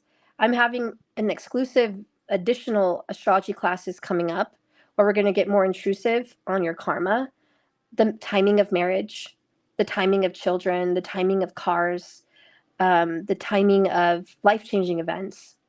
So we're going to look at that in my next classes upcoming in my new channel, but that will be included. And you get to be a part of the magic circle.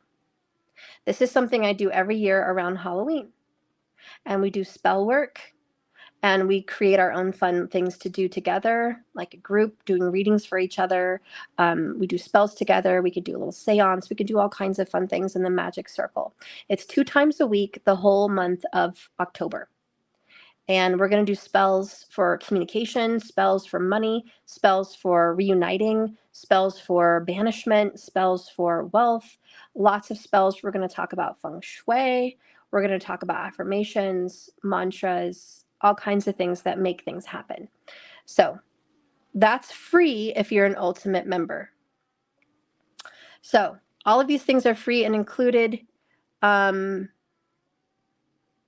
That being said, you get 50% off of emergency readings if you are an ultimate member. An emergency reading is a private reading for 45 minutes the same day. So let's say you went through a breakup or you just lost a job or you just found out someone you love is married or having a baby or engaged and you want to know what's going to happen. Is that the truth? What are they doing behind your back? Let's say they just blocked you and you want to know what's going on. Why? I have emergency readings available on my website every day. I have one spot available every day. And if it's an emergency, it's obviously a lot more money right away, but you get 50% off by being an ultimate member. So huge savings. So being an ultimate member really gives you the most bang for your buck. Okay. So keep that in mind. You also get 30% off of my tarot cards and oracles by being an ultimate member. Basic members do get 15% off, which is still a savings. But anyways, I just want to tell you guys a little bit about that. One last thing real quick. Ultimate members get 50% off my coaching. This is personal, private, one-on-one Skype or Zoom meetings about your personal situation, what's going on with you, tailor-made counseling, therapy, astrology, consultation between your chart, your person's chart, or if you're single, just your chart, looking at your karma, looking at what's going on. You can pay for that separately, but it is 50% off if you're an ultimate member. And we meet once or twice a month, depending on the package you want for the coaching, but I can pretty much guarantee you the results that you want once we talk. So that involves quite a bit, doesn't it? Tarot, oracle, astrology, consultations, therapy, feng shui, all kinds of advice. So, even if you're not a member, consider having that done for yourself. Okay, so that being said, I'm done with my little announcement. Sorry, guys, that took a while. Ellen, you emailed me some days ago. Oh, okay, I will check it. Mercury retrograde has me really tripping. Shaylee, Steph, I can do the basic. Okay, and then upgrade and send you the difference in cash tomorrow after I go and deposit the cash I have. That's fine. We can totally do that, Shaylee. I'm willing to work with that. And you're welcome, Lovesy. So the next person is Ling. Ling, what is the question you have, hun? And then Shaylee will do your reading now, okay? Right after Ling. since you're going to be a member. All right.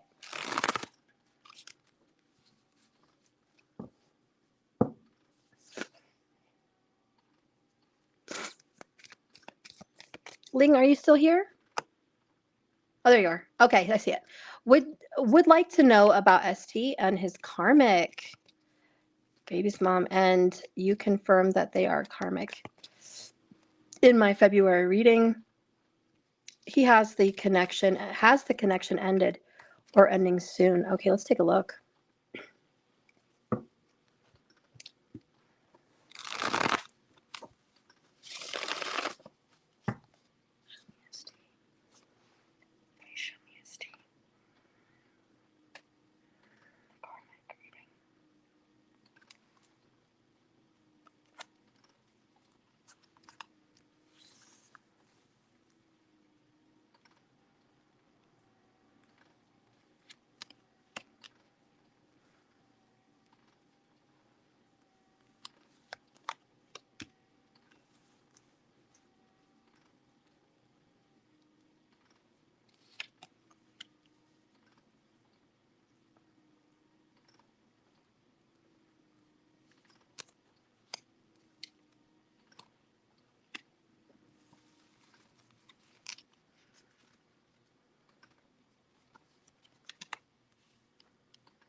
Okay.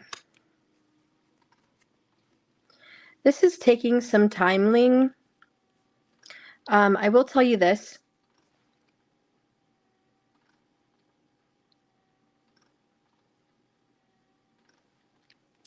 What he thinks about his baby's mom, BM, the karmic, is that it's crazy to be with her and that she is crazy. There's deception, there's illusion, there's lies, there's you're driving me crazy. The karmic is driving him crazy. It's definitely not a good connection. They have a real hard time talking about their true feelings to one another. They struggle with that kind of communication, and he just can't sleep at night thinking about the stress and the drama that they go through. How he feels about her, honestly, is I know you're my BM, my Empress in reverse. Like, I know that we had something here, but it's not at all what I thought it would ever be. And you're not loving, you're not nurturing, you're not caregiving, you're not divine. He realizes she is not divine. The Empress in reverse is controlling, selfish, bossy, and not mature, not grown. Someone that threatens and uses their power for their own gain. Now, what he's been doing with her lately, what's been going on, is Two of Wands. He's figuring out where he's going to go. I don't know if he still lives there or not, but there's this, what direction am I going to go from this person? I want out. 10 of Wands in reverses. I've already been heavily burdened. This is too much to carry. This is too much of a burdensome relationship to be in. I can't be in this relationship for any reason. And to be honest, I think he's totally getting over her. 3 of Swords in the reverse, not interested. He really wants a new beginning and a fresh new start. He's very passionate about moving away, going somewhere else, getting out of the situation. I don't know for 100% if he's gone or not, because this is his actions, but I know for 100% he's looking for a new place.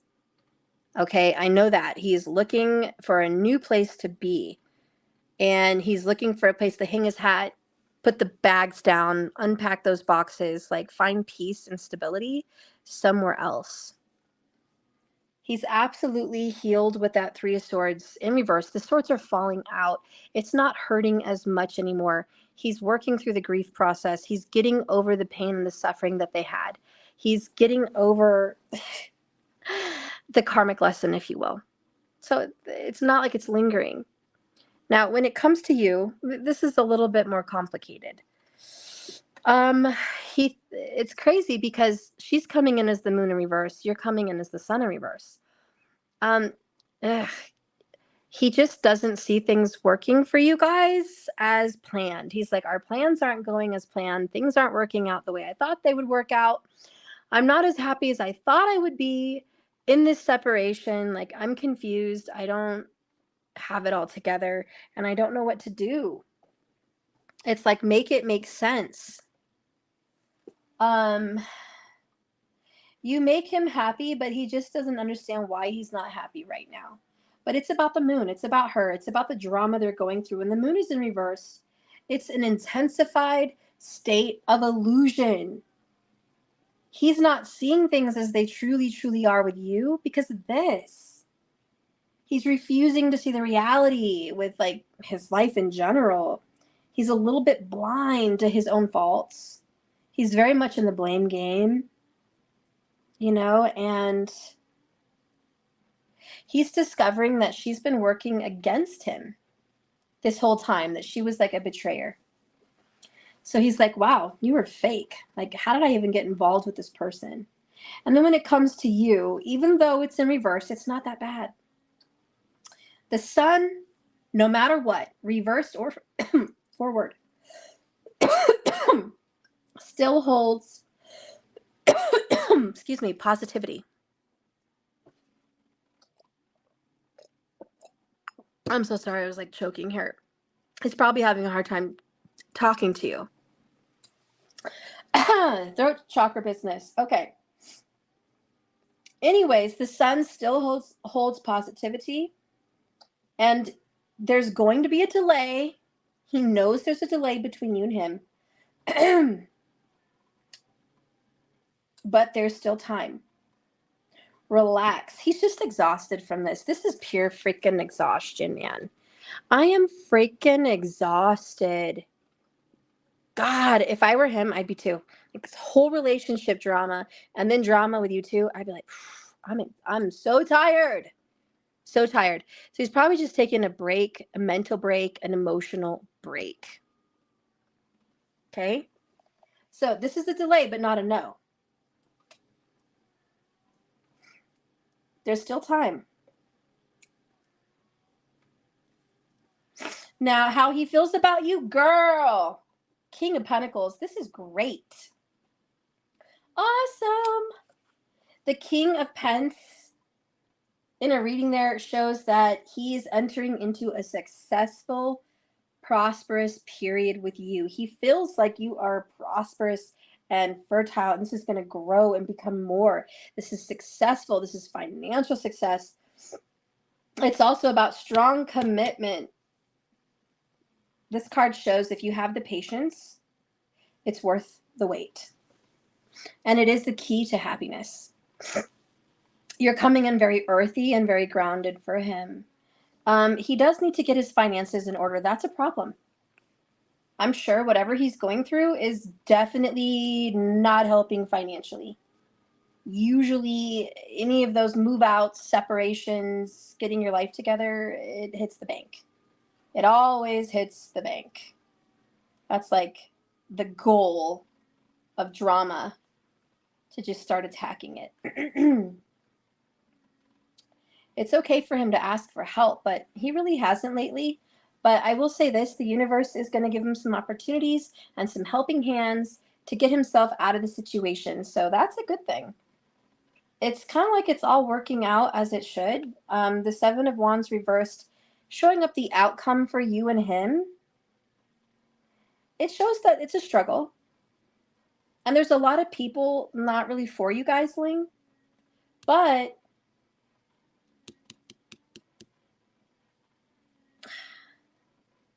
the only reason it's a struggle is because he wants to please everyone. He's really got to start thinking about pleasing himself, which is you and him. That makes him happy. But, you know, he's working on it. This is why it's a delay. He's trying to get out of that people-pleasing stage. he may feel like giving up and backing down a lot of times. Because it's like a really hard thing to do. But I think it's worth trying for. Honestly, this breakup with the BM, it feels like a divorce. It's the Hierophant and the Five of Pentacles here. So it feels like a legal divorce. It feels financially draining. It feels legally stressful. It feels like rules, laws, regulations, contracts, promises broken, major suffering, just karmic backlash. It's really a lot. And I don't think his head is clear because we did get the moon in reverse and the sun in reverse. I don't think he's clear thinking. I think if you give it a little more time, because we do have Temperance, bottom of the deck, this is going to be okay. This is really going to be all right. Knight of Pentacles, be patient, slow to come, sure to arrive. Keep working on this. It's worth it. I know it's a juggling period. Oh, but Queen of Cups is here. This is love. Love is crazy, and love does not work on our schedule. What does the universe have in store for you with this person?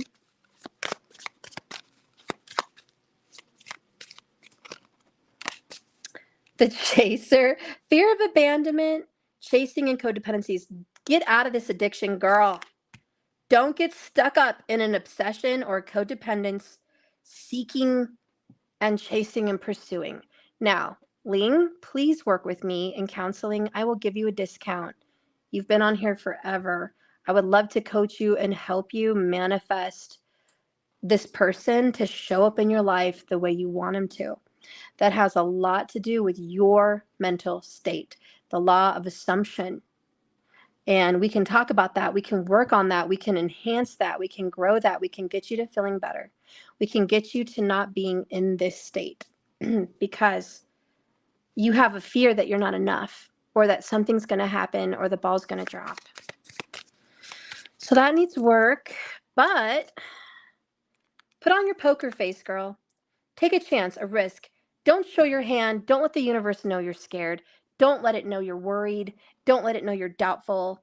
Just put on your strong face and just go, I know it's mine is mine. And it's coming to me now as it should. As it should. You are going to get communication, okay? Communication is not going to come for at least a few weeks. I'll keep it real. Give it a few weeks. He needs some time. You might get a text in 3 days, but give it a few weeks before he actually starts showing up, like there, open and just real. He just needs some time to get through this, okay? Because I think you can manifest this in a whole different way. You are the King of Pens. Everything you touch, Midas touch, turns into gold. He's just a confused little puppy dog right now. He's going through a lot. I don't blame him. I really don't. I wouldn't worry, Ling. But I do see him looking for a new place to live, okay? 2 of Wands, 10 of Wands in reverse. He is looking. And I think he's going to move in 2 weeks, or he's going to start looking for a new place in 2 weeks. Something about him is moving, okay? All right, so Shaylee, you are the last one. Since you're being the basic member right now and you're going to upgrade tomorrow to the ultimate, I'll go ahead and trust you and give you that 44, girl. I'm willing to work with you. You've been a member before, so definitely willing to work with you. Shaylee, what is your question in this $44 reading that I'm going to give you? You're making some homemade watermelon mint tea. Girl, that sounds good. Oh, that sounds so good. I want to make some of that. I think I have a watermelon too. That sounds awesome. All right.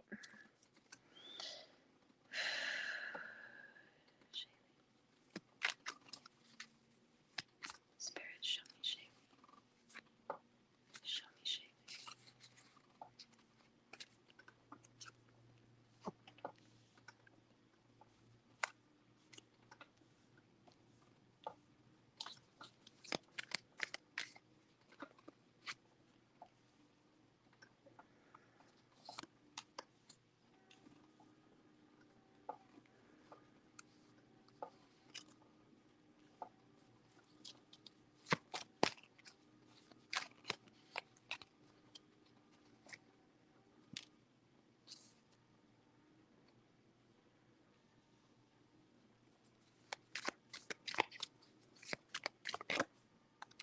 Yeah, we can do that.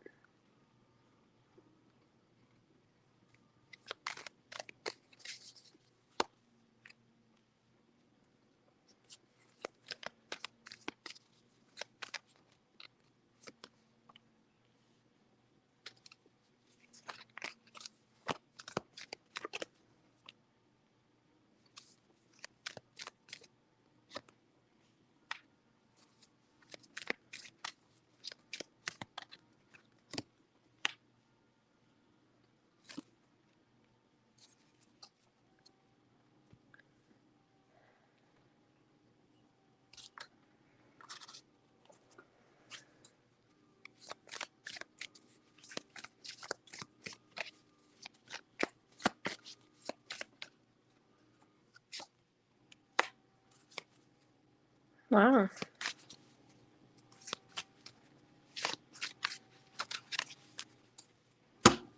First of all, Shaylee, I want to say you are going to get communication from him very, very soon. He wants to reach out to you. Please be open to receiving communication from him. Your response, whatever it is, will greatly encourage him, and he's going to be waiting to hear back from you. Okay.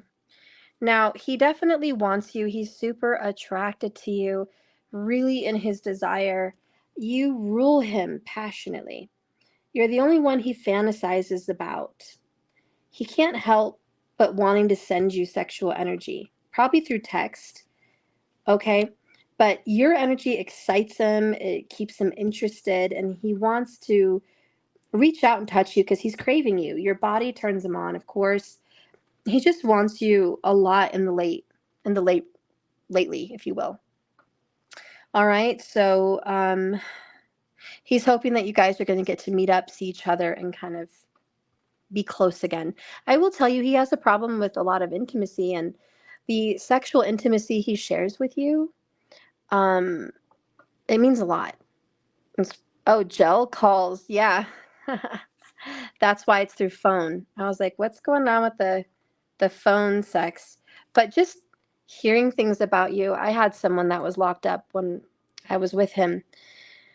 And that, yeah, they're listening, but you can do a lot over the phone and really help him fantasize, get in his mind, feel and just get excited about when he's going to see you and just touching himself, thinking of you, feeling of you, knowing what you're wearing, what you're doing, that you're still turned on by him. That all means a lot. Okay. And that used to be really important for me in my relationship when he was locked up back in the day. And it did keep us close in the distance. Okay. So just know that you are the one he fantasizes about, and he cannot wait to reach out to you soon. So he's hoping you're going to be available for that call. Okay. So I'm putting that out there. Now, what's going on with you is Seven of Pentacles in reverse. This is a complete disappointment. And it's just like, this did not work out the way I thought it was at all. What is this? That funny meme like, brother, ooh, brother, what's this? It's kind of that. Now is the time not to sit around and do nothing about the problem. Maybe you didn't achieve what you wanted, but let's try a different approach. Okay, make some more effort. Just because this relationship maybe didn't work out the way you wanted, it's like it's not dead in the water. We just need to think out of the box. What else can we do to make this work? Is it going to work? This is getting back to the drawing board, making plans, manifesting, not giving up, not throwing in the towel. Now, what's going on in your head is this is really, really hard. Like, your life is really, really hard. Everything's a struggle. Work's a struggle. Money's a struggle. Spirituality's a struggle. This relationship's a struggle. Why is everything a struggle? Even in the world, just the energy of the world, it's like struggle. It's very overwhelming and mentally exhausting for you. Your mind is going so fast. It's like 1,000,000 miles a minute, and you're just like running and running and running circles in your head. You probably get a lot of headaches. That's what that card says, like a lot of headaches, stressful headaches, okay? literally or metaphorically, but it's like it's a headache. When you get it here in this position, which is your head, your mind, your thoughts, your own personal self, you're a little bit at war with yourself. You want to be better than you were yesterday, but you feel like it's out of your hands. You feel like everything's against you and everything is just such a battle. And there's always people, ready to argue with you over petty arguments, stupid petty arguments. And you're like, why are you picking a fight? Why are you causing drama where there's really no drama? Where's the peace in my life?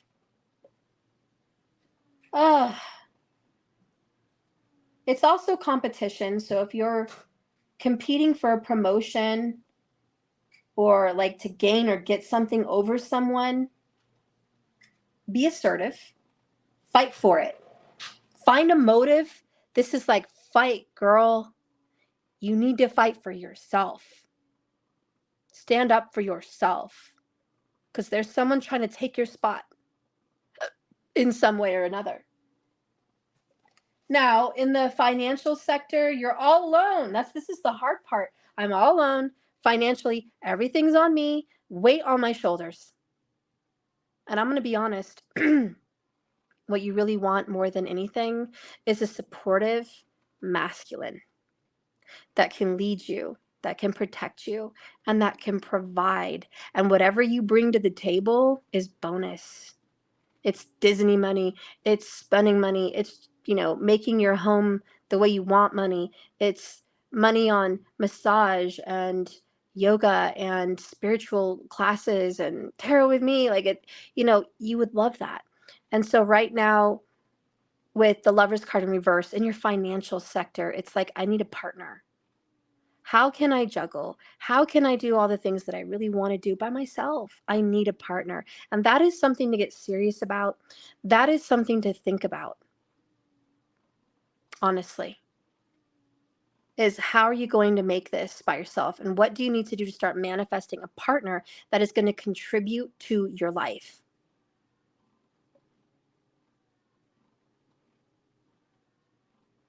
And you have a problem with competitiveness, accepting being led. You do not want, and we're going to jump over here into your desires.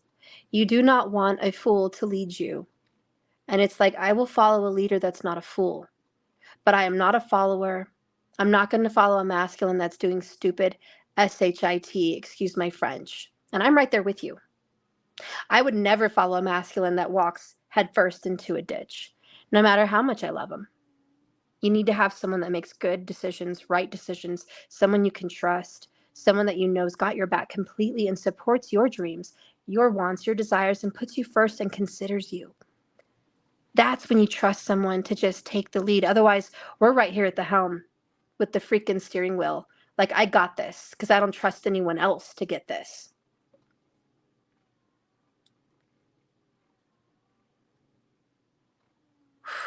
So we have a fight or flight mode happening with you. You are somehow traumatized emotionally and probably physically. Do you realize that you're going through trauma and that you are in fight or flight state? And it's very hard to rest, and it's very hard to be at peace in this energy. This is exhausting. Now, your desires have not been realized. You're not ready to jump into all your dreams. It's almost like you're waiting for something. And taking that leap of faith sounds epic, but you're not ready. So this could be writing a book, starting a business, moving to a certain place, opening up this, fill in the blank, whatever. But your desires with the Fool in reversed is you're not ready. You're at least smart. You're wise. You're not foolish. And you are fearful. What if you fail? What if it doesn't work out? So you're kind of afraid to maybe invest or afraid to do this next big thing. So this is maybe face your fears, face your demons. You got to have some risk in life. It's not all going to be laid out for you, black and white. It's not going to be safe and 100%. You're going to have to learn to trust your instincts and work on that kind of energy. Now, in your home life, where you live, where you lay your hat, if you will, where you rest yourself, where your bed is, we have the Chariot in reverse, which is stuck and not going anywhere. Maybe you don't want to change where you live. Maybe you like where you live. Maybe you're afraid to leave where you live. There's something holding you back where you live. You have probably always wanted to go adventure and live somewhere else. Maybe you have karma in the 4th house or in the sign of Cancer because they're very clingy to the home. Believe me, I know. I totally have Cancer energy there, and just, it's ridiculous. But it's also, you may have lost your focus out of being pulled in 2 different directions. You may feel as though you are just going forward at home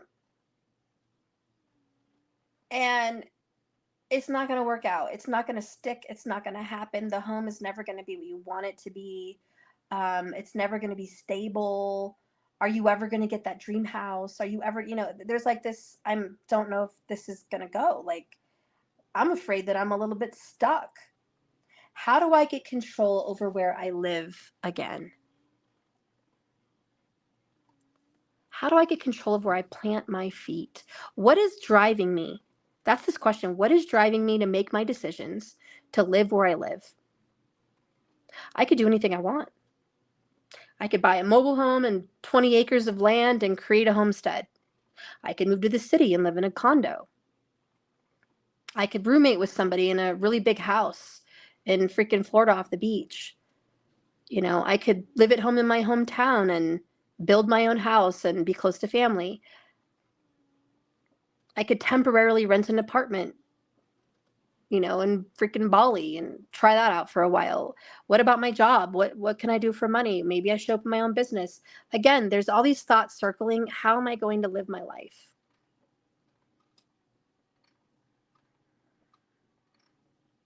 So there's something about being lost, about not knowing how to feel grounded, settled, and confident in that.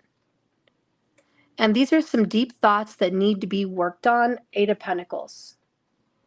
I got to get to work and plan my life. I got to focus. I got to work hard, not throw in the towel. This requires work. It requires work, and I've got to get up and do it. But there's hesitation with the Fool in reverse. Now, in terms of love and romance or children, there's potential for great love and great children. The King of Cups is the best dad in the world. Or best mom for some people in a masculine energy, But it's like, God, you know what? I want an amazing partner, to be an amazing parent. I would love to be just in love and having romance. Like, and you have that potential. You have that. Like, there's love in your life. And maybe you can't always express it. Maybe the person you love, obviously locked away, can't express their love. But the love is here. The love is really real. Maybe it's not physical. Maybe it's spiritual, mental, and emotional, but it's here. The dreams are here. The desires are here. The will is here. No on children, that's fine. But just the love, the happiness, the joy in the house of children, which is the 5th. Children, games, fun, fantasy, bedroom action, desires. Okay, all of that is fulfilled. You're going to have great energy in that sector of your life. And the King of Cups sitting there is great. It always indicates a need, though, a reminder. Be more open-hearted, open up your heart to feelings, and let your intuition guide you. Learn to weigh up the pros and cons. Don't rush in. And if the King of Cups represents someone in your life, they're patient and they're kind and they're easy to talk to and they're great to get advice from without judgment. This could be a father, could be a friend, but could be your lover.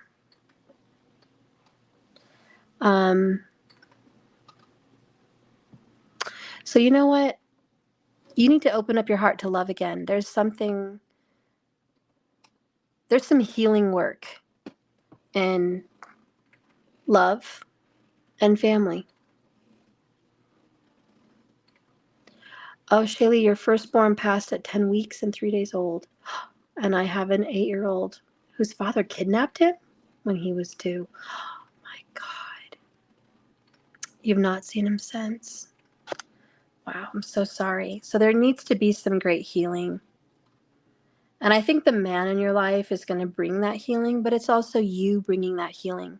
You opening up your heart, you growing and you healing in the energy of your children and the energy of love and romance and feeling open-hearted and feminine in your energy.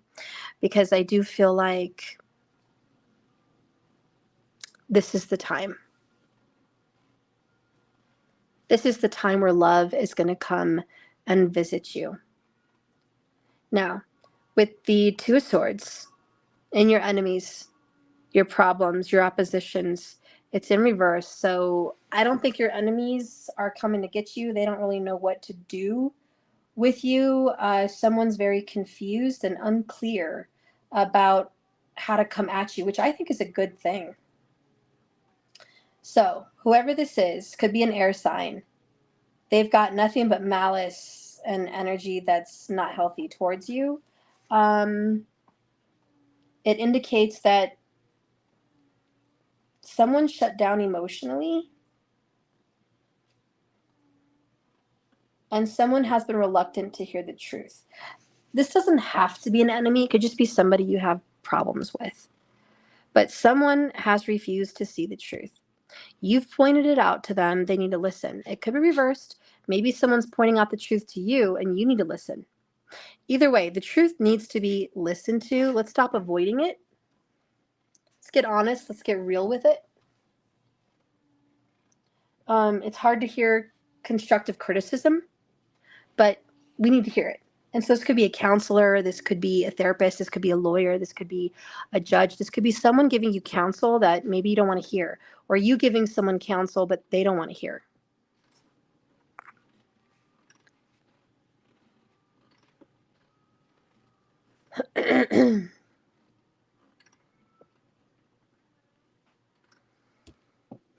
So there might be some tough truth to hear or give, but it needs to be done. It needs to be said. With the Magician in your house of relationship and marriage, it's in reverse. So we have a problem with manifesting the relationship that you want. We have a problem with physically being able to have it, and you've already expressed the one you love is locked away. That's a problem. It's like out of your hands. Like literally the Magician is like, it's out of my hands. I can't manifest it. But what does the universe want you to know about not being able to manifest this? Let's see. What does the spirit world want you to know? Look at that, out of your hands. Virgo vibes. I assess matters carefully and discern wisely.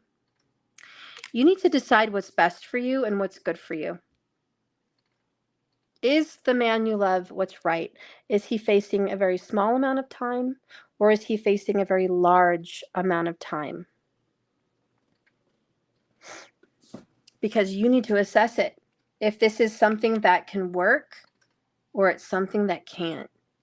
This is getting back to the drawing board, making those plans, not giving up your life because someone else made a decision to damage theirs, but for you to manifest something for Shaylee, for you to manifest love, romance, happiness, joy, companionship, travel, growth.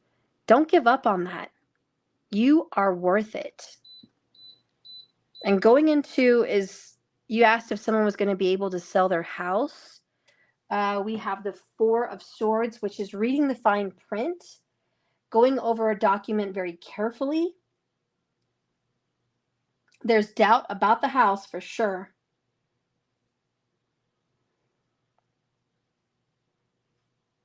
You will sell the house. Rest assured. Prepare for the sale. And then give it a break. This sell is essential to having peace. And the sell is going to go down. The house will sell. That's what I'm getting.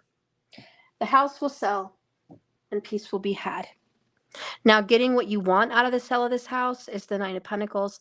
This is good. This is positive financial security in some sense, or just personal happiness, personal peace, personal well-being. Okay. And it's like things are going to work out for you and your best interest. And things are going to work out for the person who cares about best interest. That your best interest is at heart in the mind of the universe. Okay. With the Knight of Cups showing up in career, go after what you love. There's something that you've been pulled to, tugged by in your heart that you would love to do, be it work with children, be it work with needy, be it being a creative artistic vision of some type in career, being whatever this career is that you're seeking. This is a very spiritual career, by the way. This is a healing career. It could be nursing, it could be doctorate, it could be children, it could be spiritual, it could be feng shui, it could be massage, it could be tarot, it could be astrology.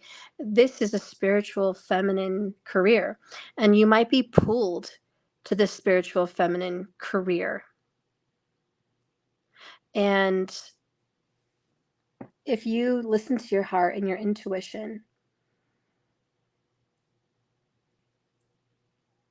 you're going to be able to be fulfilled.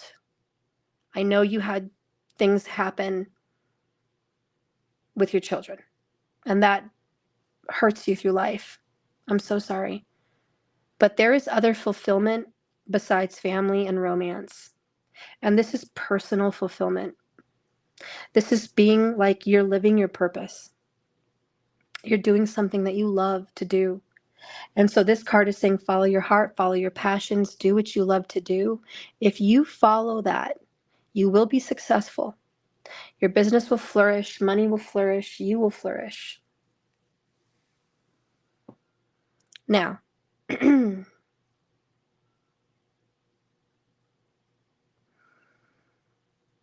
you're meant for financial security. There's something great coming with money for you. Like, everyone has a chart, everyone has karma on whether they're going to have money or not. I'm not saying you're going to be the richest person in the world, but I am saying you're going to be super secure financially. Whatever this exciting venture is with career, it's going to pay off literally with pentacles, with time, with personal joy.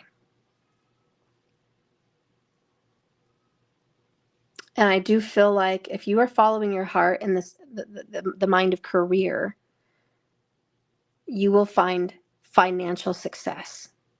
But if you don't listen to your intuition and you don't follow your heart, it's not going to be that prosperous. This is trusting the universe and following your intuition and your heart into doing what you're meant to do. And anyways, you're meant to be financially secure in the career that you will be passionate about.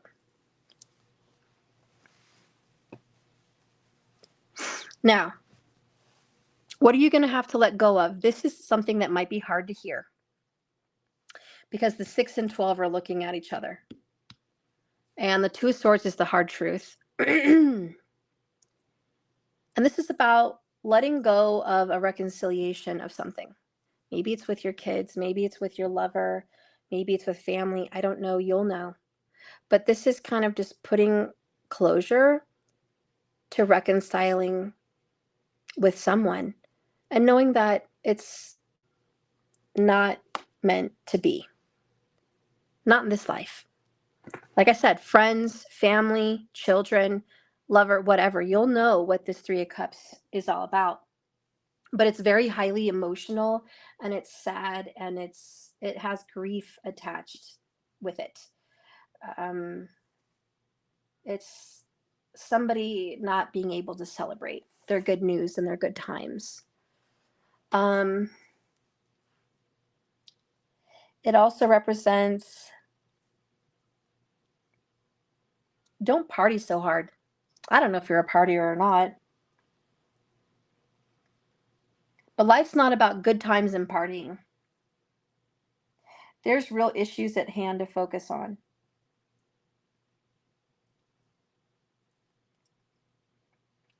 It's saying to focus on priorities.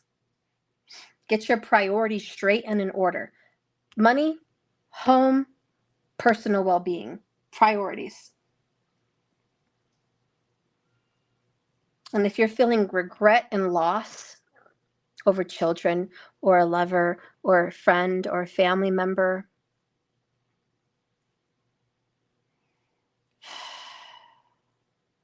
don't lose sight of what's important. And I will say there's a third party, okay? There's a third party lover that needs to be released. It's like you have two people in your heart. One of them needs to go.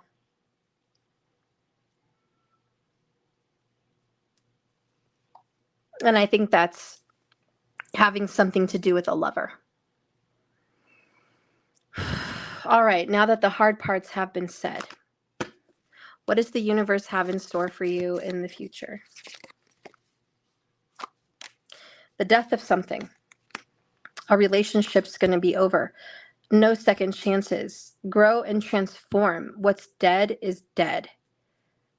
Followed by sunglasses. Watching, looking, perception, and stalking.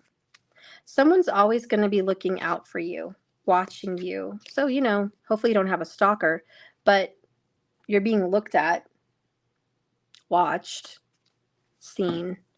What's another outcome here for you?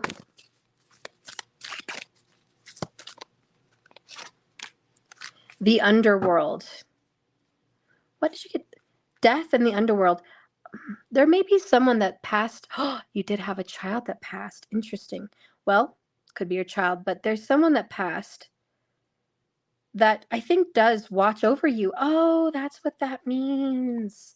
Sunglasses, watching, looking, kind of seeing over you. The underworld and death. Yeah, I do think someone that is no longer here definitely keeps an eye out on you. Not that they have any power over your life, but just to know that they're not gone, they still see. And they want the best for you and the best for everything to be. Interesting. Let's see what this says. And I think they're waiting for you.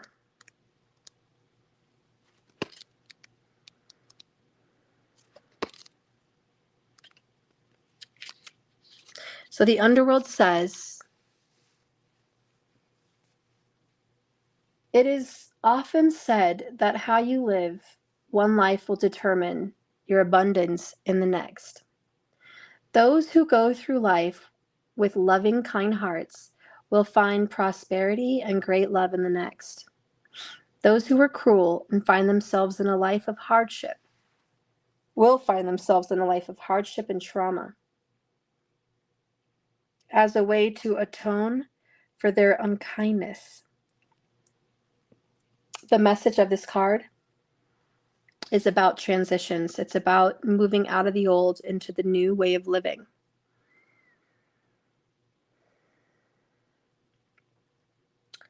We've been clearing out baggage for a long time because it takes a long time to clear out ways of doing things that make up everything we've known. This is a very scary moment because it means something has to die so that new life may begin. You are more prepared than you know, and you can handle what's about to die. This new path is difficult, but it wouldn't be given to you if you couldn't handle it. Wow. It wouldn't be given to you if you couldn't handle it. Death and the underworld. You definitely have a big connection with loss, grief. Just know that you're watched and cared for. More than anything, you're meant to cherish life, not to waste it. Some people wish they had another week to live, another chance at another life. And if these souls see you squandering away your life that you've been given, waiting and waiting and wanting, but not taking actions, it's considered a waste. So there's an urge from the other side to live, to let something go. Don't cling on to it. Just let it go so you can go jump into the next chapter, because it is better than the last. And I will end this on, what is the message from your person right now as you're watching this reading? What is in this person's heart of hearts right now? Oh, he hates this. He hates this time apart. This time apart is giving both of you an opportunity to work on yourselves and be the best version of your best selves. So this is a blessing in a sense. It is time to retreat a bit and get over what's been bothering the both of you. He doesn't want you to see him like this. He's been a wreck. He's definitely protecting you from really knowing the dark shadow side he's dealing with. Okay, but he feels like this is growth for him and probably growth for you. But he's doing a lot of reflecting in his shadow. Oh, Shaylee, I've been dead twice. I look forward to it. Oh my gosh. I'm here till 92 though. My gosh. Well, don't waste it. You get second chances for a reason, girl. Don't throw them away. And that concludes your reading. All right, guys. Well, I'm going to let you go. It's been lovely. Shaylee, please join us for the ultimate. I'll keep a lookout. I love you guys. And remember, this is a journey, not a destination. So you guys just keep swimming along. Things are going to get better. I'll pop back on tomorrow to do another reading. We'll do the divine partners through the Zodiacs. So that's going to be great. Divines only tomorrow through the Zodiacs. So please like, subscribe, and find me over there tomorrow, okay? Good night, everyone. I love you and thank you so much for watching. Please subscribe and I'll see you later. Bye, Doja. Bye, Ling. Bye, everyone. Bye. Thank you, Ellen. You're a doll. Thank you, Shaylee. Love you. Love you guys. Bye-bye.